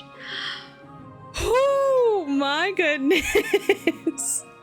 how badly you want to be adored by others, which honestly is the icing on the cake, I feel like, for the story we have been telling about Tempest today, for this stream. We've been telling a pretty dark story about how Tempest is spiraling into her desire to be desired in so many ways, to be recognized finally, right? Ugh. Oh, I feel like this is such a fitting moment. Okay, so we're on neutral colors. Oh my gosh, I can't. Oh no. Hold on, let me try to move this a smidge. Sorry about the shaky camera. Okay. Oh no, our camera. Okay, it doesn't matter. I'm gonna not move the camera, because as soon as I start moving the camera, things are gonna get bad. Okay, so here's a painting again. Oh my god, the gold when it dries though. And even this, like, I'm not, like, in person, I'm not fully impressed with this color. I don't even know if I can show it to you, like, properly or not. Like, see how it's like a little bit darker because I try to make it a little bit red, but in the light it looks great. Like, look at that. Oh my god. Okay. Ooh. Neutral colors. Okay, this is how we got the white eyes. Neutral was the first thing I pulled. All right, our neutral color flower palette here that we have. Okay. I do need to rehydrate these, so just give me a second as I dab some water into them. We got some lovely Payne's gray going on. We have a nice black. I don't remember what kind of black. Then we have a burnt umber as our brown, and we have a white gouache. I think this was just more Payne's gray, but oh no, was it no, that wasn't the Prussian blue. I don't remember exactly. Actually, I can tell you, because I do have the color, my little color swatches. So we have the ivory black, a burnt umber, a permanent white, that's our gouache, and a Payne's gray. Oh no, that's it. So that was just rehydrated Payne's gray. Okay.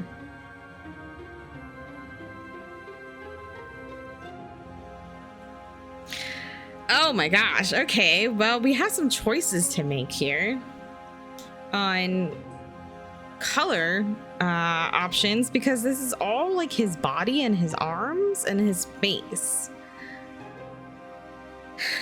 So, I mean, he has white eyes. Payne's gray is some of my favorite color. This is like the Payne's gray. I'm pretty sure that's the Payne's gray. Some of it might be black, and then they both just kind of dry to this grayer color.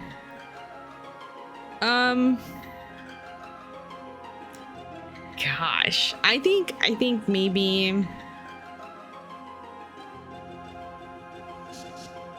I don't know. I think maybe like this lower half of him is like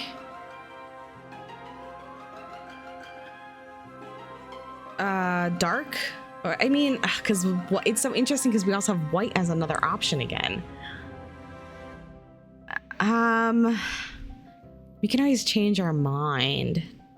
Maybe, okay, we're gonna do this. This is what we're gonna do. We're gonna start off with a bit of brown here.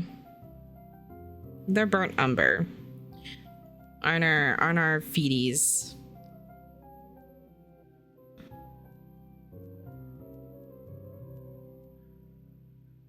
Because this is watercolor, we do have the opportunity to blend some of these colors together on the palette. And by palette, I meant picture. So yeah, maybe let's start with like our strong brown color here, going up his leg. And then we're gonna take that strong brown color. And we're gonna blend it into this black color that we have going on here. So, interesting tidbit for those of you who care. A lot of, I don't want to say a lot of, but it's always interesting to see watercolor artists talk about colors like black and white.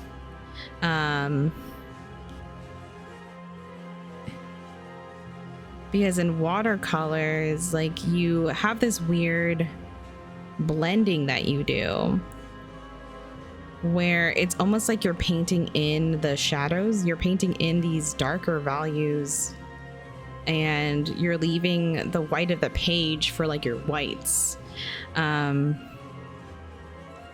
So like some watercolor artists are like, don't use white.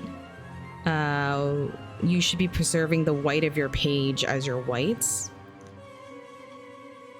Right? I'm not saying that there's a right or wrong way to do it. I'm just explaining some of the arguments that are had, some of the theories and thoughts about watercolors and using colors like white and black. And they're like, why would you? Yeah, they're like, why would you do that? Like, you can have so much more depth in your painting. Like, you don't need to resort to using blacks and whites and whatnot. It's just very interesting how parts of the art world talk about it.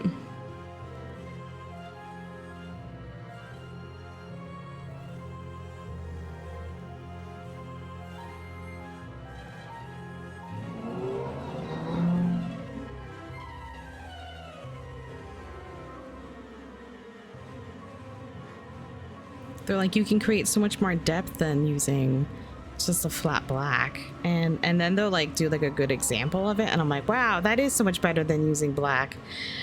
And then part of me's like, I mean, I guess that's what you're going for though, right? Like, it's okay if you use black. Like, it's not the end of everything.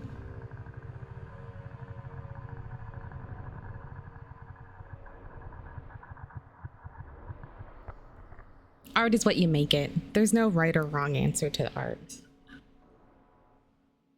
Don't let people tell you that there's a right or wrong answer to art, because there's not.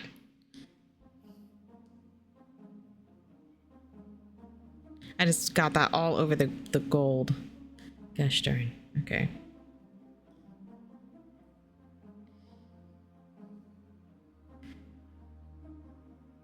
Okay.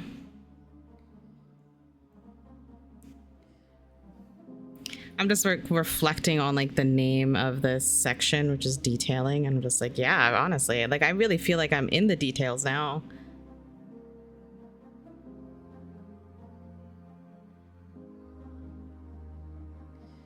Okay.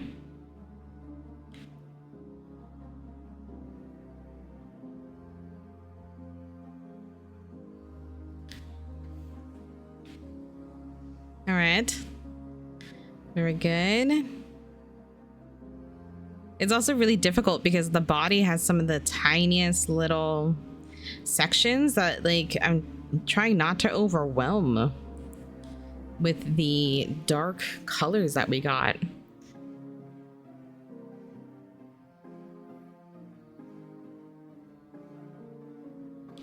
All right, yeah, and then I feel like if we fade it up a little bit. Yes, good. Okay, it's going well.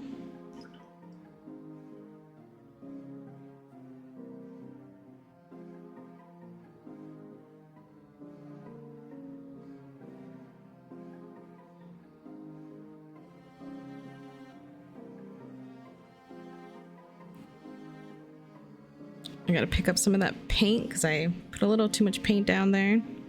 There we go.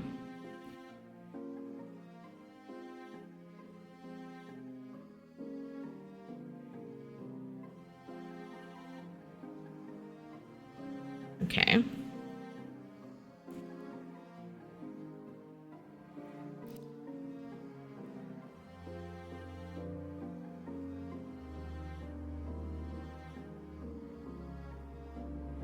And then we gonna go in with the black.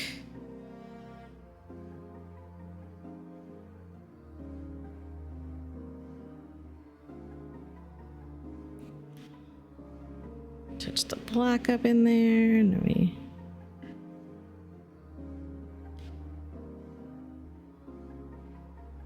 go.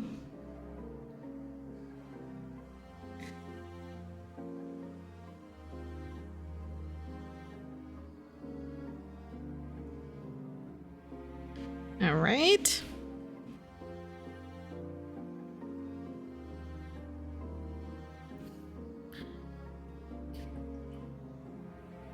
Oh no, that was the wrong color. There we go.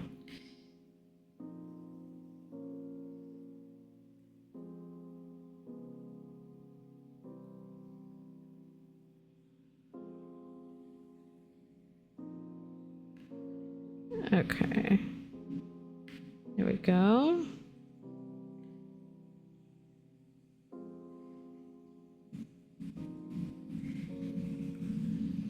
Hey, okay.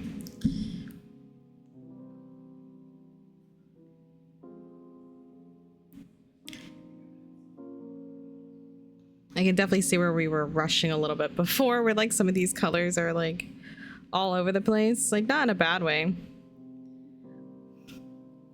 Just in a, you know, colors all over the place kind of way.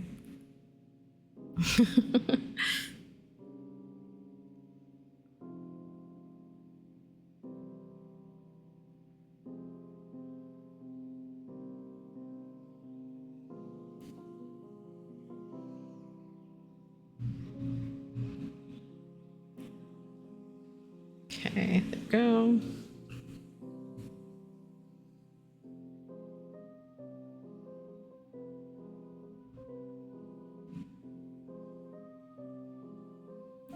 Just get down here.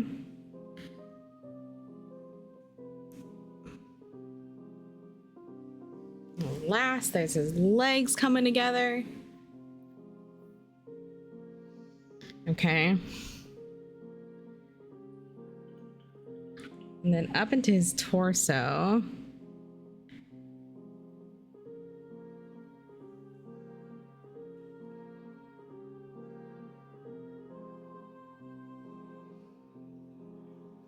We're gonna drop some black in here. But we're gonna try to paint it really light.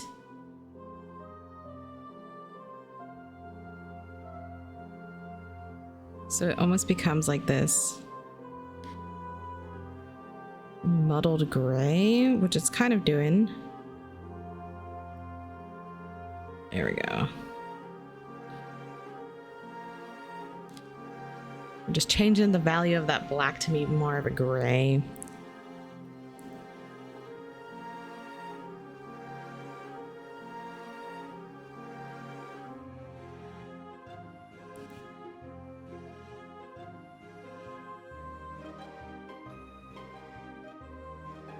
There we go. Stab that guy in there. Okay. Ugh, that's so good.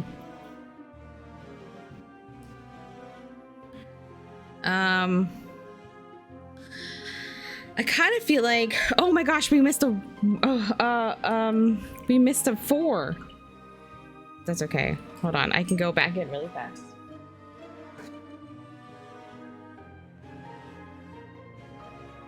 Okay, let me just pick up a little bit of this gold really fast so that I can paint this 4 in. I didn't even see that little tiny spot. Okay.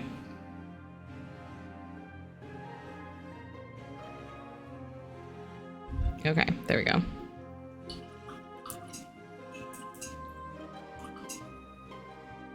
It was important. Okay, his torso. I almost kind of feel like I want the hands to be like a white, you know?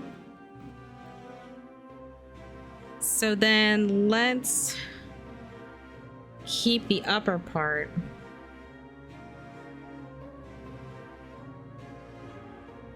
This darker gray color.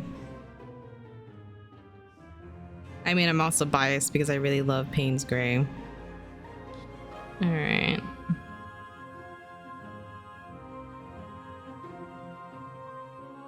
So let's keep at least this part here.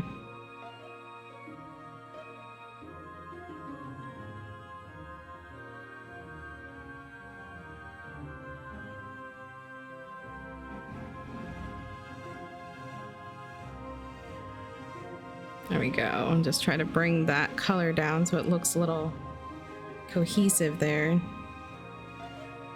There we go. Blend out that line. Okay. There we go. I feel like it's very fitting. Like his body wouldn't necessarily... I don't know. Like we are painting this thing. Like how much is this thing painting and how much is it, you know, like its own being? So like how does its body present to us in the world? Is it like a moving painting? You know, now I just have like so many more questions, I feel like.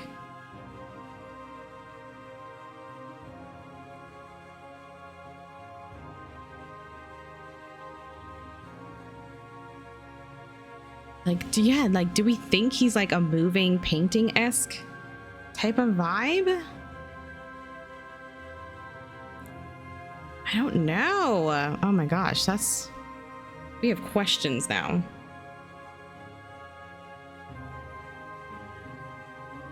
All right, let's get in here with this white gouache.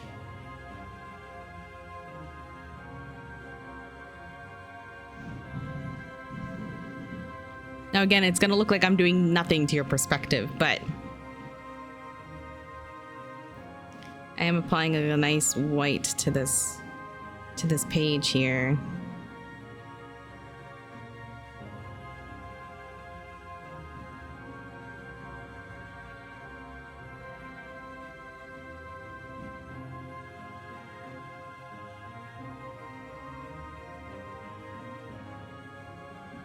Okay.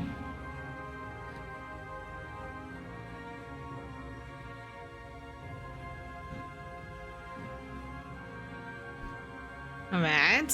Very good. I'm just also touching up this little white patch here that I wanted to touch up. Okay. There were a couple other little white patches that I just wanted to touch up. So like, you know, while we have the white out, we can just do that real fast here. Just touch up some of these little sections up here, you know. It was the first thing that we ever painted on this picture, so I think I am gonna go back in with some stuff and like maybe touch up some of these fine lines, you know, where they are, and I think it'd be interesting to see that. Okay, I just wanted to touch up a couple of those little spots. Okay.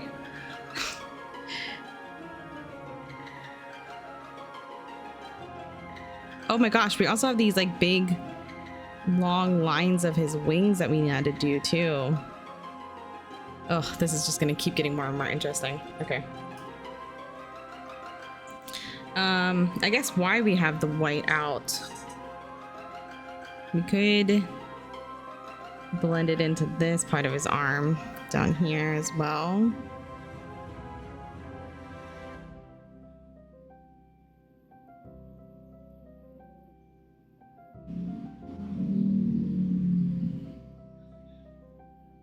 Because like I imagine that this is a hand-esque appendage, arm-esque appendage. I don't know, man. You can't be too sure with demons.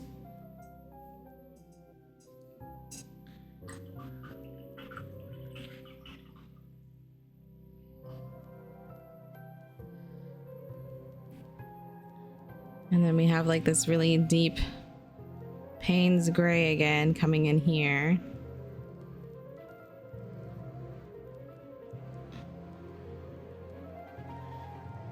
And blending down into our white.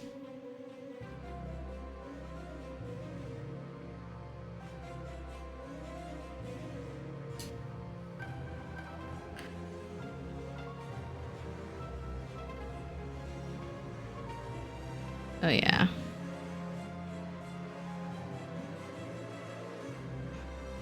Which we're just kind of like spider webbing down. I don't know if you can see this on the camera. Oh god, that's too much. But I just put a bunch of water down and just was letting it run however it was gonna run into that spot. There we go, perfect. That's watercolor. That's how you watercolor. Okay.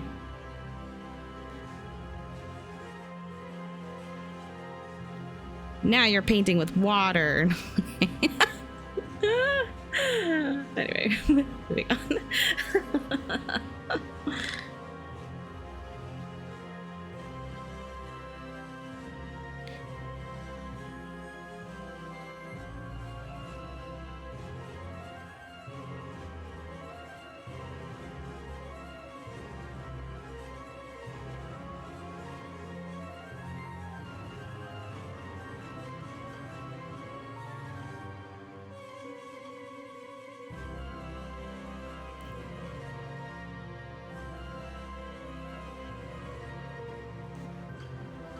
Okay.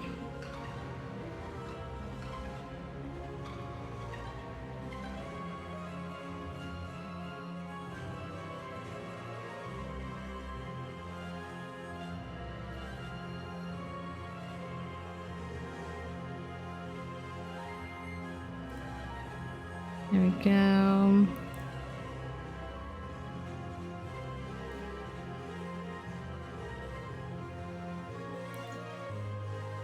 Okay, just going back in now that parts of this have dried a little bit, just going back in and blending those a little bit better.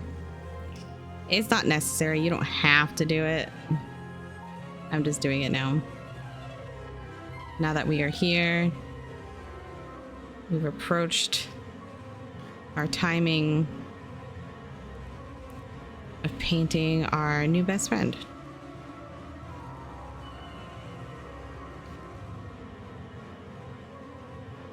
Who's like so totally awesome. Like we absolutely love our new best friend.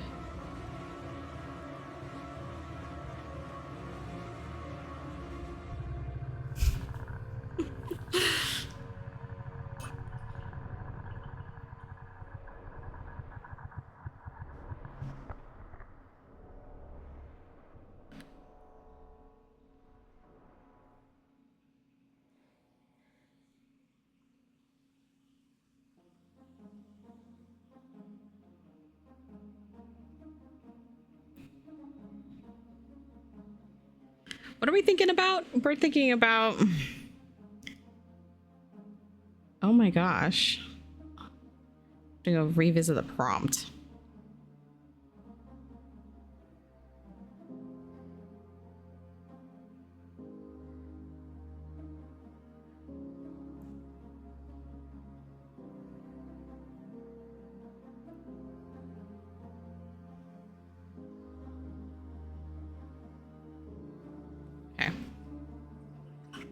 Let me look at the prompt really quick for like 5 seconds. How badly you want to be adored by others. Yes, that's right. We deserve to be adored by others. Like, obviously.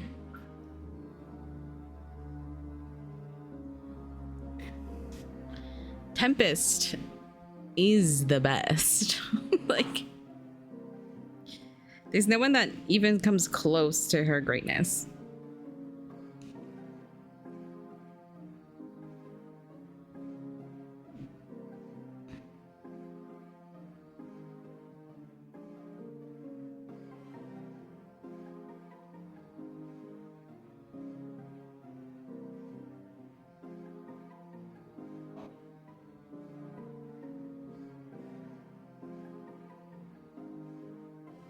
So, Tempest obviously deserves to be adored.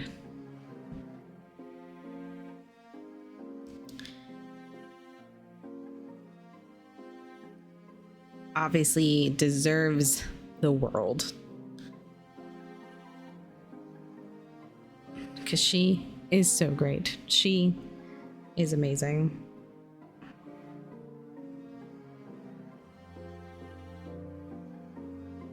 I don't know. I just felt like I wanted to do those little final touches there. I think I will go back in at some point and do like little final touches here and there to possibly make it pop a bit more. I like how we painted this 1-3 red and it almost kind of looks like he has a heart now. I'm kind of enjoying that. Okay. All right. The main color of his face. Gosh.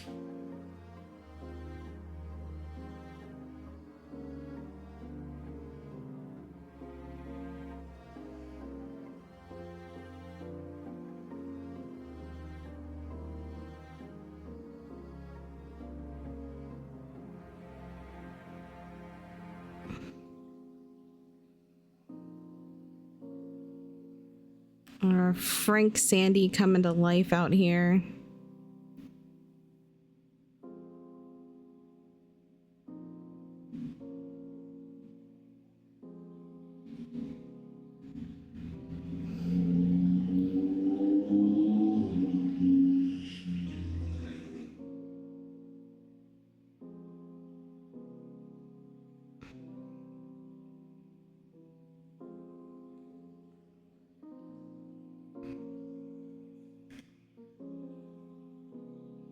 Okay, so then we gotta get this bit's painted in.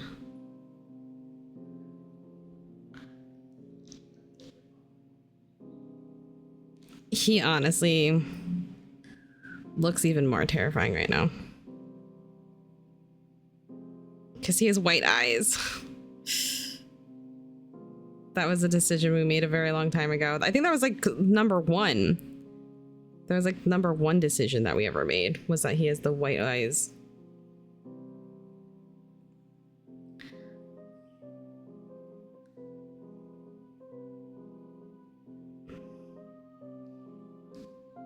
All right, but Frank, we're like not gonna try to like eat me though. Like we are best buds, okay?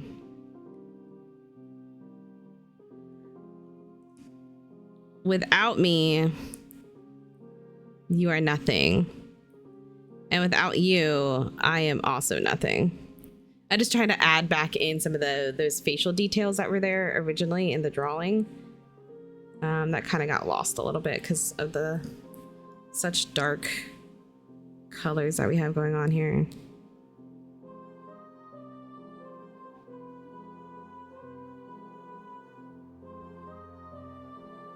Here we go. Yeah, there we go. I just trying to add a little bit of those details back in there, because they were getting a little buried under the dark colors we have to paint with here. There we go. Oh my god, it looks worse on camera than it does in person. Like, and by worse I mean like terrifying. It looks way more terrifying on camera than it does in person. Oh gosh. This is fine.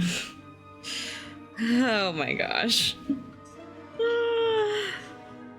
All right, we gotta paint the big chunk of these wings.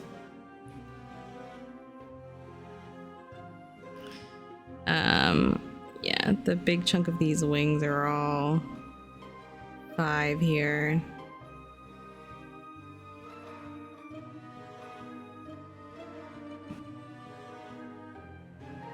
Oh my gosh, I just got paint all over my keyboard. It's fine.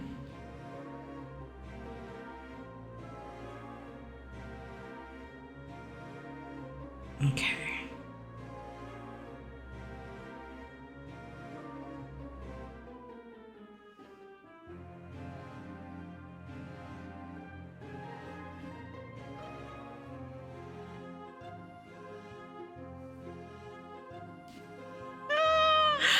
Oh God. Okay.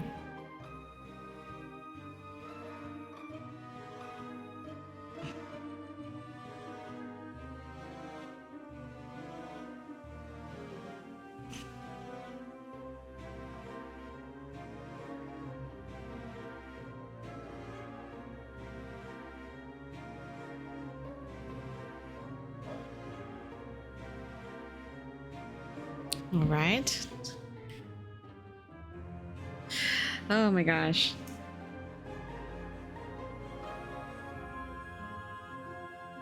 Oh no. Get off my painting. I gotta like turn it a little bit so I don't like put my hand on his freshly painted face. We can't cover up Frank, Sandy. He's too pretty for that.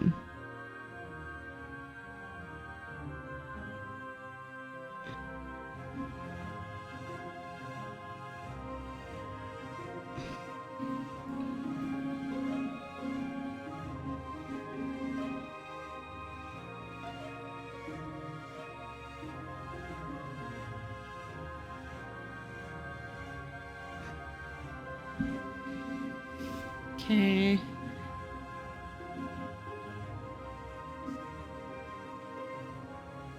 And here.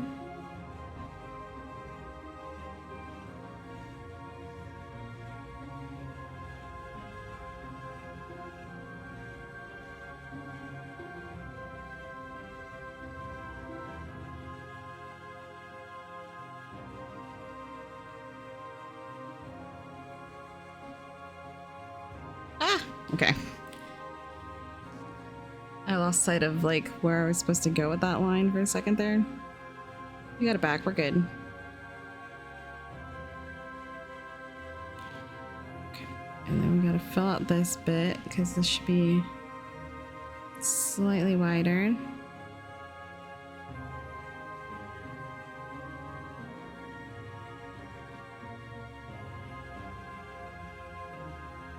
Okay.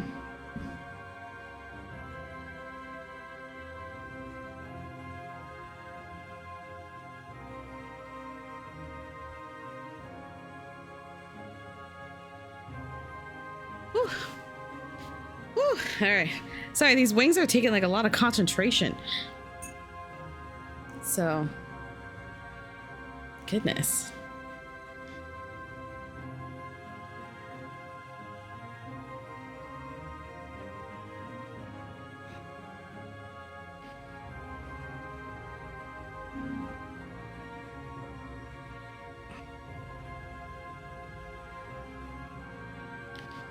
I think they're just like long, like sweeps, which I think is intentional, right? But like, yeah, they're just like adding an extra layer of concentration over here. So I'm like so like honed in on this.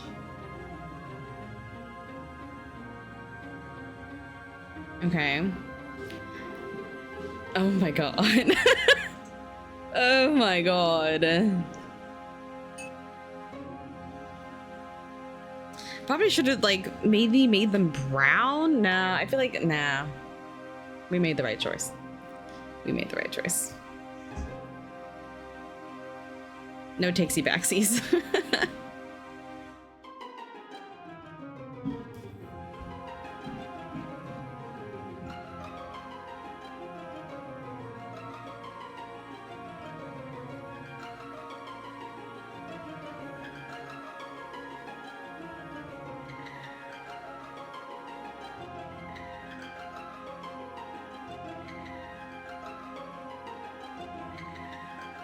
We didn't paint with cool colors once.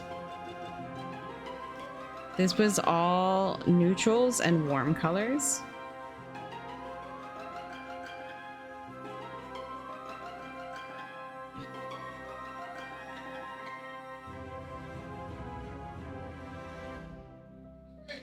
Which I don't know. I just personally find very interesting.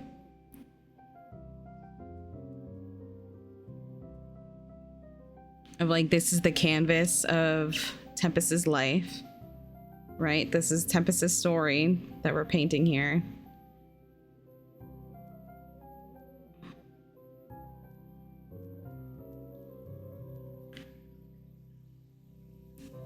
And how she deserves to be adored.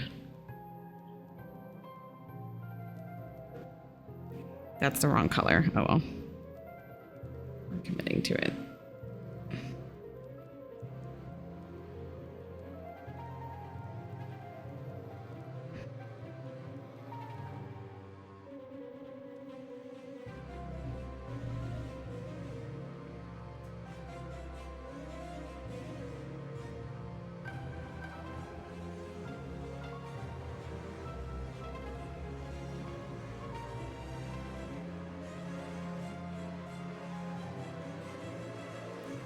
I kind of messed that one up a little bit. There's no messing up in art.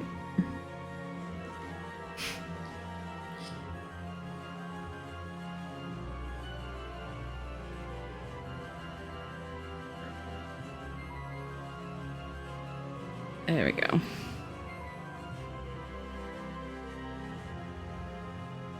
That's the wrong color again. That's okay.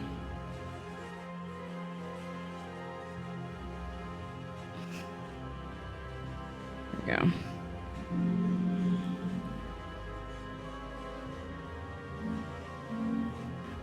Okay.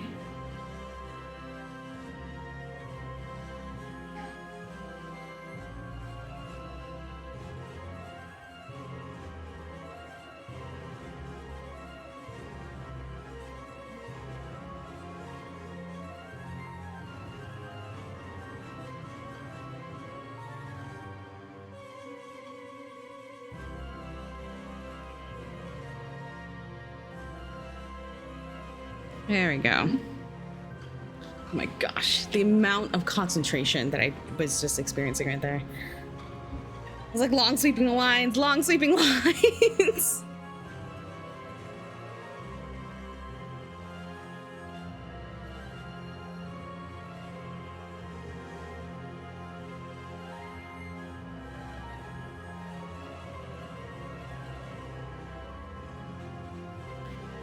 I'm adding a little bit of this white.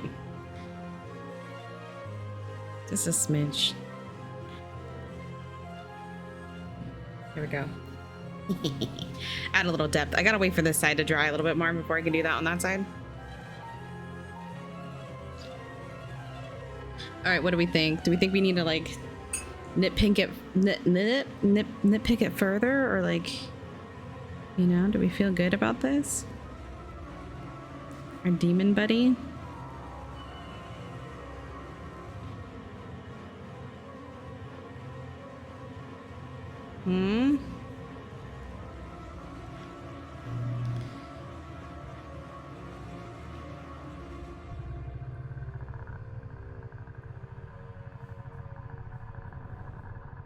Yeah, I'm just adding little bits, little portions here and there.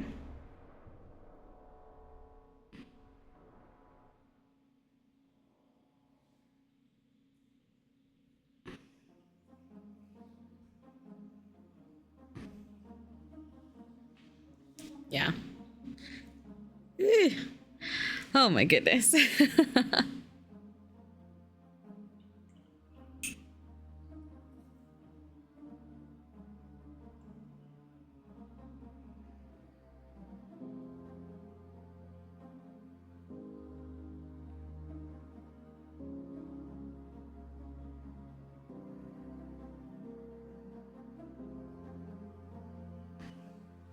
There we go. I just wanted to add some detail to those wings, you know?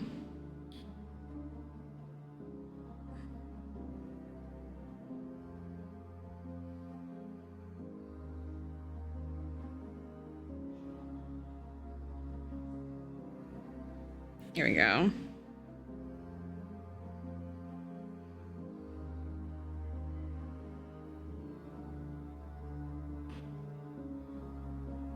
Okay. This is pretty whew. I think that's it. I think we colored all of the colors. I think this is our demon daddy, Frank Sandy. Right. I'm trying to give you like different viewpoints because of the oh god. Ignore that. Because of like the gold and whatnot. All right, I'll probably show this again before I stop recording and streaming. Maybe we'll post a picture somewhere on this, but yeah, let's finish up our prompts. We have a little bit more journaling to go.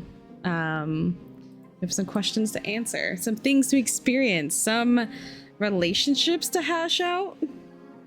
Question mark. Let me grab some more water.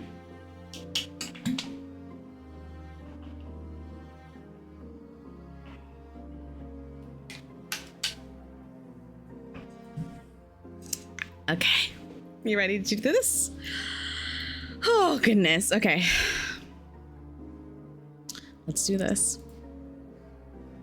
We thought about how badly you want to be adored by others. You feel their spider-like fingers grasp your shoulders one by one. They're becoming real. Content warnings. Remember your content warnings, everybody. Practice your safety.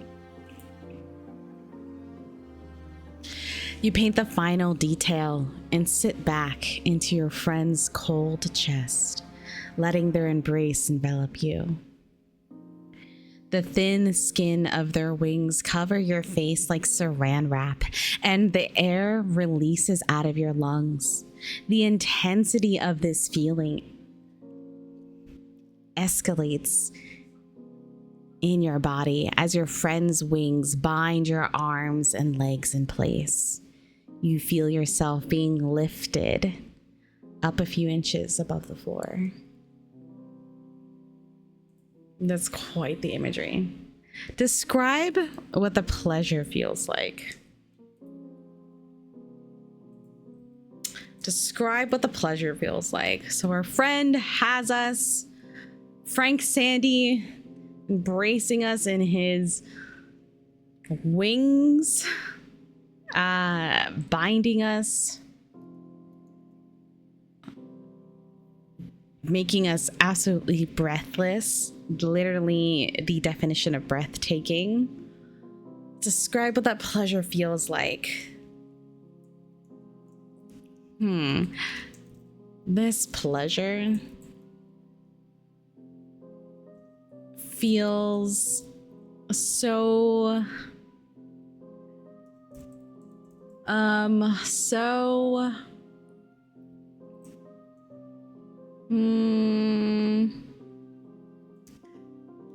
final.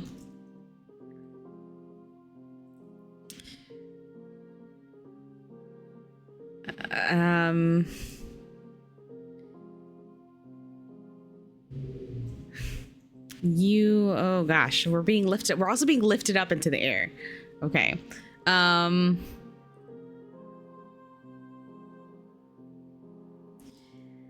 The suffocating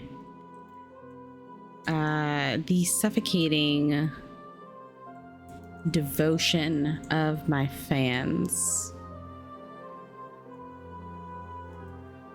is wrapped around me, and I am finally being worshipped.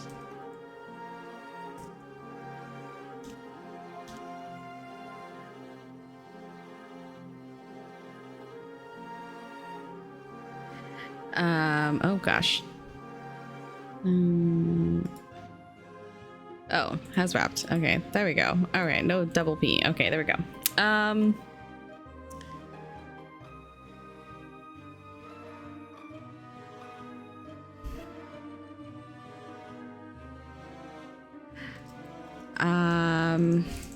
This feeling, or this pleasure, is comforting.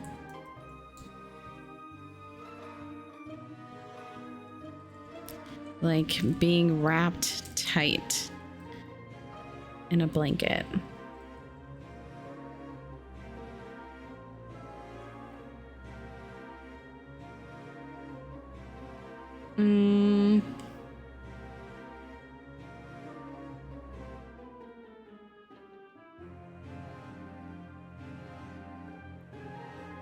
I'm just like trying to be like, I'm like stuck on the last sentence. Like you feel yourself being lifted up a few inches above the floor.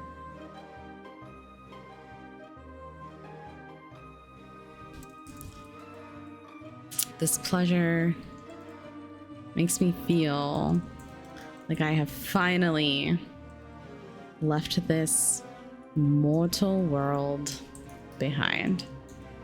I am so much more now.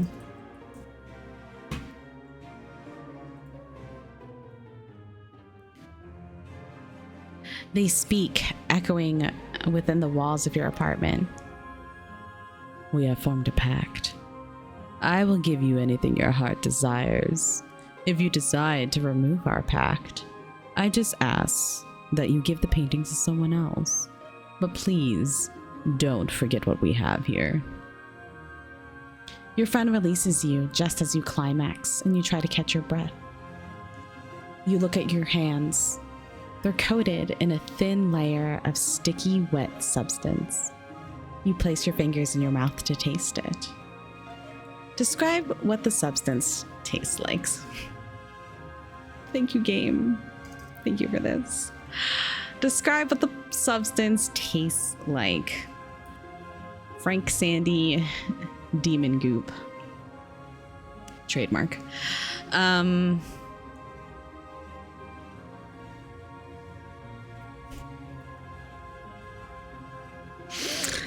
Oh, somebody's gonna regret me having described what the substance tastes like. It is savory, like a gravy.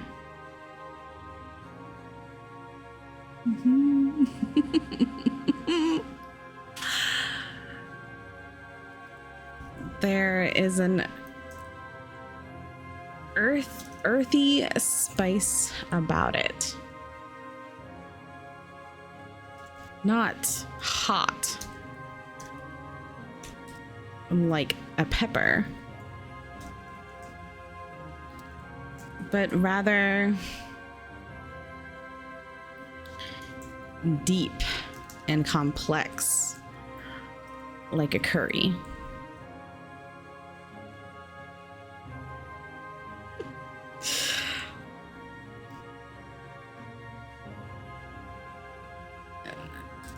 And yet, there are notes of a sweet aftertaste. Like a candy, leaving you wanting more.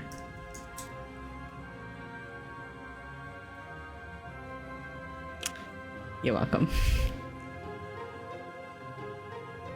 I have more to give you, but first, you have to meet with your client. When you have finished answering the questions, turn to chapter 25.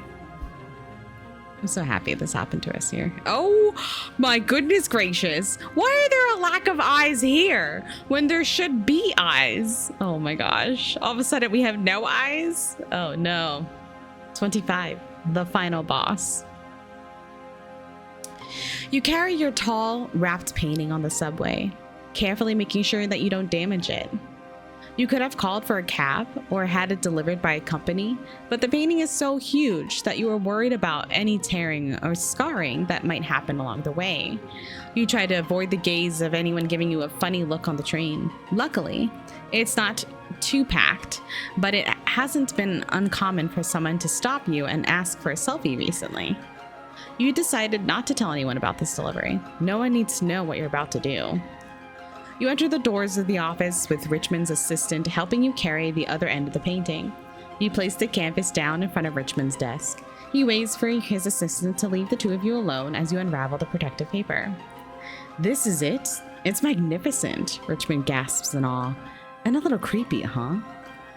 You don't respond, but you feel your phone buzzing with notifications. You take a quick peek, and they're all from Cody and Kara. What's going on with you? Why are you returning our text? We're worried about you, please.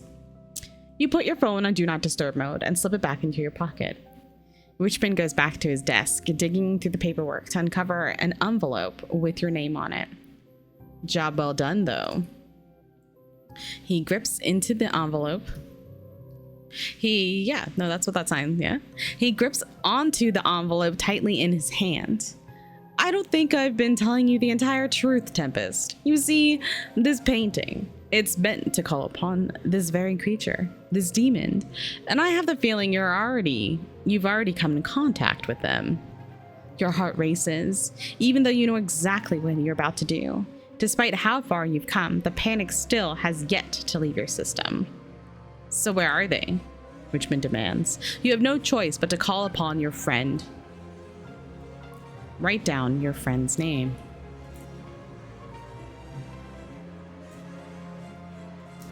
Frank. Sandy.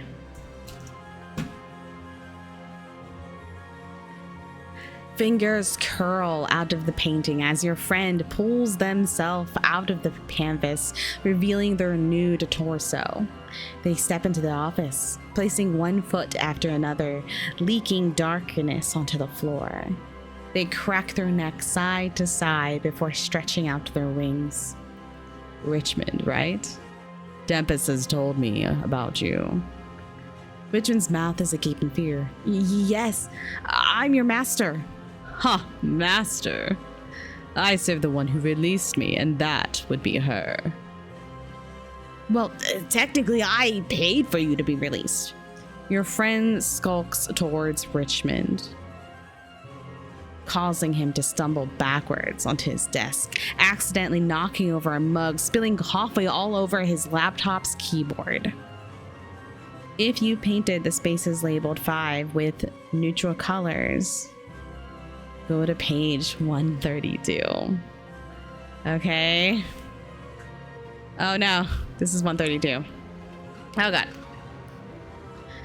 Richmond's arms involuntarily sink into the ground. His hands solidify onto wooden clawed feet of an armchair. His back is arched, curving back into dark green leather. His mouth is open, but he can't scream as his tongue falls out of his mouth and turns into a cushioned seat. Your friend pulls the armchair towards you. Take a seat. Better get comfy. You have some fans who are expecting you to do a signing. They open the office doors, and a wave of adoring fans spill into the room.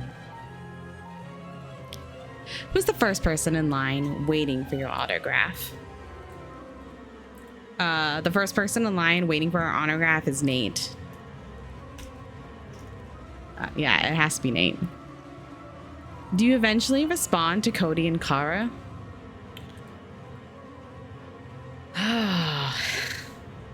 Cody and Kara. Who?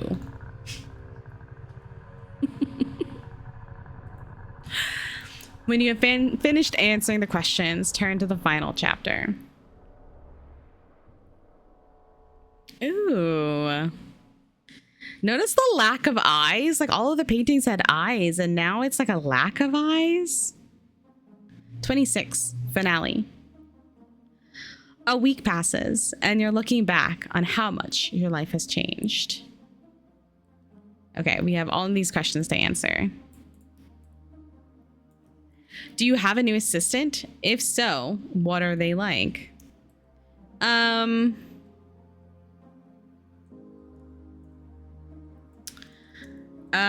Alina, yes. Yes. My new assistant is Alina.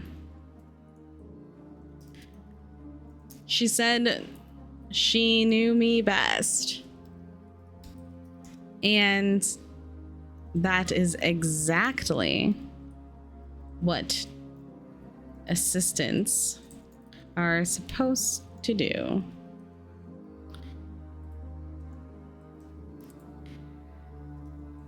She's very attentive and always knows what kind of drink I am craving.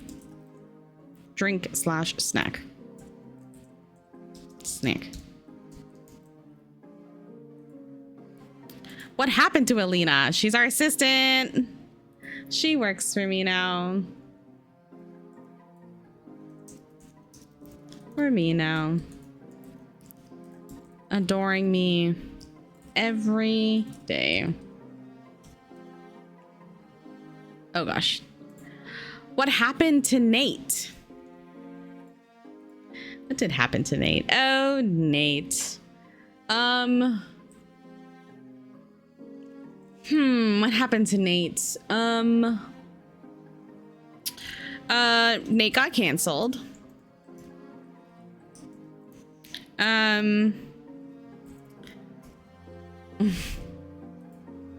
Nate got canceled.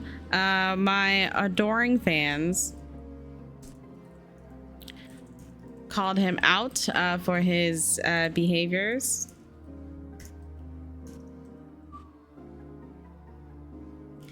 He, oh my gosh. For his behavior? Okay.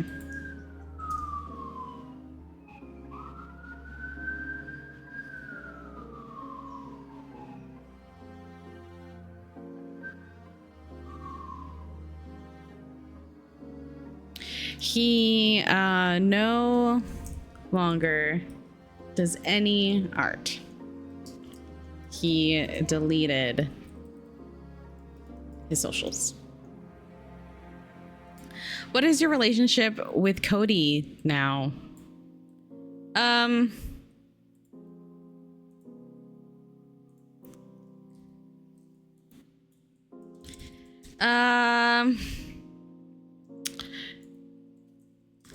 I sometimes invite Cody to special events.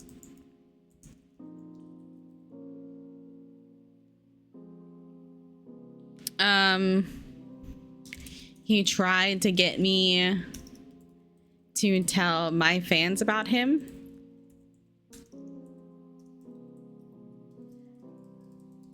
But I couldn't spare any fans for him.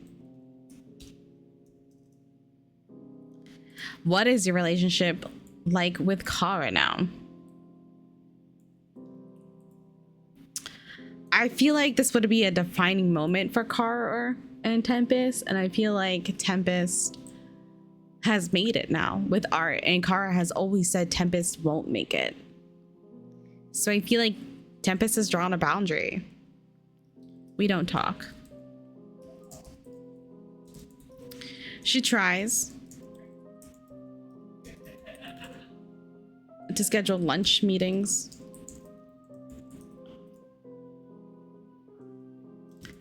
But she never saw my worth. She doesn't get to see my success now. If you stay with your demon friend, what is your relationship like?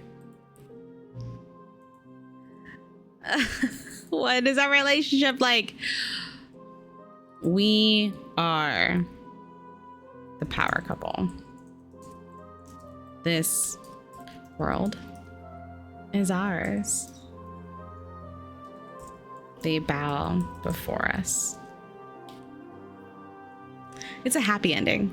I don't know if we deserve a happy ending, but it is a happy ending. A great thing that this book does do is if you would like assistance to determine what your relationship is like with any of the characters, you may roll 2 six-sided dice. Once you have your outcome, you may write it down using the color indicated. Consider stylizing your text to fit the adjective as you write it out. So that's a really great thing. So if you are stuck, if you get to the end of this journaling game and you're like, I am done. I am just done. Like, I have thought about so many things today. I've thought about so many emotions, and I just can't. And my indecision has set in. This book gives you the solution, which is awesome, which is great. So I do like that. If you don't stay with your demon friend, do you still think about them? I did stay with my demon friend, so there's that. And then there's debriefing out of character. So thank you for playing. As a reminder, at the end of the session or game, you might need some time to separate yourself from the game and your character. Remind yourself of who you are and give yourself some time to process some of the feelings you had while playing the game. Remind yourself that you are playing a game and the experience has no bearing on reality. So I think that's a really nice thing.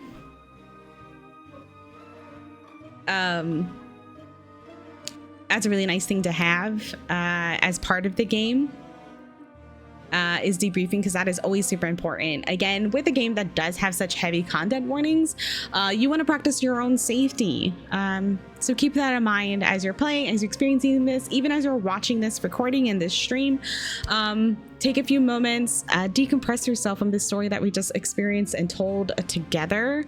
I greatly appreciate all of you coming back, watching part 2. I know it's just as long as part 1, but this is an accurate version of this game and how long it will take you to play this game. I mean, I was taking my time, obviously, with my paintings and whatnot.